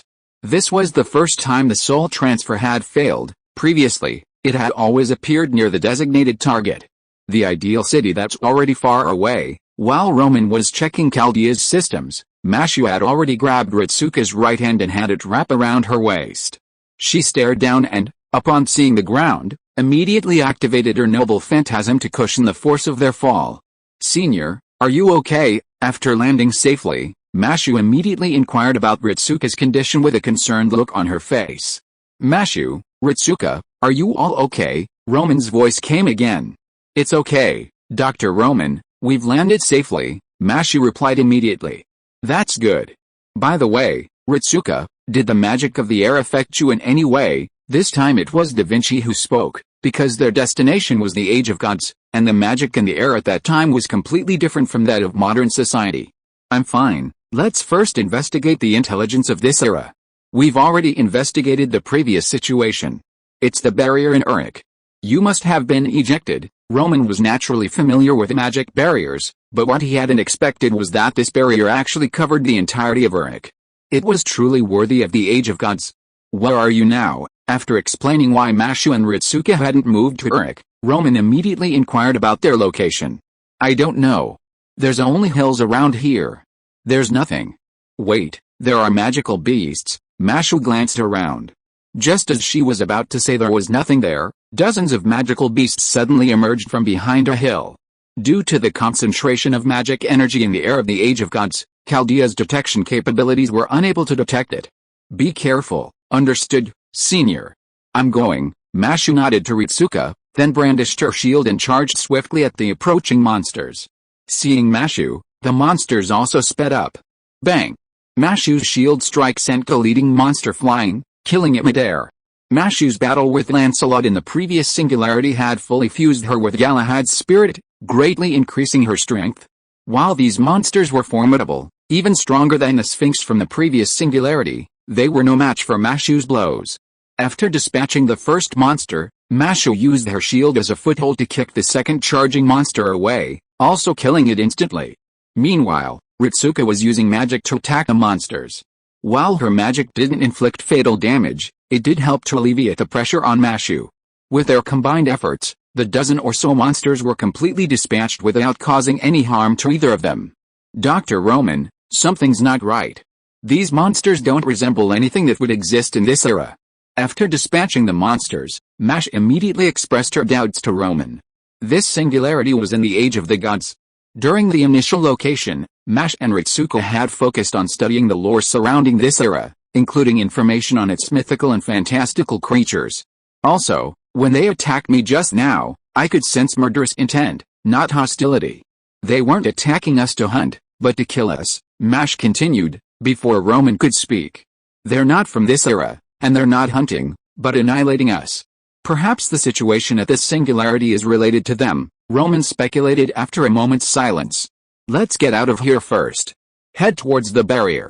We should be able to find some clues. Yes, Dr. Roman, there are city ruins here, and there are many of those monsters nearby. Following Roman's advice, Mashu and Ritsuka immediately left their original location and soon discovered a town along the way.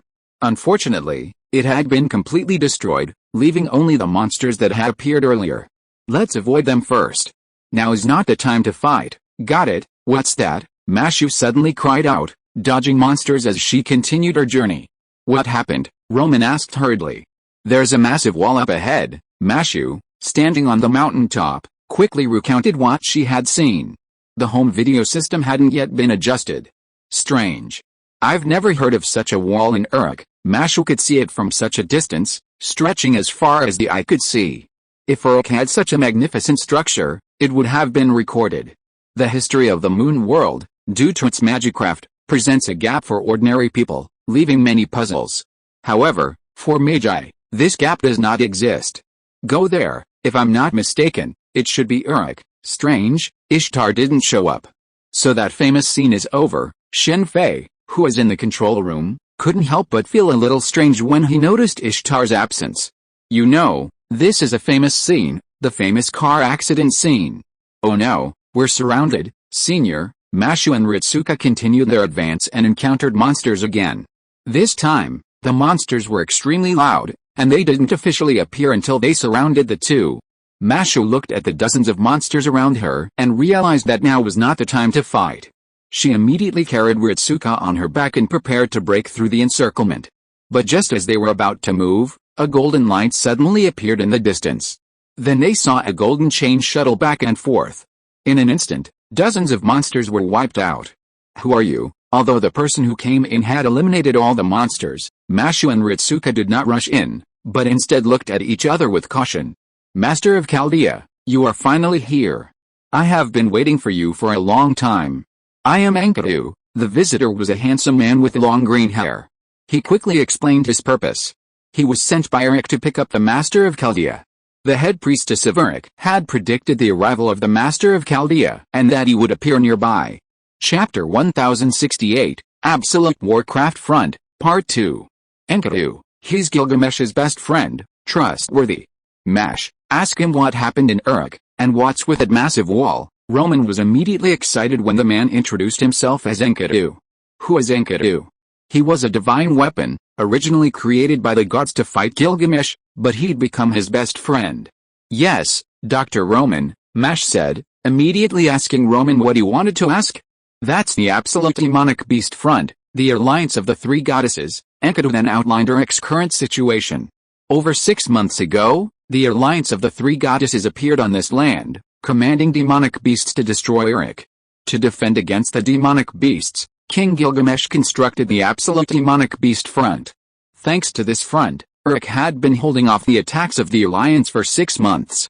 This meant that the singularity had already existed for over 6 months before Chaldea arrived.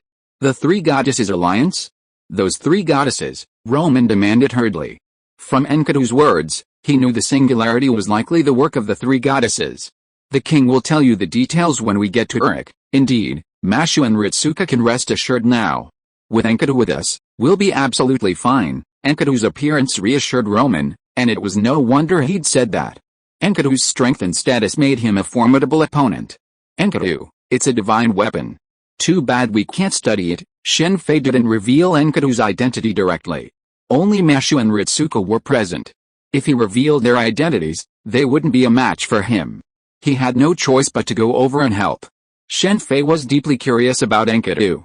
After all, it was a divine weapon. If he could study it, he might find something. However, with the presence of the other two and Gilgamesh, he couldn't act on his own.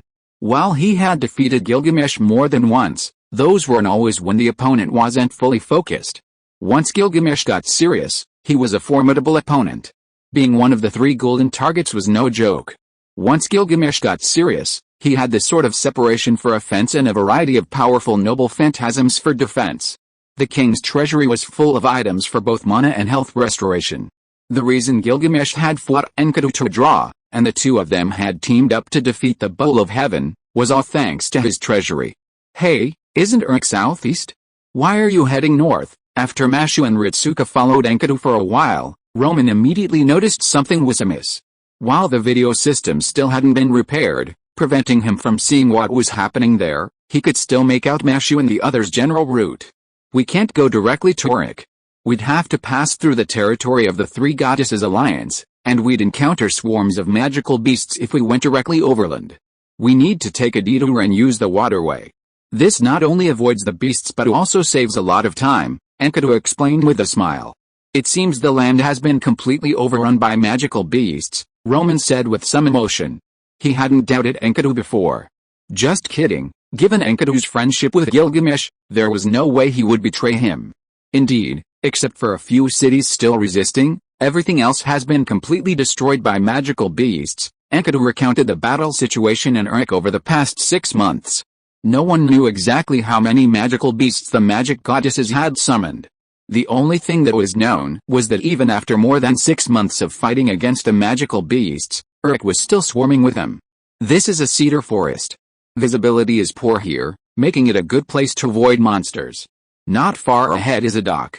From there, you can quickly catch a boat to Uruk. As the three continued on, they soon reached a vast forest. This was the age of gods, and the height of the trees was unmatched in later times.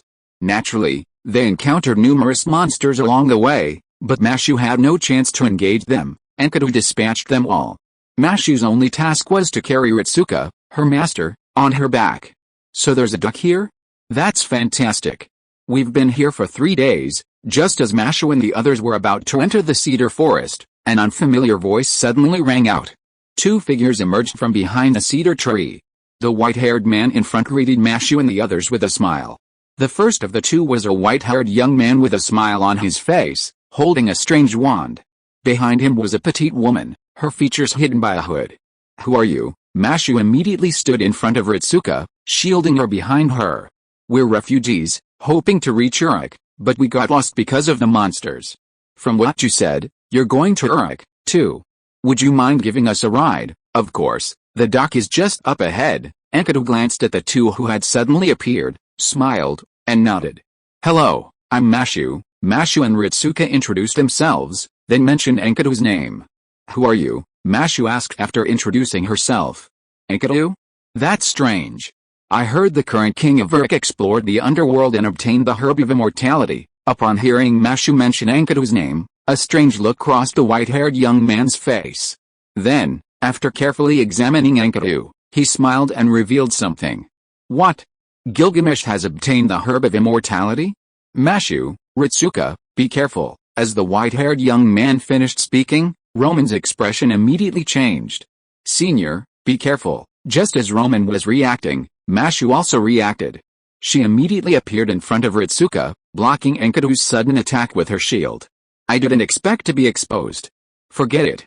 I was planning to lure you out before I attacked you, but now that you all know, I'll have to kill you now." Enkidu's expression changed completely. Previously affable, he now held a murderous intent. Now that he had been exposed, he fortunately dropped his disguise.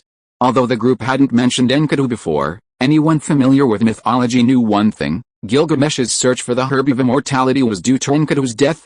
Since Enkidu was dead, Enkidu was naturally in trouble. Ding ding ding. After saying "I'll kill you," Enkidu immediately attacked again, sending several golden chains hurtling towards Ritsuka. Mashu swung her shield, blocking all the chains colliding with her shield, sending up a shower of sparks. It's undeniable that Enkidu was skilled at choosing his targets. His target had always been Fujima Ritsuka. This was the first person Mashu and Ritsuka had ever targeted solely their master. Without considering the presence of Shen Fei and the others, if he could kill Fujima Ritsuka, it would indeed prevent the restoration of humanity in Chaldea. "Anna," the white-haired youth suddenly said. "This isn't in the contract, but whatever." A petite woman suddenly emerged from behind the white-haired youth, her hands tightly gripping a long-handled scythe. With a nimble presence, she charged into the battlefield, intercepting the chains heading towards Mashu and Ritsuka. "I was going to deal with you later, but since you're seeking death, I'll grant you your wish." The golden chains, originally a few in number, swelled to dozens, instantly engulfing Mashu, Ritsuka, and the young girl who had joined the fray. Just as Enkidu saw the golden chains pierce through the three, and smiled triumphantly, his smile froze as the bodies of the three pierced by them suddenly transformed into petals and vanished. "An illusion. You're escaping fast. Forget it, it's just a futile struggle. Time to go back and check on her. We can't leave her for too long. I just wanted to clean up a mess while I was there." After searching for Mashu and the others, Enkidu found no trace of them. He shook his head and flew away. While he claimed to want to kill the master of Chaldea, this wasn't a deliberate act, it was just a side job. "Where is Enkidu?" After the petals vanished from the sky, Mashu looked at the vanishing Enkidu and glanced at the white-haired young man. Judging from his actions, the petals were his. "He's gone. It's not right to deceive children, but he's one of them," the young man said, his words incomprehensible. "Who are you?" Mashu realized it was the man who saved them. Just as she was about to ask about his identity, Fu suddenly emerged from her shield. Upon seeing the white-haired man, she pounced on him and struck him with her claws. Merlin must die. Fu's seemingly powerless attack actually knocked the white-haired youth down. From then on, the two engaged in a fiercely evenly matched battle, leaving Mashu, Ritsuka, and the hooded girl stunned.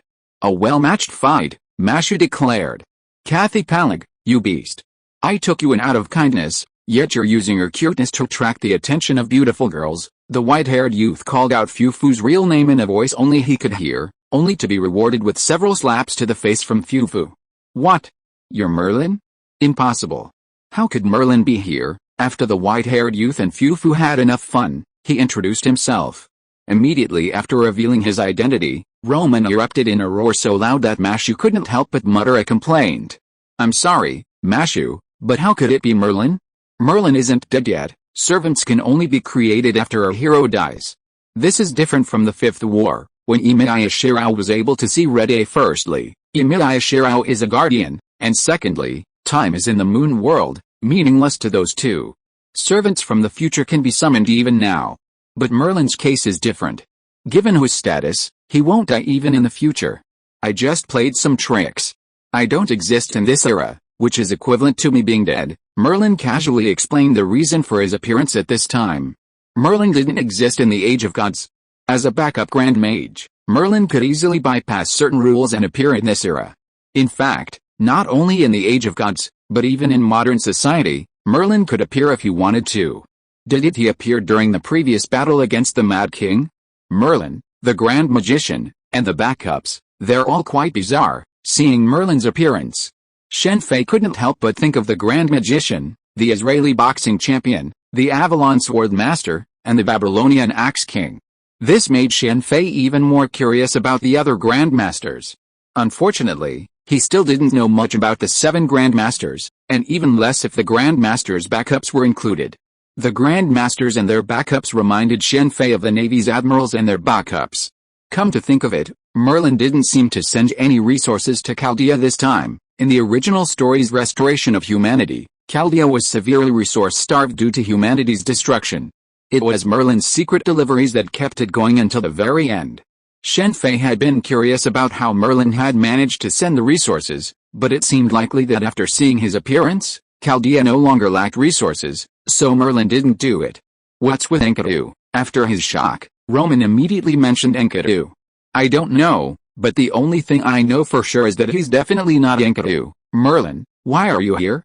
Are you fighting for humanity? After a brief silence, Roman and Da Vinci exchanged views before questioning Merlin's perspective. Merlin wasn't human, he was a nightmare. Furthermore, he was in Avalon, so even the destruction of the human world wouldn't affect him. This struck Shen Fei as odd. Scathach's Shadow Realm could be affected by the burning of humanity, but Avalon wasn't. Speaking of Avalon, isn't this Avalon just a projection, like the Holy Lands? As Roman questioned Merlin's perspective, a thought suddenly occurred to Shen Fei. Merlin's residence was Avalon, and he carried a scabbard called Avalon. Considering the connection between the Holy Lance and Longreminiad, Shen Fei couldn't help but think the two might be similar. After all, it couldn't be that Merlin actually resided in the scabbard he held. Of course, if all humans became extinct, I would be very bored. For Merlin, who has been staying in Avalon, using his clairvoyance to observe human society is his favorite. Although it is said that Merlin's clairvoyance is the most useless clairvoyance that can only observe the present, it must be said that it is really a peeping artifact. If certain people knew about it, they would definitely want it desperately, such as a chef who has always wanted a transparent fruit. I don't know if Merlin has seen the 3 King Arthurs here. I will take them over later and make him look bad. It's a pity that Mordred and other Knights of the Round Table are not here, otherwise they will definitely make him look better. For Merlin, King Arthur may be concerned about each other's identities and will not say much, but Mordred and other Knights of the Round Table will definitely not care. Although the destruction of Britain has nothing to do with Merlin, they don't mind venting their anger on Merlin. Chapter 1069, Absolute Warcraft Front, Part 2. Merlin had nothing to do with Britain's destruction, but he knew of Britain's subsequent developments and yet failed to warn them. This, in the eyes of the Knights of the Round Table, was their greatest problem. After all, he was Britain's court magician at the time, enjoying Britain's tributes. Without Merlin's warning, the Civil War wouldn't have broken out. Let's go to Uruk first. After briefly explaining the situation in Uruk to Mash, Ritsuka, and Roman, Merlin suggested they travel to Uruk to meet King Gilgamesh and discuss the rest of the matter. Merlin's account of what happened in Uruk closely mirrored Enkidu's. He hadn't lied to Mash or the others about this. Merlin, you promised me. Anna, beside him, spoke up as Merlin proposed, looking reluctant. Anna, I can take you to the temple now, but you should also know that it's not easy to enter. First, we need to go to Uruk to gather some information. Okay, Anna listened to Merlin's words, considered them, and nodded in agreement. For Anna, her appearance in this singularity was to deal with her own uglier self. Just like the tradition of killing one's master in the Naruto world, in the Moon world, self-destruction is the norm. Although there's no dock as Enkidu mentioned, we can indeed reach Uruk from here. But first, we need a boat. There was no dock in the cedar forest as Enkidu mentioned, and naturally, no boats. However, a river did exist. Under Merlin's guidance, Anna, Mash, and Ritsuka prepared to build a raft using trees from the cedar forest. Merlin's slacking off again, Anna said, wielding her sickle to chop down trees. She looked at Merlin, who sat toyed with Fufu, with a look of annoyance. "I'd like to help, but I'm powerless, so I'll have to trouble you, Mashu, Ritsuka, and everyone else in Chaldea who heard Merlin's brazen claim were speechless. They had never imagined a legendary Merlin could be such a man.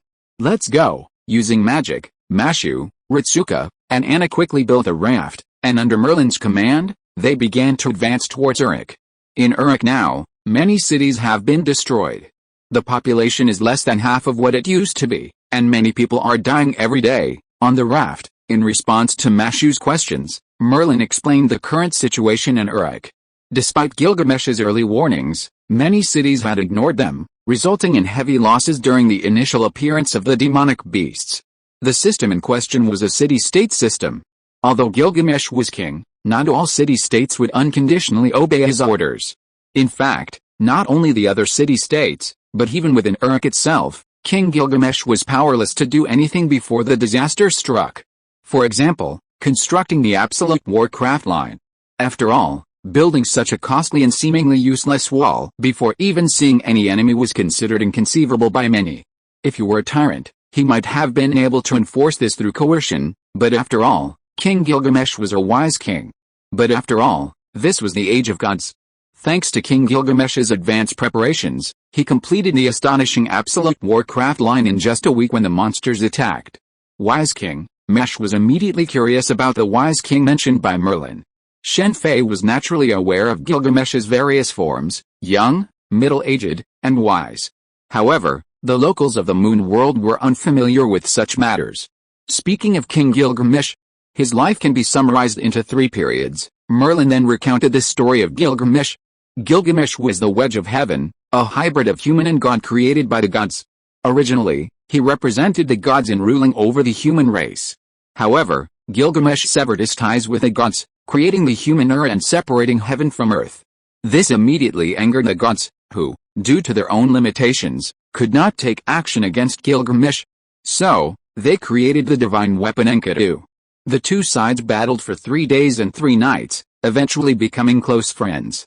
Enkidu, the divine weapon, recognized Gilgamesh's ideals and, instead of refusing the god's orders, joined forces with Gilgamesh. It was thanks to Enkidu that Gilgamesh began his transformation from tyrant to wise king. Later, when Ishtar's advances were rejected, she unleashed the bull of heaven to wreak havoc on Uruk. Gilgamesh and Enkidu then slew the bull, angering the gods and bringing down divine punishment, leading to Enkidu's death. Enkidu's death sparked Gilgamesh's interest in the herb of immortality, and he journeyed to the underworld to obtain it. However, he was devoured by a snake, forfeiting his chance at immortality. The current king of Uruk is the king who returned from the loss of the herb. Mashu, asked Merlin what became of the snake. After hearing Merlin's story about Gilgamesh, Shen Fei immediately became curious about the snake. I'm not sure about that, Merlin said, changing the subject, not knowing if he truly didn't know or simply didn't want to discuss it. Having consumed the immortality herb, theoretically, should the snake remain alive, or, having fulfilled its purpose, was it slain, leaving behind only its slough? While the herb is immortal, it's not truly indestructible. For example, let Ryuji Shiki slash it with a blade and see if it dies. The legend of Gilgamesh is quite intriguing. The relic Tasaka Tokayami used to summon him was the slough of that snake. However, a closer look at the story reveals something quite strange. What kind of snake could devour Gilgamesh's immortality herb right under his nose? This herb theoretically should have been within his royal treasury, much like King Arthur losing the scabbard of Avalon for unknown reasons. The 3 goddesses alliance is the North's goddess of warcraft, the South's goddess of the forest, and the homeless goddess of the sky. After Merlin shifted the topic to the 3 goddesses, Roman, Mash, and the others, who had been curious about the snake's fate, immediately shifted their attention. Enkidu's claim of unclear intelligence on the 3 goddesses alliance was, of course, a lie. Uruk had clashed with the 3 goddesses numerous times. While the Warcraft goddess was currently the primary attacker, that didn't mean the other 2 goddesses would just sit back and watch. Be careful, it's wyverns. While traveling by water was much safer than by land, it didn't mean they wouldn't encounter monsters. The type of monsters Mash had encountered previously wouldn't appear near water, but the sky was a different story. Leave it to you, Anna. Don't let them destroy the raft. Got it? Mash couldn't attack the flying wyverns, but Anna was different. Her scythe was chained, and before the wyverns could breathe fire below, Anna hurled her scythe and dispatched them. We're finally here. It's been such a tiring journey. On the third day of the spirit's transfer, Mashu and his group arrived at the gates of the absolute demonic front. A long line formed, preparing to enter Uruk, while a large number of soldiers patrolled the city gates. Where are you from? What can you do? When it was Mashu's turn, the soldier in charge of registration inquired about their backgrounds. This wasn't because they were worried they might be spies, but rather to arrange for appropriate work for those entering Uruk. After suffering significant population losses, Uruk was in dire straits, and many jobs were needed. This was also to provide for the people entering Uruk. With the exception of the elderly and children, who had no means of support, the Uruk government provided them with groceries. Everyone else had to fend for themselves. We're from Kazaru, returning on a mission from the king, Merlin said, displaying a seal. Upon seeing it, the soldier nodded, signaling they could enter. Merlin and Anna's encounter with Mashu and Ritsuka wasn't accidental. Merlin, after seeing them through his clairvoyance, took the initiative to join Mashu and the others.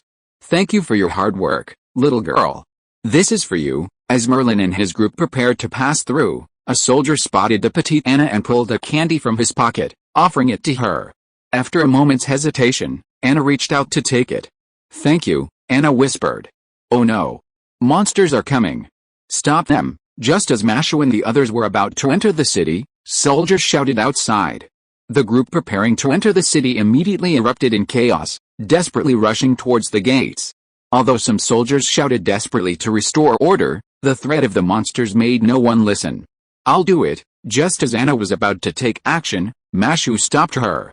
Then, in a flash, she appeared in front of a monster charging towards the crowd and sent it flying with a shield. These monsters were incredibly fast. From the moment the soldiers spotted them until they reached the city gates, it took less than 10 seconds. While the defenders were formidable, they were still far behind the monsters. It took several soldiers to stop a single monster. Furthermore, due to the close proximity, the soldiers on the walls couldn't attack the monsters, risking accidentally injuring the civilians entering the city. At any other time, the casualties among those entering the city would have been heavy, as they had experienced many times before. However, this time, they were fortunate. Mashu and the others happened to be there. Before the other soldiers could react, Mashu single-handedly dispatched all the monsters. Her strength immediately identified Mashu as a servant, capable of dispatching monsters with such ease. Lord Redanio, as Mashu's men dispatched all the monsters, Redanio, who was guarding the city gate, hurried over, spear in hand. Seeing no casualties, he breathed a sigh of relief. Thank goodness you're here, Redanio immediately thanked Mash.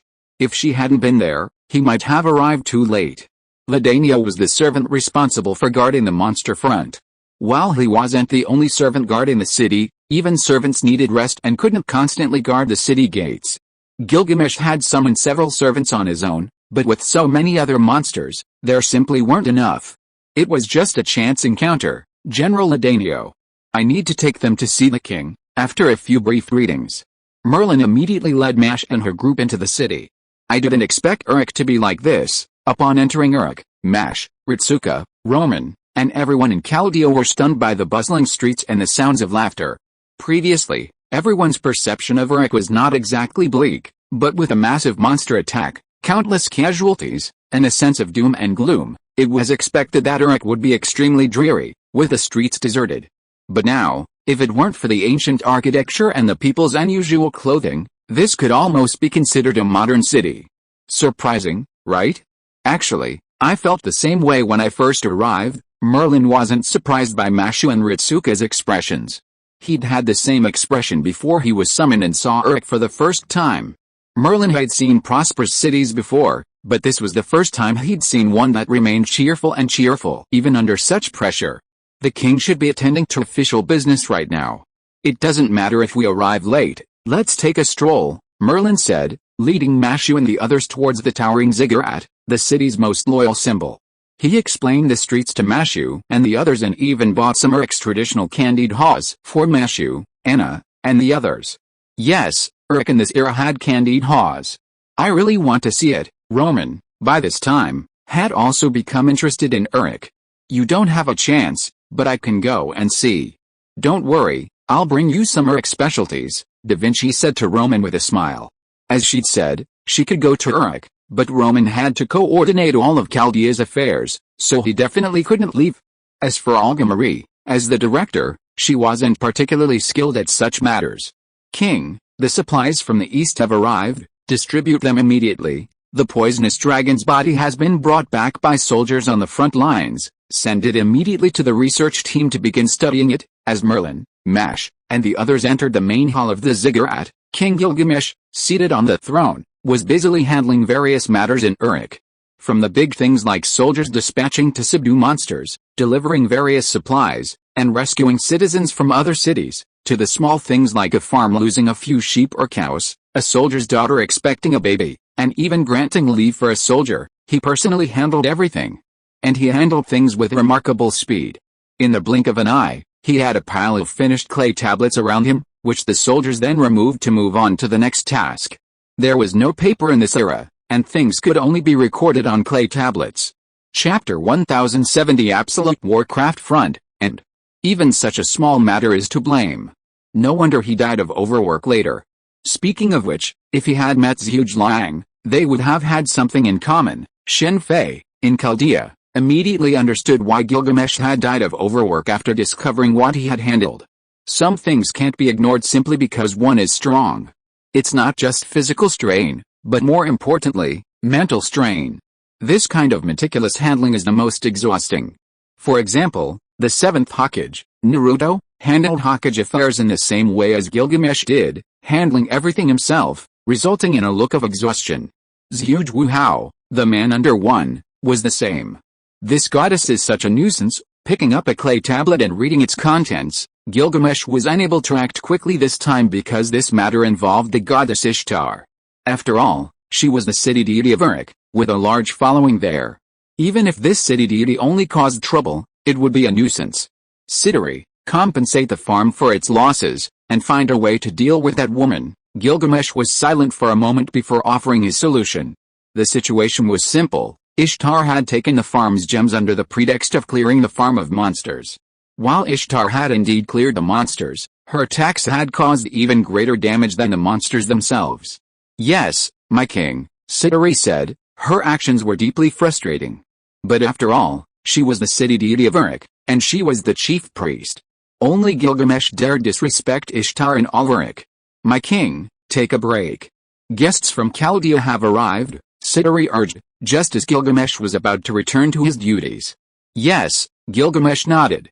My king, Siduri signaled, and Merlin, along with Mash and the others, immediately greeted King Gilgamesh. The last human master of the observatory, you're too slow. Gilgamesh nodded gently, then immediately shouted at Mashu and Ritsuka. Mashu and the others were unable to refute Gilgamesh's accusation. Judging by the timing, Chaldea had indeed arrived too late, considering they had already been battling the monsters for over 6 months. Magicians over there, I know you're watching. Don't waste time.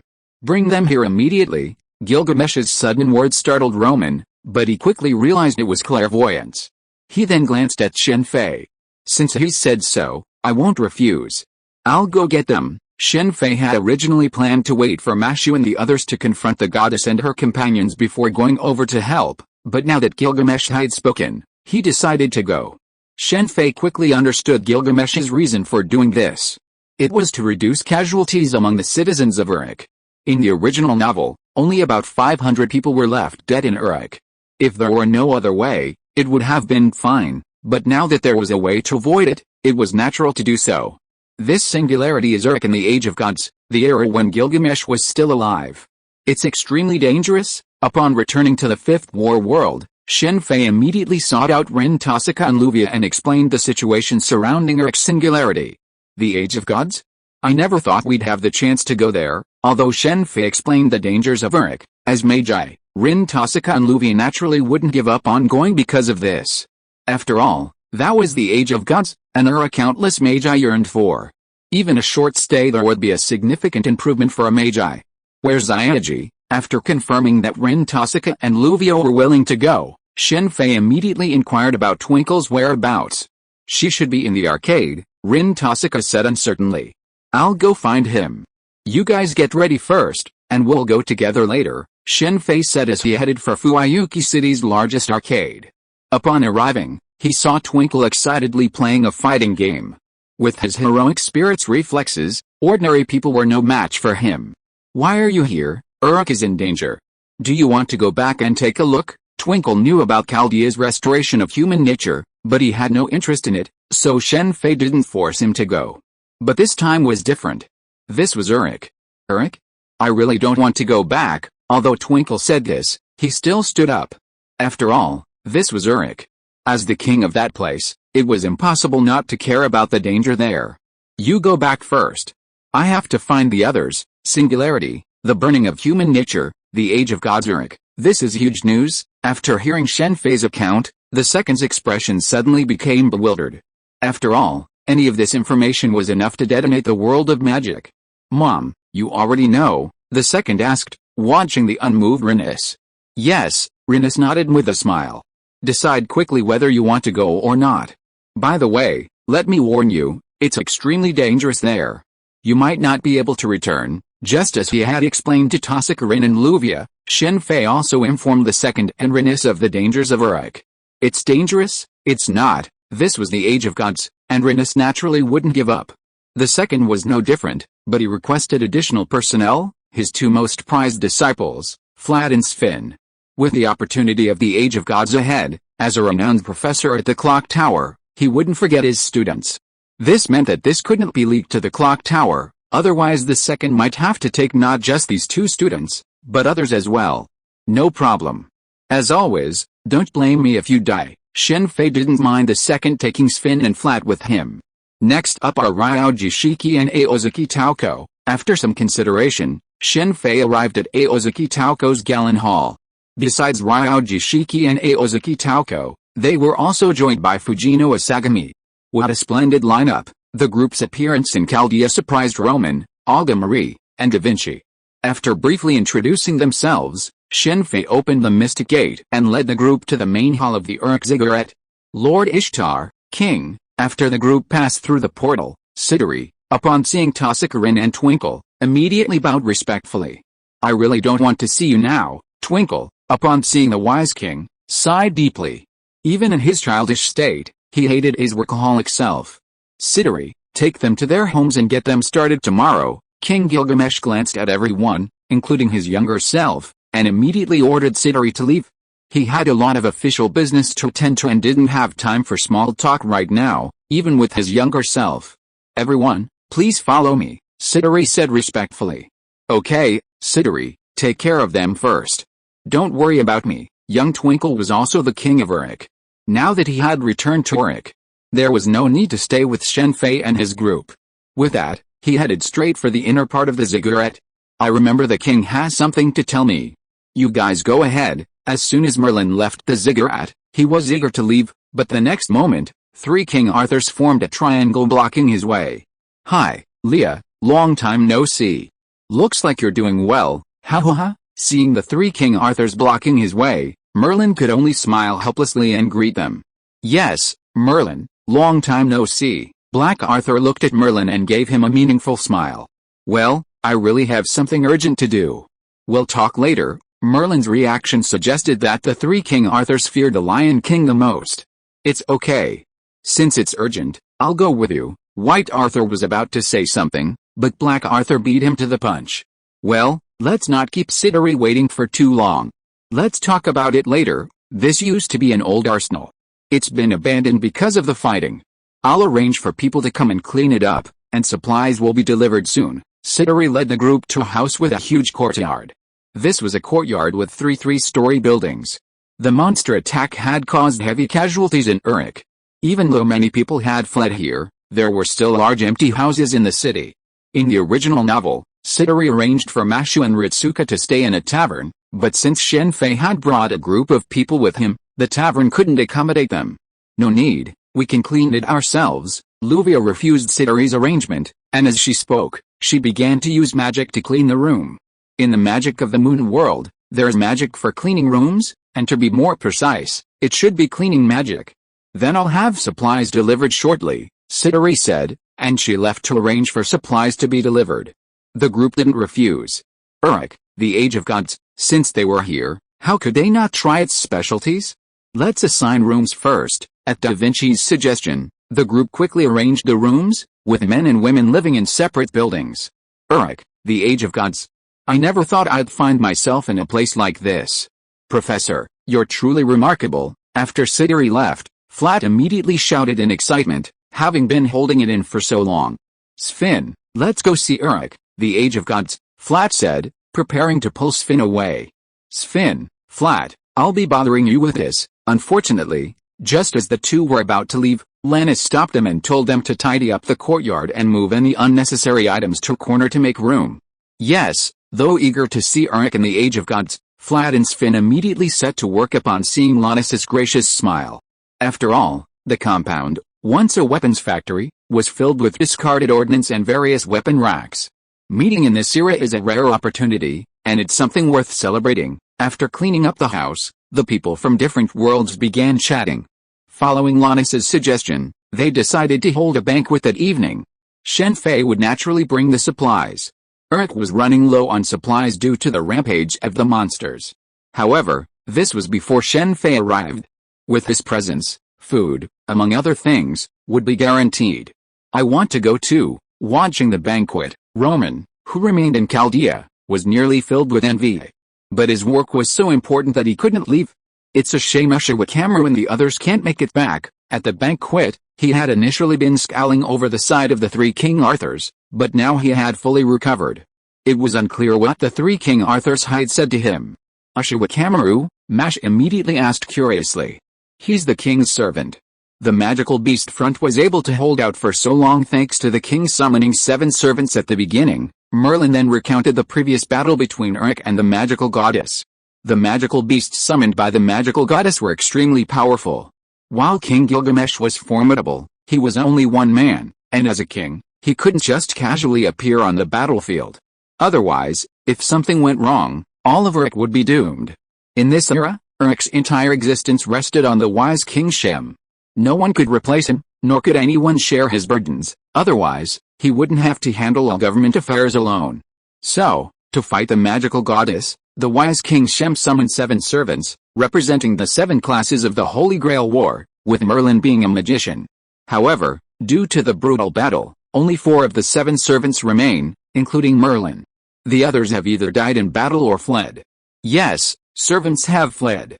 Although it's strange, one servant did escape during the battle and is now missing, possibly dead. Among these servants is an acquaintance of Shen Fei's, Amaka Sashiro, but he never returned after being sent by King Gilgamesh to investigate the goddess of the jungle. Of the remaining servants, Tomo Gazan contributed the most, perishing alongside the demon beast commander and buying Uruk considerable time. Providing magic power to 7 servants with a single force, truly worthy of Gilgamesh, Roman said with a look of emotion after hearing Merlin's account. The summoning methods of the wise King Shan differ from those of Chaldea. He lacks the Chaldean system, where a master can contract multiple servants, while the wise King Shan relies solely on his own magic power. I'm telling you this because I want you to be aware that monsters are incredibly powerful. Even if a servant dies, they can be resummoned, but humans can't. Merlin's remark at this moment was well-intentioned. In this singularity, without the power of a servant, fighting monsters would be tantamount to seeking death. Flat, Sven, you too, pay attention. Do not leave the city without permission. After nodding, the second emperor sternly warned Flat and Sven, 2 of his disciples with eccentric personalities. Chapter 1071, Warcraft Goddess, Part 1. Here are your tasks for today. Early the next morning, Siduri arrived with a stack of clay tablets, documenting Shen Fei and his team's tasks in Uruk. To survive in Uruk, especially in this era, everyone, except those who truly couldn't, was required to work. Naturally, no one refused. After all, Shen Fei had already agreed to this beforehand. Check the status of the cattle and sheep in the pasture, repair the damaged city walls, transport supplies to the market. None of the tasks Siduri presented were difficult. After all, it was everyone's first day working in Uruk, and they needed to familiarize themselves with the current situation. Ms. Aozuki, this way. After placing the clay tablets on the table, Siduri approached Aozuki Taoko. The tasks were for Mashu, Ritsuka, the second, Lannis, Flat, and Sven. The tasks for Aozuki Taoko, Da Vinci, Shen Fei, King Arthur, and others were a different matter. For example, Aozaki Taoko's current mission is to create puppets, her traditional craft. These puppets aren't used for combat, but rather to repair soldiers disabled by battle. Uruk has many disabled warriors, and restoring them could help fill the gap in manpower. Da Vinci, on the other hand, is heading to the Research Institute to study the poisonous dragons that were just brought back yesterday, aiming to quickly develop an antidote. The fight against the poisonous dragon, Bashuam, has resulted in heavy casualties for Uruk. Many soldiers have been poisoned, some instantly and permanently, while others have suffered milder, less fatal, yet nonetheless torturous effects. These individuals are in urgent need of help. Tasakarin, Luvia, and the others are joining the defense of the city walls with their respective servants. These two have servants named Black Arthur and Medea, respectively, and Black Jean is also involved. Black Arthur and Black Jean will primarily focus on combat and destroying the monsters, while Medea will explore whether she can use her magic to strengthen the city walls and make them more sturdy. As for Shen Fei, he was bringing King White Arthur, Lannis, Grey, and the Second Emperor's servants, Alexander II and Twinkle, to evacuate the city's residents who hadn't had time to evacuate. He had originally wanted to bring the Second Emperor with him, but his stamina was too low, and they were going to have to travel a long distance. As for the Second Emperor, Shen Fei didn't know what to say. After the dragon blood potion was finished, he gave him and Lannis a few bottles. It was supposed to be the best potion for strengthening physical strength, but perhaps it was a matter of talent. The Second Emperor didn't absorb much demonic energy at all. Although his stamina had increased significantly, he was still much weaker than Flat, Lannis, and the others. Although the monsters destroyed many cities, that didn't mean everyone in them was killed.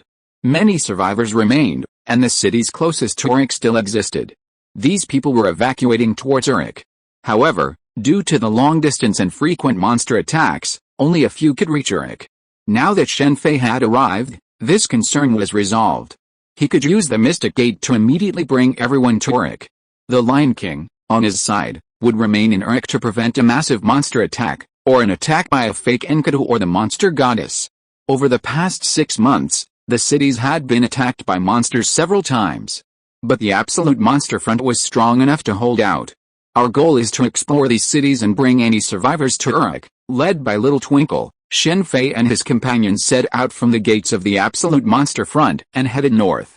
With Little Twinkle's help, they escorted any refugees they encountered to Uruk. Uruk was worthy of the age of gods. Even the appearance of a child king wasn't surprising to many. Let's go back. Wait until we confirm the information from the goddess of the jungle. 3 days later, after exploring a city completely destroyed by magical beasts and finding no survivors, the group prepared to return. During those 3 days, Shen Fei and his companions had sent thousands of people to Uruk. Whether there were any survivors elsewhere was uncertain. This was the age of gods, and the air was thick with magical energy. This affected Shen Fei's observation haki, which couldn't reach far. Why don't you go help? Don't you see how busy they are? After returning to Uruk through the portal, Uruk was in a state of chaos due to the sudden increase in population. Siduri's side was also busy. Uruk was a large city, and while the land was sufficient to house all these people, sustenance and employment were more challenging. Fortunately, Shen Fei was there, providing a large amount of food and other supplies, which helped stabilize Uruk. Besides Siduri's increased busyness, the same thing happened to wise King Shan. Suddenly, so many people had to be accommodated. He's the king here, young Shan said, and left. Even if wise King Shan was busy, he wouldn't help. What happened to you? When Shen Fei and the others returned to their base, known as the Chaldean Embassy, they first saw Flat and Sven slumped over a table, looking exhausted. Seeing their appearance, Lannis asked curiously. Nothing, just 3 days of shearing sheep, but we made a lot of money, Sven said weakly. Perhaps because there were so many people this time, wise King Shan had assigned some of the rather tedious work to them. As students of the Second Emperor, and male students, the work fell to the two men. Wool was a key trading commodity in Uruk, and its value was extremely high. Furthermore, since this was the age of the gods, shearing a single sheep could take hours. Where's my dear brother? Lannis looked around, not seeing the Second Emperor, and immediately asked.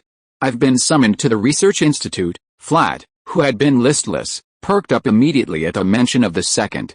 The second's exceptional theoretical knowledge had earned the Institute's attention, leading to his invitation to help.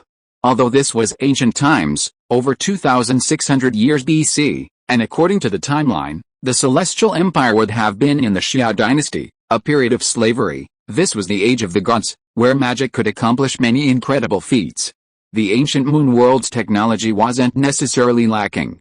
Gilgamesh's royal treasury contained ancient nuclear bombs, and the Atlas Institute's bioquantum computers, items that transcended the capabilities of ordinary humans by several eras. This is Ushawakameru, Musashibo Benkei. When Mashu, Ritsuka, and the others returned, they were followed by two people, a girl in armor and a monk. During the 3 days Shen Fei was away, Mashu and Ritsuka had gotten to know the two through work. Shepherding sheep with Fladen's fin. Mashu and Ritsuka's work varied over the course of the 3 days, from helping at the market to cleaning the river and collecting samples from the seashore. Hello, beef ball. Sorry, Ushawakameru. Shen Fei accidentally called out Ushawakameru's nickname, and seeing Benkei's darkened face, he immediately apologized. Beef ball, haha, sorry. Flat suddenly laughed. Like Shen Fei, upon seeing Benkei's dark face and cold glare, Flat immediately apologized. Today's work is. The next day, upon seeing the assignment Sidori brought, Mash and the others were speechless, including Roman and Chaldea. This assignment involved investigating an affair, a perfectly proper detective's job. It was only because the second had gone to the research institute that he would be the most suitable person to investigate.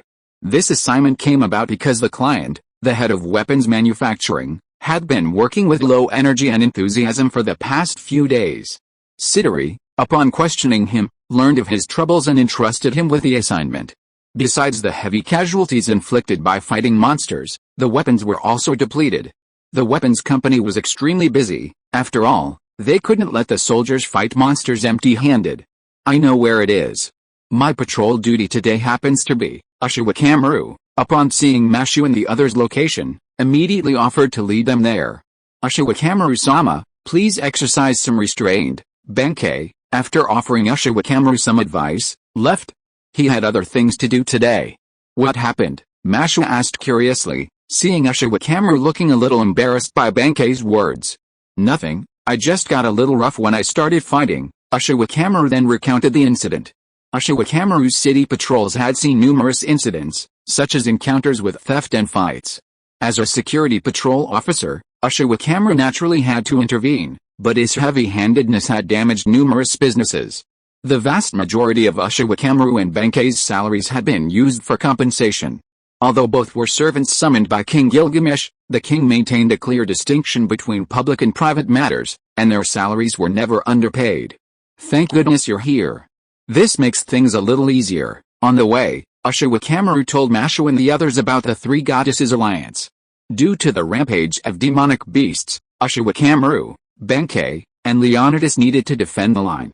Other servants had also sacrificed their lives, leaving them helpless against the southern jungle goddess and Ishtar, who soared overhead and periodically bombarded the city. Ishtar's situation was manageable. She was the city goddess of Uruk, after all. Furthermore, while she occasionally attacked Uruk, she had never killed anyone in the jungle. It seemed she was angry with King Gilgamesh and wanted to vent her anger. In this situation, Uruk didn't actually consider Ishtar an enemy. But the other two were different. They were truly murderous. If the jungle goddess didn't appear, it would be fine. If she did, she would definitely kill 100 people and carry off the bodies. Ushawakameru knew there was nothing he could do. He couldn't just go after the jungle goddess without a care in the world. If the intelligence is correct, the beast goddess is Tiamat. We'll need Marduk's hand axe to defeat her, while Mash and the others were carrying out their mission. Shen Fei, Merlin, the Lion King, and the others were in the main hall of the ziggurat, discussing with King Gilgamesh how to deal with the beast goddess. You're all just pretending. Shen Fei glanced at Merlin and King Gilgamesh regarding the group's discussion, but remained silent. Everyone present, save the Lion King, knew the true identity of the beast goddess. On the surface, the beasts that had appeared were all Tiamat's 11 children, so there was no doubt they were Tiamat. Merlin, have you found them? We've found them. They're in Eridu, but the challenge is getting them back. Merlin had been with Anna not only to wait for the Chaldeans, but also to find Marduk's hand axe.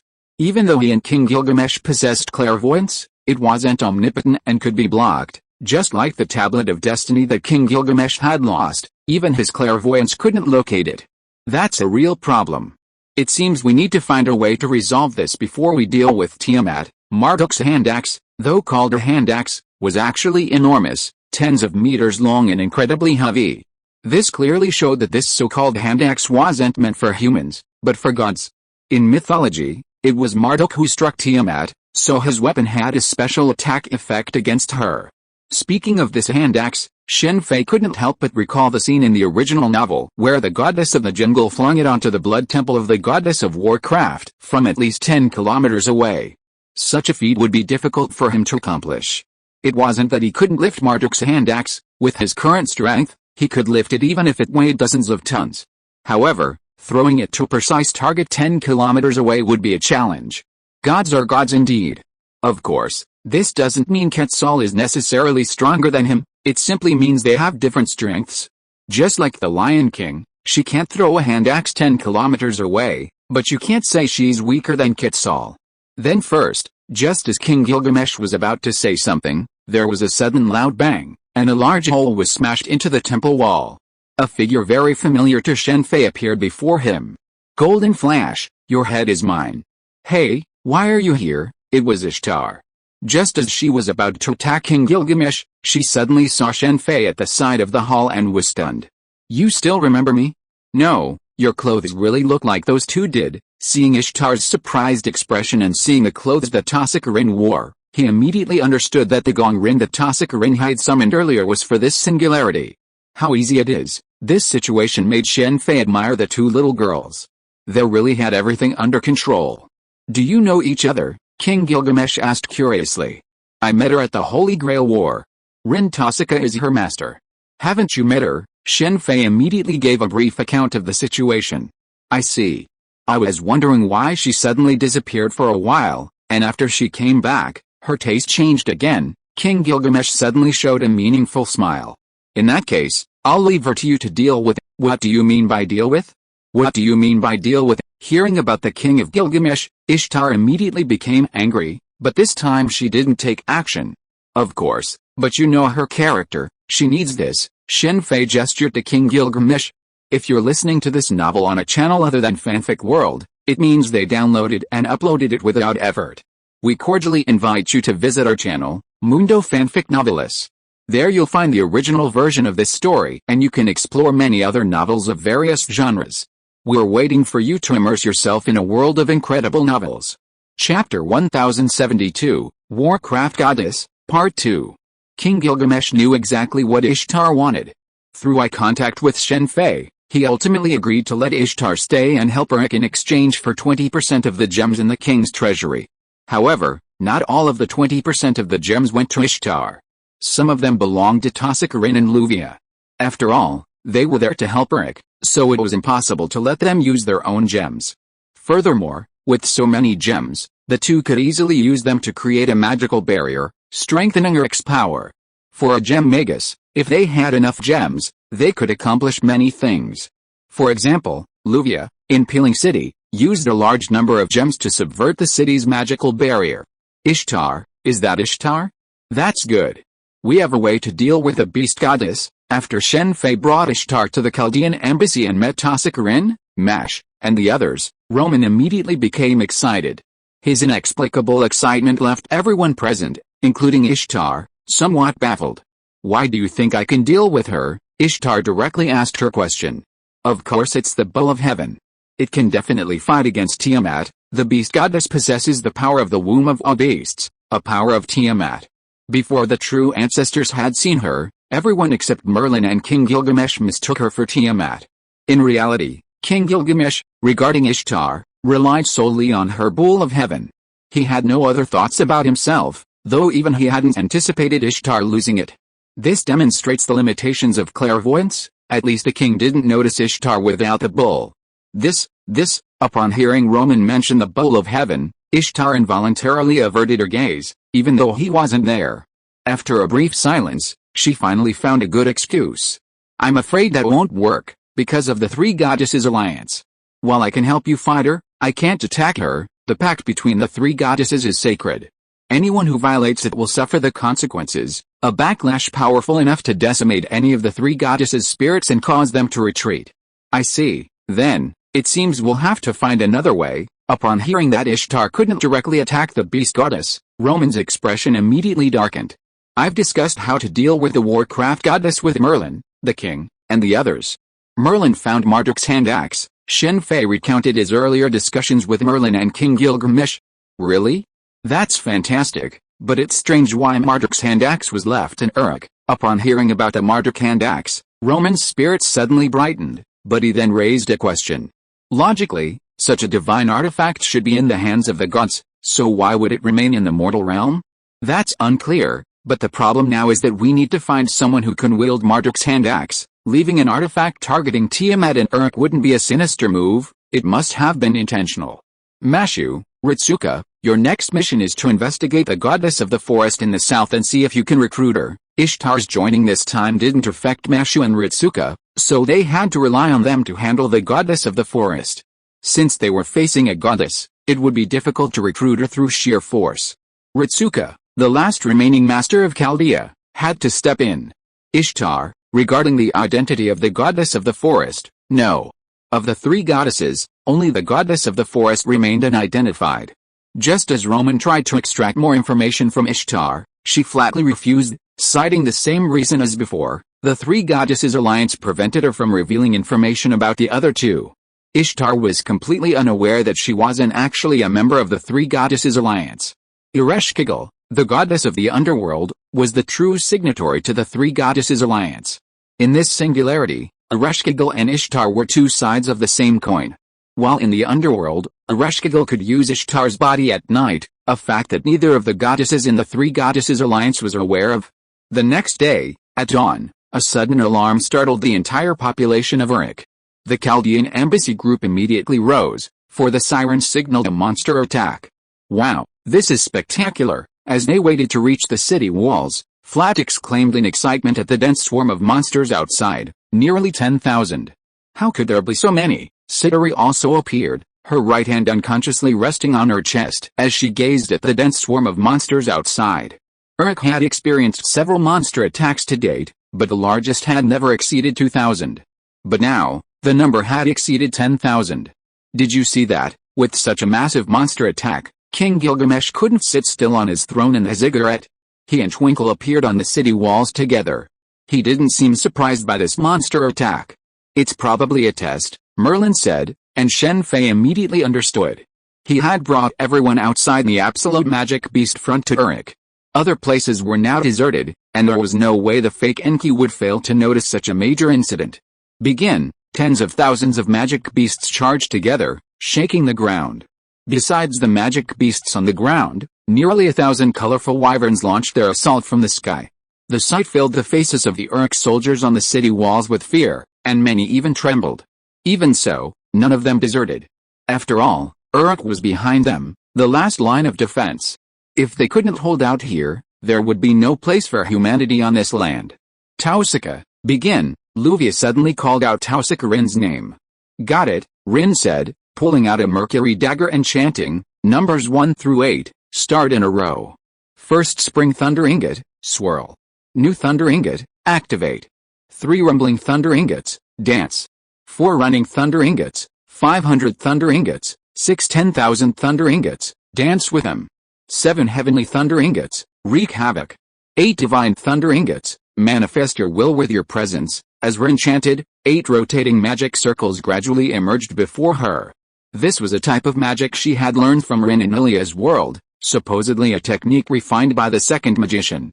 While it took considerable time to perform due to the chanting, its power was astonishing, rivaling even some servants' noble phantasms. Technically, it was a magic that amplified one's own magic power by rapidly spinning and amplifying it through the rotating magic circle in front of her. After Tausika Rin finished her chant, Luvia produced dozens of magical gems of varying colors. These were gems from King Gilgamesh's treasury, gems from the Age of Gods, considered the highest grade of magical gems. Thunder God's shattering finger, a dazzling, blinding beam of light shot out from the magic circle, leaving a trail of light across the landscape. The beam pierced the charging beasts, leaving a narrow gap. Although the gap was quickly filled by the horde, The single blow vaporized and destroyed hundreds of them. With a single blow, the magic circle, along with Tosakurin's Mercury sword, shattered. Both men collapsed to the ground, seemingly drained of all strength. Even with the magic gems providing them mana, this single blow drained both their mana and stamina. No way, so powerful, teacher. Did you give them some special treatment? Faced with a combined attack of Tosakurin and Luvia, Shen Fei, Merlin, King Gilgamesh, and the others remained unresponsive. However, the second, Flat, Sfin, and even Aozuki Tauko stared at them in astonishment. Even Aozuki Tauko, despite being a grand mage, couldn't withstand their attack. Here they come, guardians of the Flame Gate. While the combined magic of Tosakurin and Luvio is incredibly powerful, it couldn't halt the monster's charge. Seeing the monsters approaching the city walls, Leonidas, guarding the gates, immediately activated his noble phantasm, summoning the 300 Spartans. A monster siege differed from a human one.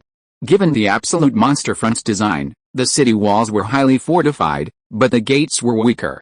Naturally, they couldn't close the gates during a battle with humans. Such a gate wouldn't withstand the monster's onslaught. So Leonidas stood alone, prepared to rely on his noble phantasm to defend the city gates. Sword of promised victory, sword of promised victory, roar, my wrath, ancient mysteries, perish. Let this simple puzzle be reduced to nothingness, shining in the lance of doom, shining in the lance of doom. As the monsters approached the city walls, the heroic spirits simultaneously unleashed their noble phantasms. The noble phantasms of King Arthur, black and white, instantly cleaved the monsters into three. Grey also attacked, but also with the Lance of Doom, the Lion Kings, at least 10 times more powerful. The massive holy spear, descending from the sky, not only nearly annihilated the entire sky's wyverns in a single blow, but also annihilated at least 1,000 monsters. In other words, the Lion King's single strike wiped out roughly 1/10 of the monsters, leaving a massive crater over a kilometer in diameter. Adding the noble phantasms of the two King Arthurs, Black Jean, and Leonidas, tens of thousands of monsters were instantly reduced to only a third. This meant the opponent possessed the power of Tiamat's womb of beasts, surpassing Black Jean's dragon witch. Otherwise, Black Jean could easily control these wyverns and use them to deal with the monsters. Although both were wyverns, the Age of Gods were far more powerful than Black Jean's evil dragons of the 100 Years. Ushawakameru and Benkei held off attacking for now, their noble phantasms being melee only. Ishtar also remained silent. Benkei, yes, Zana no Ryutan, Dan no Yura, 8 ships jump. As the radiance of the noble phantasms faded, Ushawakameru immediately led the charge, leaping from the city wall and charging into the herd of monsters. The moment he charged, 7 Ushawakameru appeared around him, 8 in total, and they began slaughtering the monsters. They slaughtered them all. Whether it was Uridium, Yugal, Chimera, or Sphinx. They were all ripped in two by their attacks. Although Ushawakameru was only a 3-star servant in the game, in reality, her power was no less than that of 5-star servants. Meanwhile, Black Jean, the two King Arthurs, Leonidas, and other servants also joined in the slaughter. While the remaining monsters still numbered several thousand, their numbers were rapidly dwindling under the onslaught of these servants. How envious, Flat, perched on the city wall, watched the battle below with envy, causing Sphinx to watch him nervously, fearing he might impulsively leap down and join the fray. Don't be fooled by the heroic spirits below, who slaughtered the monsters with ease. Those were heroic spirits. They, in their place, would have had to work together to barely handle a single monster. Previously, while helping at the city wall, Flat and Sfin had tried their hand at battling monsters. A single monster, combined, was no problem for them, but outnumbered, they became a problem. In contrast, they were deeply envious of Ryuji Shiki. While her strength was comparable to theirs, she possessed the mystic eyes of death perception, enabling her to dispatch monsters with a single blow. Great, seeing victory inside and few losses, Sidori's anxiety subsided. This monster siege was the largest yet the casualties were minimal. So far, no casualties had been reported. Mashu, noble phantasm, protect the city wall, but just then, Merlin suddenly shouted.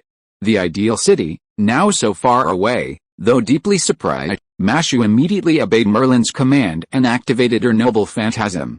The white walls instantly covered the former monster lines. Just then, dozens of red beams flashed across the distance. Boom boom. Then, Mashu felt her shield vibrate as a powerful attack struck her noble phantasm. "Retreat," Merlin shouted to the servants fighting below. King Arthur and the others were stunned for a moment, but they obeyed Merlin's orders and returned through the city gates. Just then, dozens more red beams flashed, this time targeting not the walls but the heroic spirits fighting, but too late. A powerful petrifying mystic eye, as the first beam struck, Shen Fei saw Leonidas Spartans below. Many were struck and petrified. Meanwhile, 3 of Ushawakamuru's clones were petrified by the beams. "I almost forgot, they have this trick." Luckily Merlin reacted quickly, otherwise if he had been hit, he would have been in trouble, Shen Fei said, ready to take action. He couldn't let the other party launch an attack like this again. Although Mashu's noble phantasm's defense was powerful, it wouldn't last long against such an attack. "No need to go over, they've already left," King Gilgamesh suddenly spoke. He and Merlin both possessed clairvoyance, and clairvoyance shared a common ability, farsightedness. Chapter 1073, Warcraft Goddess, Part 2. "Mother, it seems we must change our plans," Fake Enkidu suggested after returning from the battlefield with the beast goddess inside the blood temple. Just as Shen Fei and the others had suspected, after he brought all the survivors to Uruk, Fake Enkidu immediately realized something was amiss. With no one to capture, the beast goddess needed resources to continue summoning beasts. After all, she wasn't the true Tiamat and couldn't use the power of the 100 Beasts' womb without side effects. "That's not necessary. Next time, we'll completely destroy Uruk." While Fake Enkidu's suggestion was sound, the beast goddess had no intention of accepting it. After all, she was a goddess, and gods were arrogant and looked down on humans. With that, the beast goddess descended into the depths of the blood temple, ready to unleash the power of the 100 Beasts' womb and transform all the resources within it into beasts. If 10,000 weren't enough, then 100,000 would be enough. Uruk was constantly slaughtering the beasts, and the apparent lack of change in their numbers was due to the beast goddess's continuous transformation. "Alice, it seems it's time to wake up, mother." As the beast goddess vanished, a sneer crossed the Fake Enkidu's face. Finally, a few days of good rest. It was the second day of the monster siege, a rare day off for King Gilgamesh. Yesterday's battle had annihilated over 10,000 monsters, greatly easing the pressure on the beast front. Even if the beast goddess wanted to do anything further, it would take time. "Let's go, Sven." Flat immediately pulled Sven away. "Brother, where are you going?" Lannis, holding a cup of black tea brought by her maid, asked about the second's plans. Of the group, Lannis undoubtedly had the easiest job. Her work was handled by her Mercury maid, allowing her to sip tea while watching the others work. No one complained about this, after all, because the Mercury maid was her magician's ceremonial dress. For a magician, using magician's ceremonial dress was perfectly normal. "Let's go to the library. The king said I can go there today. Now that they've arrived in the age of the gods, how could they not study its magic?" Nishi and Aozuki Taoko had been busy these past few days, aside from their essential work. Now that they could enter the Uruk library and browse its collection, they would undoubtedly gain a deeper understanding of the magic of the age of the gods. Taking advantage of their break, Rin Tosaka, Luvia, and Shen Fei, who had renewed their contract with Ishtar, along with Lannis, Gray, Flat, and Sven, arrived at Ishtar's temple. Gray had originally wanted to follow Nisu to the library, but Nisu said they wouldn't be in danger in Uruk and told her and the others to explore, so they ended up there. Flat and Sven had originally planned to go elsewhere, but upon hearing they were heading to Ishtar's temple, they immediately changed their minds. "This is Mount Ebufu. You really have that style," Luvia said to Rin Tosaka, a look of profound meaning as she gazed at the mountain ahead. The first thing anyone who sees Ishtar's temple is its splendor and jewels, a glimpse into her personality. Not to mention the 2 large beckoning cats standing at the steps. Luvia had recently uncovered the relationship between Ishtar and Tosaka Rin, and she was deeply shocked. She was aware of Tosaka's love of money. But the fact that this trait could even affect the deity she had fused with her, so blatantly on display, made her admire her. Ishtar had previously explained the reason for her descent. Summoning a deity is extremely challenging, requiring the body of a female human with whom she had great faith. Even then, the Miko who summoned her would exhaust their magic and perish. Because of her resemblance to Ishtar, Tosaka Rin received exceptional treatment in Uruk, especially from Siduri, who treated her with great respect, treating her like a saint. Considering the circumstances surrounding Ishtar's advent, Rin could truly be considered a saint. Just like in the previous Holy Grail War, when Jean was possessed and summoned, Letitia could be considered a saint. Luvia was deeply dissatisfied with this. Just look at Rin Tossica, how could she possibly be a saint? Shen Fei, watching this scene from the side, was amused. He wondered what Luvia would feel if she saw him possessed. And then there was Sakura Matao, who could also be possessed. Possession in the moon world was nothing, but being possessed by a spirit was something else entirely. What are you looking at? She's not me. Rin Tossica was speechless at Ishtar's personality. She knew Ishtar liked money, but she was very reserved, never as blatant as Ishtar. This situation was actually quite normal. After all, Ishtar was a god, free to act without restraint, needing no consideration for anything else. Naturally, she didn't need to hide her preferences. Just look at the actions of Ishtar in mythology. Compared to her current self, she was much more restrained, thanks to Rin Tossica's humanity. Even if it looks unreliable, a temple's still a temple. Entering Ishtar's temple, it was as magnificent as its exterior, but that was only superficial. After a brief inspection, it became clear that this temple was more than just a facade, it was also a powerful magic workshop. After all, it was a deity, and since it was located on Earth, it naturally possessed some divine attributes. This is Mount Abifu. Isn't it strange that legends say this mountain collapsed? Standing atop Mount Abifu, overlooking the scenery below, Sven suddenly wondered. Perhaps it's because this is a singularity, Flat replied.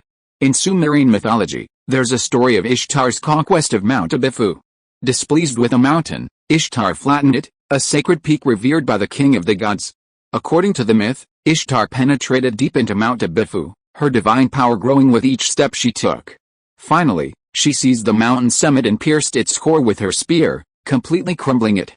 This myth later evolved into Ishtar's noble phantasm, a weapon capable of destruction, using mana as a bow and conceptual planets as arrows. For Yugong, the two exchanged words as they discussed the legend of Mount Abifu, and a legend suddenly popped into Shen Fei's mind. What a shame, Ishtar sighed as she gazed at the temple while Tossica Rin, Luvia, Lannis, and the others toured it. What's wrong? Shen Fei immediately asked. It's too far from the earth. No one comes to worship here, Ishtar immediately began to complain. After all, she was the city deity of Uruk, with numerous worshippers, including shrine maidens and priests. However, because she built her temple deep in the mountains and the monsters were rampant, not a single worshipper came to her after its completion. This was why she helped farms clear monsters and then took the payment, as if it were robbing her. If she had worshippers, why would she resort to such a ruthless act? If a believer could come, Ishtar, with her influence in Uruk, could gain considerable wealth simply through offerings.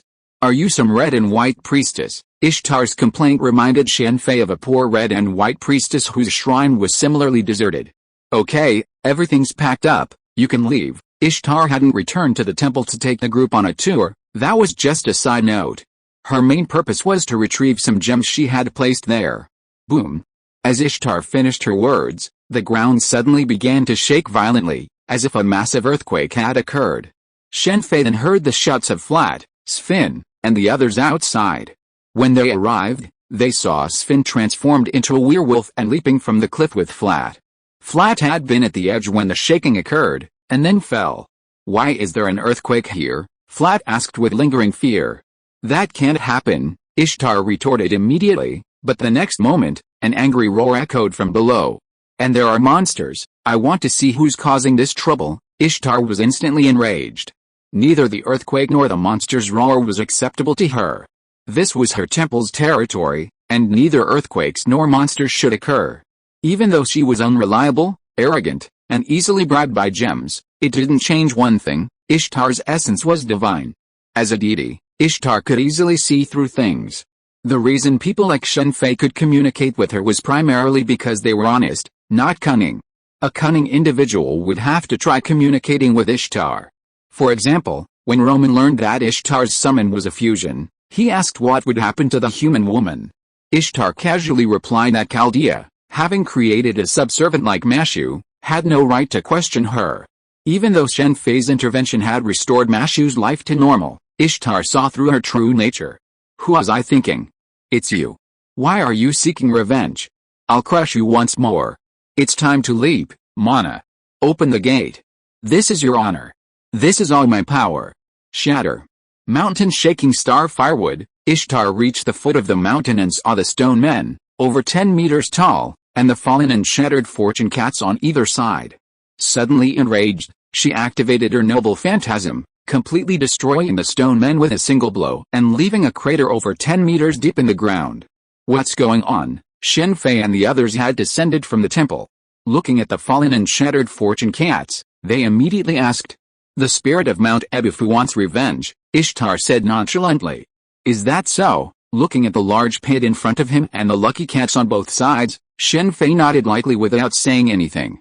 Although he was surprised by the appearance of a spirit on Mount Ebufu, he immediately accepted it considering that this was the age of gods.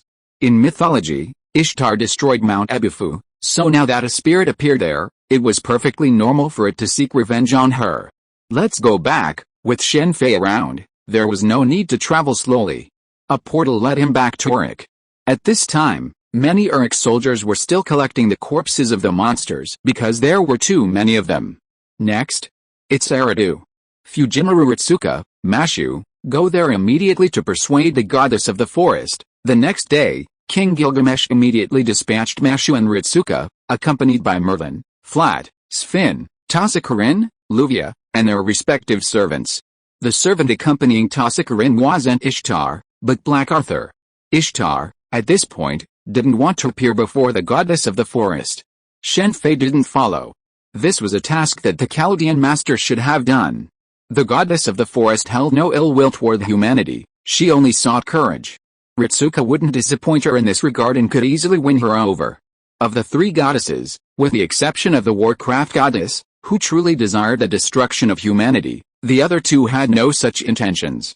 Despite the fact that the goddess of the forest always killed 100 people each time she appeared, those people actually survived. After killing them, she immediately used her power to resurrect them. What are your thoughts on humans and gods? At night, in Uruk, Shen Fei stood admiring the starry sky from the age of gods. Ishtar approached him and asked a question that took him by surprise. It felt like a question Ishtar shouldn't ask at all, especially since her tone sounded surprisingly gentle. Irreversible, Shen Fei said after a moment's silence, turning to look at Ishtar.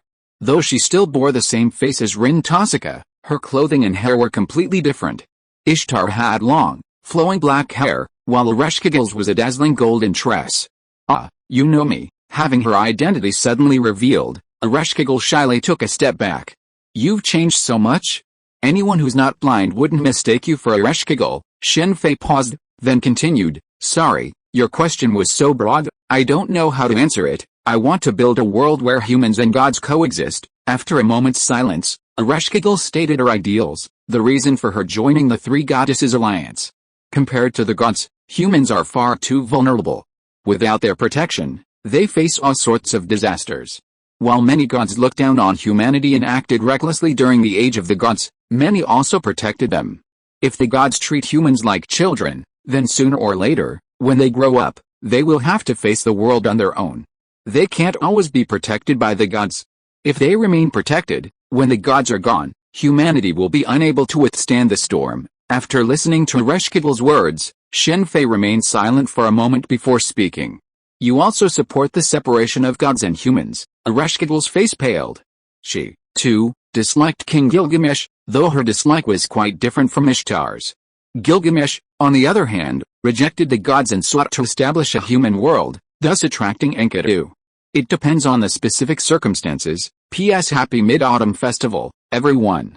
Chapter 1074 Tiamat, Part 1. Shen Fei then shared his thoughts with Irreversible. How humans and gods should interact was a major challenge, but Shen Fei's approach was that, unless humanity's survival was at stake, such as the burning or freezing of human nature, gods should generally refrain from interfering in human affairs. Of course, this didn't mean that gods and humans had to be separated. In fact, gods could live in the modern world, just as the dead apostles had always lived there. While most dead apostles weren't particularly powerful, the top few were no less powerful than gods. Don't forget that the second magician was also a dead apostle, and even more powerful than most gods. As for the moon world, since it was the domain of two Lolita girls, he naturally kept quiet. What Shen Fei shared with Irreversible were his thoughts, perhaps as a preparation for the future of the Tang dynasty. If the Tang dynasty completed the fusion of all races as he planned, the number of powerful individuals remaining in the human world would undoubtedly increase. While those who could now shatter the void might not be able to do so by then.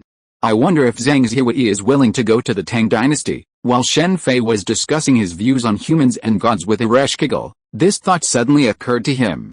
It was a question he had never considered before, but now it seemed like a good question to ask.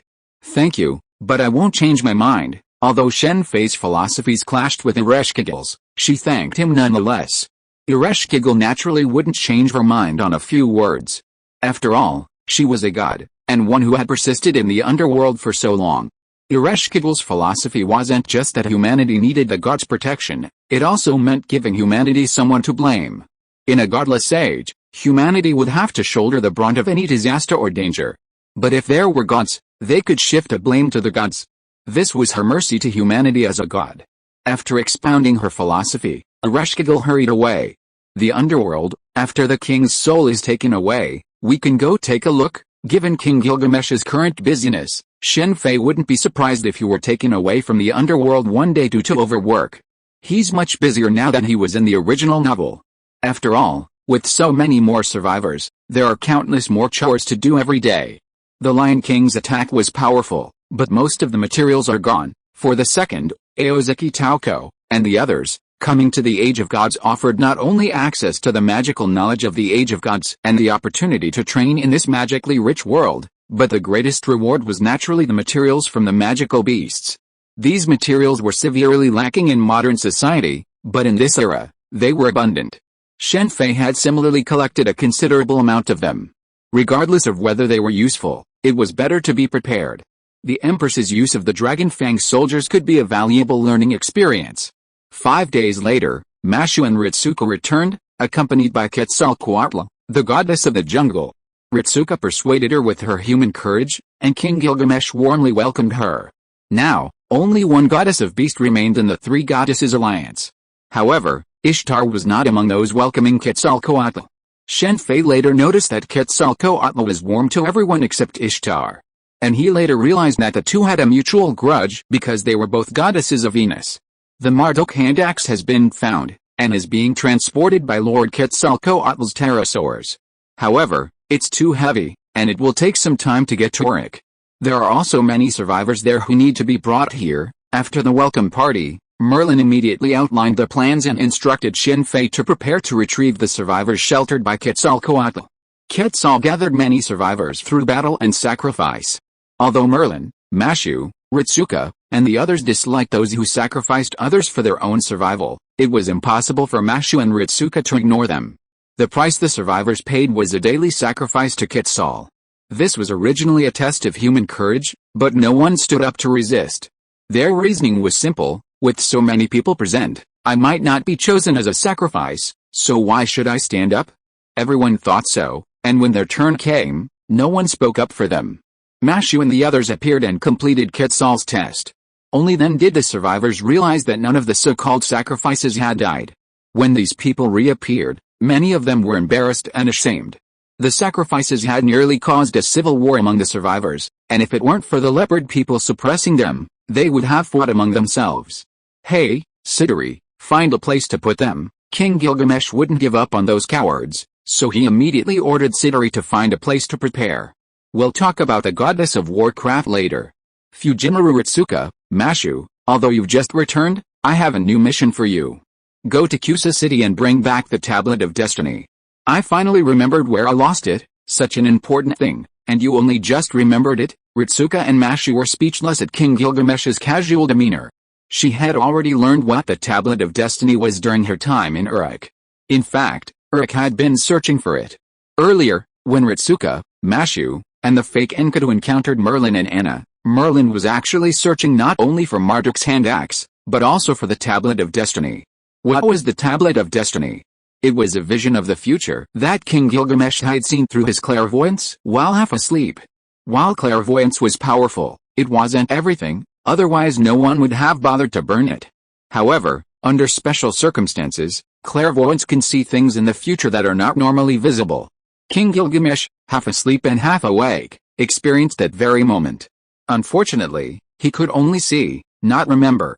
This is why he recorded it on the clay tablet he carried with him, which became known as the Tablet of Destiny. Unfortunately, upon waking, King Gilgamesh remembered the tablet, but had lost it. Later, due to a monster attack on the city, he was completely unable to find it, so he sent Merlin to retrieve it. However, at that time, he had no recollection of where he had left it, so he had Merlin retrace his steps. Now, he finally remembered where he had lost the Tablet of Destiny. You kings really do love to lose things, or is it someone else who did it? Shen Fei was speechless after listening to this. He had finally realized that the moon world loved to lose things, just like King Arthur's scabbard. Got it, despite having just returned from Eridu. Mashu and Ritsuka immediately stated they had no problem finding something as important as the Destiny Tablet, which might contain information about the Magic King. I'll take you there. After exiting the Divine Tower and arriving at the Chaldea Embassy, Shen Fei immediately opened a portal and sent Mashu, Ritsuka, Ishtar, Quetzal, Merlin, and the others over. He was unable to go because he had to assist Siduri in relocating the survivors in the jungle.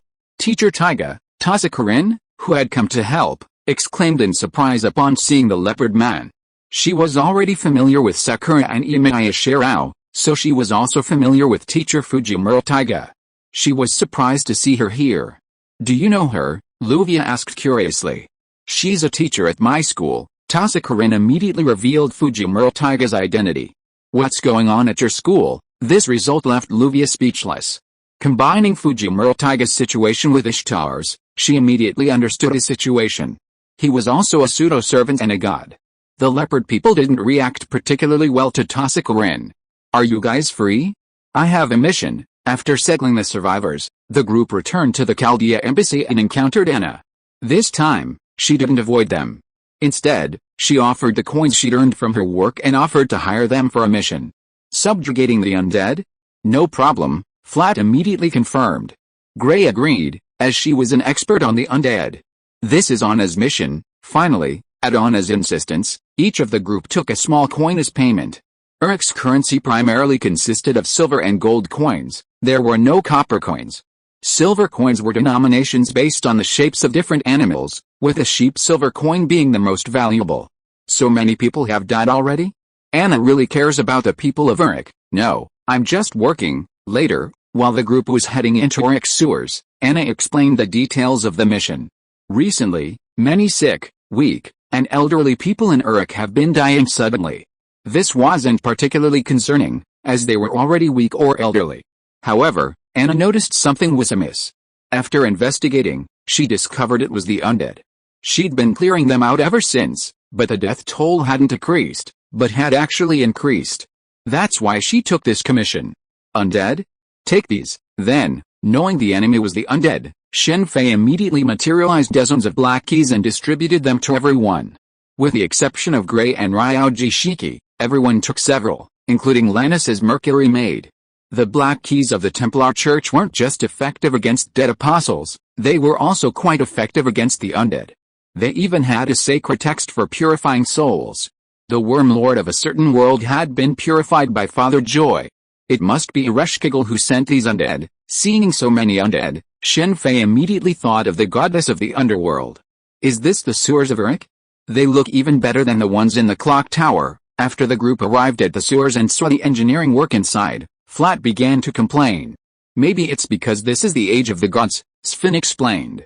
In a world dating back 2,600 years BC, the sewers were even more spectacular than those of modern society. Perhaps only the age of the gods could explain them. Since there are so many intersections, act in groups. Remember not to act recklessly. Retreat immediately if there's danger, Lannis emphasized to Flat and Sven. Because of the previous attack by the demonic goddess Light from the city walls, the second emperor and Lannis had ordered the two to leave the city to avoid any accidents. As magicians, Flat and Sven were no farers, but dying pointlessly in Uruk during the age of the gods would be a shame. With so many people working together, the undead in the sewers were quickly wiped out. Anna finally breathed a sigh of relief after discovering that no weak or elderly people had died. Does the underworld still exist? 3 days later, Mashu, Ritsuka, and the others returned from Kusa City. Besides the Tablet of Destiny, they also brought back news. Someone had sent a message to King Gilgamesh, claiming the underworld still existed. Ritsuka had nearly made a trip there before being saved by a mysterious old man. Quinjet City was now deserted, but the undead were overwhelming. Even with the goddesses Ishtar and Quetzal, their group had a hard time fighting their way out of Quinjet City. As the last master of Chaldea, take a look. After receiving the Tablet of Destiny, King Gilgamesh immediately unleashed the magic on it and tossed it to Ritsuka, asking him to read its contents. The Magic King, well, no matter who the Magic King is, the most important thing now is to defeat the Goddess of Warcraft. Now everything is ready, and the expedition against the Goddess of Warcraft will begin tomorrow. Before Ritsuka could ask what was on the Tablet of Destiny, King Gilgamesh announced the next battle. Is the Magic King really Solomon? Roman said to Mash, Ritsuka and others after leaving the Tower of God. Probably. Ritsuka recounted the contents of the Tablet of Destiny. The Tablet of Destiny recorded a conversation. Although no one knew who was speaking, it mentioned the king and the eyes that could see the past and the future. Don't think too much about it for now. Have a good rest today. Let's deal with Tiamat first, and then we can talk about other things. This is the last singularity, and we will soon know its true identity. The king is dead. The next day, just as the group was getting ready to depart, Siduri ran over in a panic. Hearing her say the king had passed away, the group immediately descended upon the main hall of the sacred tower, where they found King Gilgamesh seated on his throne, with a look of disdain on his side. How could King Gilgamesh die? Died from overwork? That would put me in danger. Roman's previous words had everyone wondering what he was about to say. Turns out he was worried he'd end up like King Gilgamesh. That was truly disheartening. I think that's a valid concern, Shen Fei muttered to himself. Compared to King Gilgamesh, who possessed immense power, Roman was now a mere ordinary person. Death from overwork? How shameful. It must have been Ereshkigal's doing, Quetzal said. What? Ereshkigal's here too? Ishtar didn't react to the mention of the underworld, but she cried out in surprise at the mention of Ereshkigal, the goddess of the underworld. Chapter 1075 Tiamat, Part 2. Ishtar and Ereshkigal are old enemies, and in mythology, they're deeply at odds. Because of this, Ishtar even bravely journeyed into the underworld to confront Ereshkigal, only to be slain. Of course, as a deity, even if killed, she could be resurrected. Actually, Ereshkigal is the last of the three goddesses, Quetzal suddenly said, as Ishtar, frustrated and irritated by Ereshkigal's appearance, said, What? Ishtar isn't a member of the three goddesses, but Ereshkigal is? You didn't even know that? Everyone present stared at Ishtar in shock at this information. Although Ishtar had been known to be unreliable before, they hadn't expected her to get something so crucial wrong. Ishtar said, as if she wanted to explain, but couldn't come up with a reason. She turned her head and looked outside the ziggurat gate, pretending not to have heard. It's a chain summon. The head which died not because of Ishtar, but because of Ereshkigal, Da Vinci said. Alright, now is not the time to talk about this. Go and bring the king's soul back. Earth can't do without him anymore, Roman shouted. What does it matter? He's still a king, isn't he? Ishtar seemed to have forgotten the awkwardness and smiled at Twinkle in front of the throne. Twinkle didn't refute Ishtar, but her childish look almost made Ishtar lose her temper. Fortunately, Siduri tried to dissuade them, otherwise the two would have come to blows. Ishtar could deny face to others, but she had to give face to her number one disciple, the priestess. The underworld. This is so fascinating. Hearing about the trip, Luvia instantly piqued her interest. Not only her, but also Aozaki Orange, Second, Lannis, Flat, Sphinx, and the others were extremely curious and eager to see it all. After all, it was the underworld, a place that modern magi could never reach. I understand your sentiment, but unfortunately, the underworld isn't a place for living people to easily set foot in. Just as these people were excitedly preparing to head to the underworld, Roman's words were like a bucket of ice water poured over their heads in the dead of winter, instantly calming them down. A living person who spent too long in the underworld could remain there forever. In fact, not only humans, but even gods, would weaken upon entering the underworld. This was the reason Ishtar was killed by Ereshkigal in the underworld. This was the rule of the underworld, designed to prevent powerful gods from trespassing and disrupting the order of life and death. Roman's words immediately calmed the group. Although they wanted to see the underworld, if it cost them their lives, they decided not to. After all, this wasn't the root cause. Ereshkigal, this time, I'll make her pay. It was finally decided that Mashu, Ritsuka, Da Vinci, Ishtar, Shen Fei, King White Arthur, and the others would journey to the underworld to retrieve King Gilgamesh's soul. The others would remain in Uruk to make final preparations. Upon the king's return, they would immediately defeat Tiamat. It's time to leap, Ma'ana. Open the gate. This is your honor. This is all my power, shatter it. Mountain shaking star firewood, the group arrived at Quinjet City through the portal. Ishtar immediately soared into the sky, activated her noble phantasm, and using Ma'ana, the sky boat, as a bow, she struck through the ground of Quinjet City. The underworld is located beneath Quinjet City's earth. Ritsuka had previously accidentally entered the underworld from here. Is this the underworld? Even the servants' powers have been weakened. From the earth pierced by Ishtar, the group passed through a barrier and arrived in the underworld. Da Vinci immediately observed his surroundings with excitement. The underworld was a desolate place. Beyond the rocks and desert, there were wandering ghosts. These ghosts were not even evil spirits, strictly speaking, they were just the remnants of the soul. Be careful, don't fall in. There's an abyss down there. If you fall, no one can save you. As the group advanced, Ishtar carefully warned them not to approach a cliff. Beneath this cliff lay a bottomless darkness, said to be the bottomless abyss. In Mesopotamian mythology, the world is composed of heaven and earth, the underworld beneath the earth, and an abyss even deeper than that. This abyss is called the Sea of Nothingness, also known as the Sea of Imaginary Numbers. Of course, this is how the moon world calls it, other worlds would call it the Sea of Quantum, quantum space, and so on. After receiving Ishtar's warning, the group immediately avoided the cliff. Although Shen Fei wasn't afraid, there was no need to risk going there. The legends of the moon world had many differences. For example, there was a legend that Tiamat originally emerged from the Sea of Imaginary Numbers and created the Mesopotamian world. Therefore, the Sea of Imaginary Numbers was also known as the Sea of Life in Mesopotamian legend. Why did you come just now? I've been waiting for you for a long time. As the group followed the road and arrived at a huge stone gate, King Gilgamesh jumped out from behind a rock. From his words, it seemed that he had been hiding there for some time. Death from overwork, ha ha ha. Seeing King Gilgamesh, Ishtar immediately laughed. Idiot goddess, keep your voice down, King, are you okay? Mesh hurriedly interrupted them, seeing that the two were about to argue. What could possibly happen to me? It's just the underworld. It's not my first time here. Although somewhat surprised to find himself in the underworld again, Wang quickly calmed down. As he'd said, this wasn't his first time in the underworld, he was already familiar with it. He knew someone would come to rescue him, so he'd hidden near the first gate. He'd done so to avoid encountering the patrolling guerrilla spirits. While he wasn't afraid, there was no need to antagonize the goddess of the underworld. I didn't expect it to go so smoothly. I can go back now, Roman's voice boomed from the communicator. Chaldea's technology was truly impressive. Even in the underworld, they could communicate, though only by voice. The video system couldn't be activated due to the underworld's rules. It's not that easy. This is the underworld. I'm already dead. Leaving requires Ereshkigal's permission.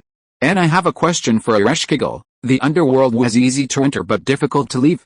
The barrier wasn't easy to traverse. Ritsuka had been able to enter and then leave because someone helped her. Is that so? It seems we have no choice but to continue. Hearing King Gilgamesh's words, the group pressed on. As they reached the massive stone gate, Ereshkigal's voice emanated from it, posing a question. Answer me, those who have fallen into the underworld. Explain the existence of your soul, its good and evil, and so on. Designated Master, answer. While the standards of beauty may seem varied, there are still absolutes. Black can overcome white, earth can overcome heaven. So, who is more beautiful, Ereshkigal or Ishtar? What? Clearly, I am. Upon hearing Ereshkigal's question, Ishtar immediately stood up, proclaiming herself the most beautiful being. King Gilgamesh, standing beside her, suddenly laughed. However, because she was confronting Ereshkigal, Ishtar simply glared at him and ignored him. Under other circumstances, she would never have brushed this off so easily. Did I ask you to read the question carefully? The living. Ishtar then looked at the question carefully before turning to Shen Fei and Fujimaru Ritsuka and saying, no matter how you look at it, I'm the most beautiful, right? Well, Ritsuka and Shen Fei looked at each other, unsure how to respond. They had both seen Ereshkigal and knew that she looked exactly like Ishtar. Calm down, calm down. Don't forget our purpose, to bring the king back. And this is the underworld, Roman warned hastily. It's a fatal question, and the choice is between two goddesses. This is a singularity. If it were the real age of gods, this question would be enough to trigger a war of gods. The gods in the singularity, such as Ishtar, are all servants summoned by heroic spirits. Their personalities are very different from those in the age of gods. If it were Ishtar from the real age of gods, Shen Fei would never dare to provoke her. That would be a big trouble. He likes Rin Tosaka more than Ishtar. Calm down. Like Roman said, don't forget our purpose. Shen Fei immediately whispered to comfort Ishtar, and then gave his answer. Of course it's the respected Her Majesty S.H.I.E.L.D, the most beautiful. After speaking, Shen Fei immediately gave Ritsuka a look, and Ritsuka immediately made the same choice as him, that is, the living should answer the question. He and Ritsuka Fujimura were the only living people present. You have good taste. See you in the next level. Having gotten the result she wanted, S.H.I.E.L.D sounded very happy, and then the stone gate opened. Damn S.H.I.E.L.D, he actually resorted to this trick, even though she knew it was a strategy. Ishtar's face was still very ugly. I must definitely teach her a lesson. With the idea of teaching S.H.I.E.L.D a lesson, Ishtar was the first to cross the stone gate, and then her body shrank at a speed visible to the naked eye. Where did such a lovely Ishtar come from? Did I die of overwork in the underworld again? Looking at Ishtar's shrunken body, King Gilgamesh laughed out loud. He was so happy to see Ishtar being humiliated. You might as well go to the abyss. The immortality herb that you found with great difficulty was eaten by a snake. It's so unfortunate that such a person is the king of Uruk. The shrunken Ishtar seemed to have gained intelligence, and she immediately touched a sore spot for King Gilgamesh. To the king, the herb of immortality was not important. He later found one, but he still didn't eat it.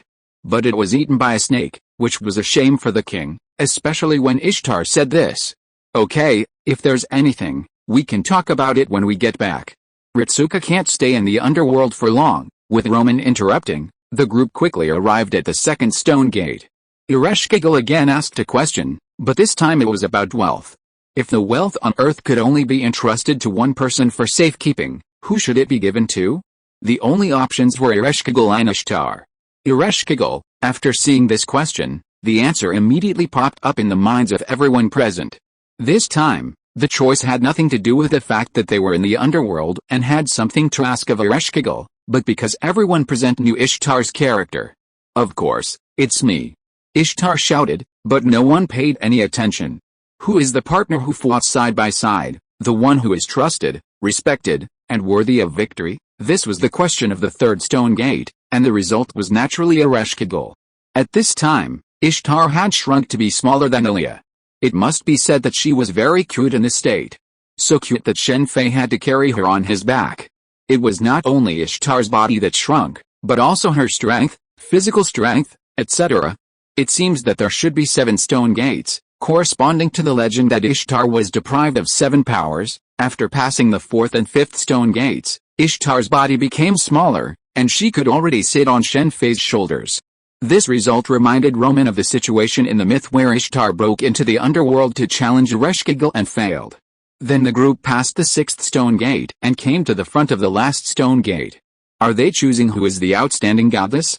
After hearing the last question, Roman sighed helplessly.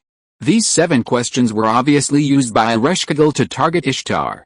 She cheated. I am obviously better. If it were me, I would never cheat, Ishtar shouted loudly in dissatisfaction. If it were you, you would be even worse, King Gilgamesh stated the conclusion directly, which made everyone present nod in unison. Everyone present knew what kind of person Ishtar was in the myth. On the contrary, S.H.I.E.L.D was completely different. Welcome to the underworld. After the answer to the 7th question was correct, the stone door opened and the group stepped into the depths of the underworld. However, the surrounding situation surprised everyone, because it was still very desolate. Logically, there should be a temple of S.H.I.E.L.D here. As a result, there was nothing around except a large number of strange cages for storing souls. On this desolate ground, a goddess with long golden hair was standing there quietly, watching Shen Fei and his group. It seems that there is no need to fight. Seeing S.H.I.E.L.D, Shen Fei understood that this place was indeed different from the game, and they did not experience any battles along the way. S.H.I.E.L.D, I came here to ask you 2 questions. Why did you join the 3 Goddesses Alliance, and is Enkidu's body still in the underworld? On the way here, the group had already revealed that Ereshkigal was the true last goddess of the Three Goddesses Alliance, causing King Gilgamesh to mock Ishtar again. Originally, King Gilgamesh had only one reason to see Ereshkigal, and that was to confirm Enkidu's health, but now there was another reason. End of this chapter. Thank you very much for reaching the end. Don't forget to like. Looking for more exclusive content and immediate access? Subscribe to our Patreon. Remember, every like, subscription, or donation encourages us to continue. Thanks to everyone, see you in the next video.